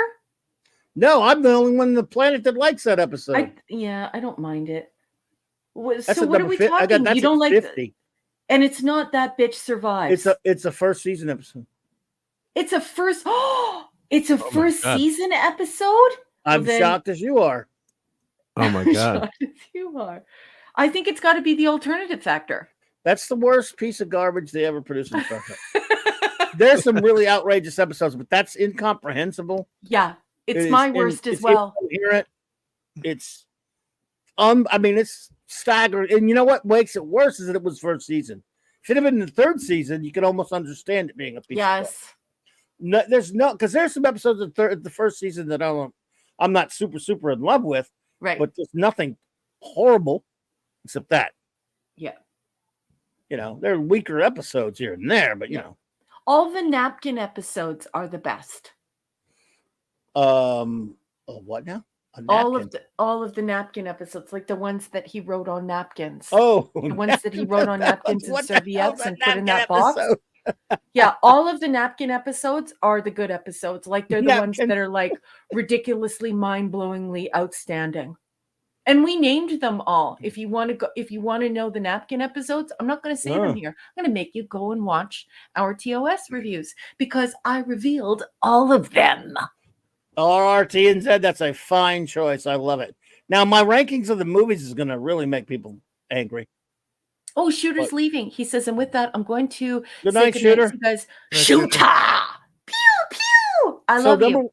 Number one, any closing words for us? Oh, crap. Closing words. What the heck? Okay. If you're in the mood for it. First of all, I just want to say, well, once you start talking about TOS, I suddenly Yeah, I am know. energized doesn't and I want to want to stop. stay. No, I don't want to stop Make it a either. 6-hour show. It's been 4 hours. You're the one. Yeah, I'm doing that. No, for like you 'cause I know could go 8. I could go like 8 hours. I'm game, but Like I could. everybody's literally probably go, mad. If it's TOS, let's just keep going. Okay. Look, I'm game. You let me go get me a sandwich and I'll go. I'm kidding. Okay. If we keep it going long enough, I'll figure out the missing episode. It's not a missing episode. Realities were Find it. Okay. I just want to say thank you to everyone in the chat tonight. I love you all so much. And thank you for navigating all these folks who really love science fantasy, and they have a lot of feelings about Voyager. But I think that I made it clear tonight too that I also want to keep all of our scientists around and our more technical people. I want to keep our academics around, and the fact that we were able to articulate that and find common ground, and just reassure folks that no one has hard feelings. I think that was really terrific tonight. And I just want to thank everyone for your behavior. I love you all so much. You guys are all such great conversationalists, such great friends. And there was a lot of emotion to overcome. And I'm not super good at that. I'm an INTJ, so I don't really like all the emotional stuff. So I really appreciate it. And I love you all so much. So thank you for that. You guys were simply outstanding. The reviews tonight were wonderful. Your interactions were wonderful. And I'm so proud of us, who we are at this virtual comic book shop we call CLOBBERIN Times. 735ers. I doff my cap to you. You are the best. I want to thank all of our wrenches tonight for all of your hard work. I want to give a special shout out just to some people who are behind the scenes who are really great to me. People like Enigmatic Drop Bear, people like West, people like Gwagnar, people like JT Kirk, Lord Thoth, Larry, Chris Persia, my Gwagnar, I just love you, buddy. Fee, you were outstanding tonight. Thank you so much, one and all, for using your social media to promote Clobby's channel. Also, please don't forget to keep Chris Persia's father in your prayers and in your good thoughts.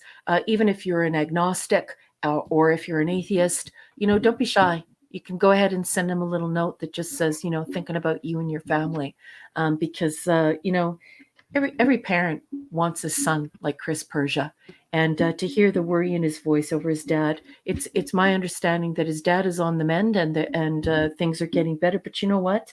I love how we are as a group and how we come together to support people who we care for. So please keep Chris in your thoughts, as well as Enigmatic Drop Bear. I'm just going to say what he has said publicly and not say a word more than that, because that's his story to tell, not mine and not anyone else's. But he has been battling the big C, and we are his team. We are the people who he hangs out with for 4 hours every Saturday night. And so if you pray, would you please say some prayers for Enigmatic Drop Bear and his family? This is a real person behind the scenes, a really cool, wonderful person with a very loving family. And he has been through hell this last 2 years that I know of. Anyway, it could be more, but it's really scary. If you don't pray, he could use a nice note or even some wishes in the chat. Even if it's too uncomfortable for you, if you just want to send some nice wishes in the chat for Enigmatic Drop Bear and for Chris Persia and for Philip's story. I think his mother-in-law is not feeling well. She just got out of hospital. So if you could send your wishes tonight, I would just love that. No pressure, everyone, but I would just appreciate it, because your love is powerful and it works. I want to thank Mark D with the C for all he does behind the scenes. What a terrific guy he is. Not only do we have the Cub Scout leader here with us, but he's also a talented person in his own right. He makes beautiful Star Trek items, and he could sure use your support on his Patreon, on his YouTube. He has a great YouTube channel, and you can, find all the things that he's doing on his Twitter. Give that guy a follow, because he's a hell of a great guy. I really like that guy. I want to shout out my Patreon people. Listen, folks, I'm an author, and I write classic episodic science fiction. I don't write stuff that admonishes you, and I don't write about activism. And right now, the corporations only want to publish activists and activism. And that is no exaggeration. It's written on all of their websites, and it's very discouraging, because I don't write like that. I just write classic episodic science fiction tales, and I love doing short story forms. I'm in love with Edgar Allan Poe. I like all of the short stories written in science fiction. I think it's perfect to the genre. So anyway, I have no backing, and I can't get published with these corporations. They just don't want this material. But I have backers, and I have these wonderful people who are helping me to get published, helping me to do public appearances and stuff. They're just generous, crazy, wonderful, cool, the coolest people you will ever meet. Larry, Tony Stark, Sean Carter, Penny Lane, Shooter, Gwagnar, Dave, Chris Persia, Scuba and Leslie Pete, Eric Kay and his trusty dusty dog Kirby. If you can't find Kirby, that's okay. He's down Bugs Bunny's rabbit hole. He's currently in China. We're going to get him back. Enigmatic Drop Bear, Michael and Cassandra Beacom. The Beacoms are such wonderful people. Mark D with a C and his beautiful family. Anti-derivative Jill. Maximum Redstone, you better be having fun tonight, but please be safe. JT Cook, he is K-Rock. Dabman and the Dabman clan. Lord and Lady Thoth, and of course Lance. Rob Altus, Tyler, Jeff Wyatt, Rod Thunderheart, and Mazarus. If you like classic episodic science fiction, you can buy my classic episodic science fiction short stories at Barnes & Noble and at Amazon. You don't even have to buy a whole book. If you want to figure out whether or not you even like my style of storytelling, you can try the stories on. They're 99 cents American. And last but certainly not least, I just want to thank my captain. Honey, in real life, you know you're one of the best friends I've ever had. I'm an introvert. I'm not good at the whole peopling thing. And you just took me under your wing and made me a part of your crew. And I just love you for that. Thank you for putting up with me. Thank you for inviting me here. I adore you. And if we were together right now, I would just smooch your whole cute face. Thank you for hosting us at your virtual comic book shop. Thank you for being a marvelous host. Thank you for everything. You're just a great Southern gentleman. You the best, baby. And that's I love you. Thank you. I love you. You're the best. You were the greatest first officer of them all. Marco. Oh, thank you for those kind words, Raquel. And yeah, it was great. Great show tonight. A lot of fun. Plenty of raspberries, and fun was had by all. So I hope we had fun. Yep. Yep. And thank you for By the the way, shout out on my channel. I was thinking I'm gonna do the animated series also. Anyway, good. Sorry. Okay. Yep. Oh, I've Why got not all do the it numbers all? in. Do it all. Okay, Yep. anyway, Yeah. we'll talk about Don't it. scam. Anyway, go ahead. Continue. I'm sorry. But no, looking forward to Sunday Night Geekery. There'll be lots of Ghostbusters talk, I think, tomorrow night. So we'll be doing lots of Ghostbusters since I think everyone has all seen it on our panel, and looking forward to that. I went out to pizza, so we got some pizza pictures, and you never know what other surprises we have. Oh, and I did get the Ghost Trap, and I did buy the cute little Stay Puft Marshmallow drink dude tonight. So I've got those to show. I couldn't. Hey, Canadian Spidey. Hey, Canadian Spider-Man. I couldn't. Canadian not Spider-Man. do it. I couldn't. Does somebody have my Patreon off, Jill? Link? Of course, Jill's here. Jill, I love you, sweetheart. Oh, thank you. Thank you, Jill. West, thank you for even asking. I love you. You've been such a great friend to me. I'm so glad that you're a part of our crew now. It's just, thank you so much. Thank you so much. They're so sorry, Mark. By the way, please subscribe. I put the link in the chat. Everyone, please subscribe to my buddy Classic Comics. Okay. Anyway, he's released starts as well. Where's Eric? No, just Eric also. Just Eric also being a sweetheart, and Fiona. Everyone, thank you. Thank you, Fiona. Thank you, everybody. Thank you. So, Mark, sorry about that. Continue. Oh no, it's all good, all good. Yeah, no, it's just looking forward to hanging out with you guys on Sunday Night Geekery, and looking forward to the season ending review next week. Oh, on Tuesday, Toxic Tuesday will be back. Oh, and I'm forgetting the movie that we're doing because I have such a crummy memory. I know we're doing. I think we're doing. What the heck was it? Oh, it's Arnold Schwarzenegger. Raw Deal. I finally remembered. Raw Deal. Phew. Oh, Lord. Wow. Phew. Wow. It's a good thing I had a lot of candy tonight at the movie theater. I got a free candy with my ticket, so I purchased 2. Nice. I got in trouble. My wife was like, "I saw you bought 2 candies." Well, I gave you a lot of them, dear. So. Oh, my busted. Dear. But I was busted. Yeah, I got busted. Yep. Oh my. Well, there you go. Yep. So that's it. All right. Well, okay, everyone. Well, I'll be on with Mark tomorrow night, Sunday Night Geekery, and then on J-Man's channel Monday for our Legion Superheroes reviews, and then later Monday Night Marks and Comics Talk. Wednesday night, Wild Card. Wednesday night, the Clubhouse will all be here for Blake 7 and Night Stalker. And on J-Man's channel again for finishing our review of Frank Miller's Daredevil. Don't forget, in April, we start Fantastic Four, month 4. And then Friday night with Nick Weiser and the gang, the Comic Shop Gang. And coming soon, reviewing Ranking Trek and Real Trek. And then, of course, we've got next week, tonight, on this channel. Warhead, and then Equinox Part 1, and then a Season 5 wrap-up. And again, happy birthday to the captain. Happy birthday to the greatest captain yesterday, anyway. Actually, and to Jonathan, and to Philip Story, and to Philip Story's wife, and who else? I think that's it. I don't know. But and 3 days ago, happy birthday to the great Patrick McGowan, of course. Mm-hmm. But anyway, so here we go. Shout outs real quick, of course, the great Derek K, Chris Persia, Bud Martin, Lord Thoth, J-Man, Maddie Steady, Stephen Callell, Fanti Outsidey, Maximum Redstone, Larry, and now. And yes, you can say it a few times. All right, so also want to thank the great Mark D with a C for being here, of course, as always. Thank you. Fun. Thank you. Sorry, I dropped something. All right, so here we go. Who else was here with us? Of course, Jill was here, communications officer. Jill. Thank you, Jill. Thank you, Jill, for being here. FKH, Tim, all right. Herc, 130. Classic Comics, Raymond Feliciano, Guagnar, RRTNZ, Shooter, MMM Mars Monkey Max. Let's see, Malachi D. Wildman. My pen's run out of ink. Oh my God, no! I can't not have a pen. No. This is outrageous. Oh, who cares?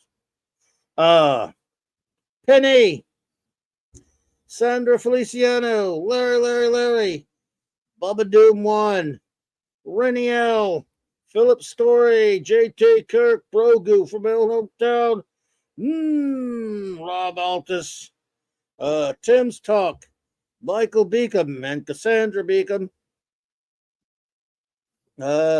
West Kegel, Lisa, SP4H, Simply Steve, Tetracabapapy, Princess Fiona, did I say Lisa? Yeah, Lisa. I said that. Sorry. Professor R2, Dave C, Wolfie, Grim, Mr. Angel, Katie, Suzanne Eckstein, Joe Dog, Scuba Peach, Alora Harrison, Jessica Parker, Turing Machine, Lasher, Ray Lucard, Taylor Swift's Mac G. What the hell?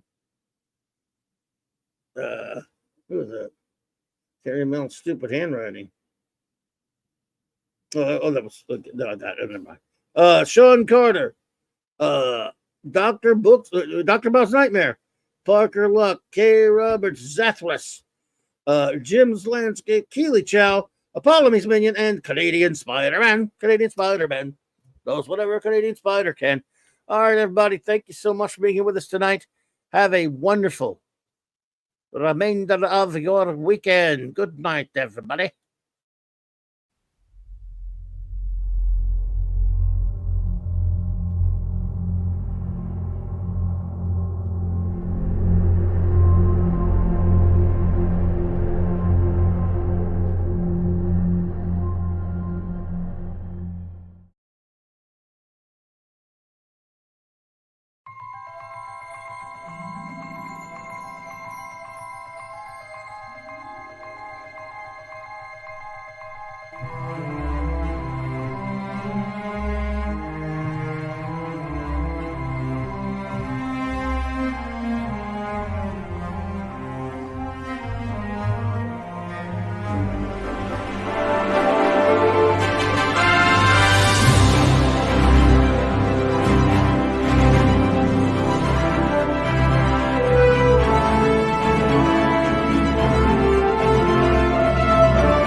The word is given. Happy birthday. I just love clobbering time.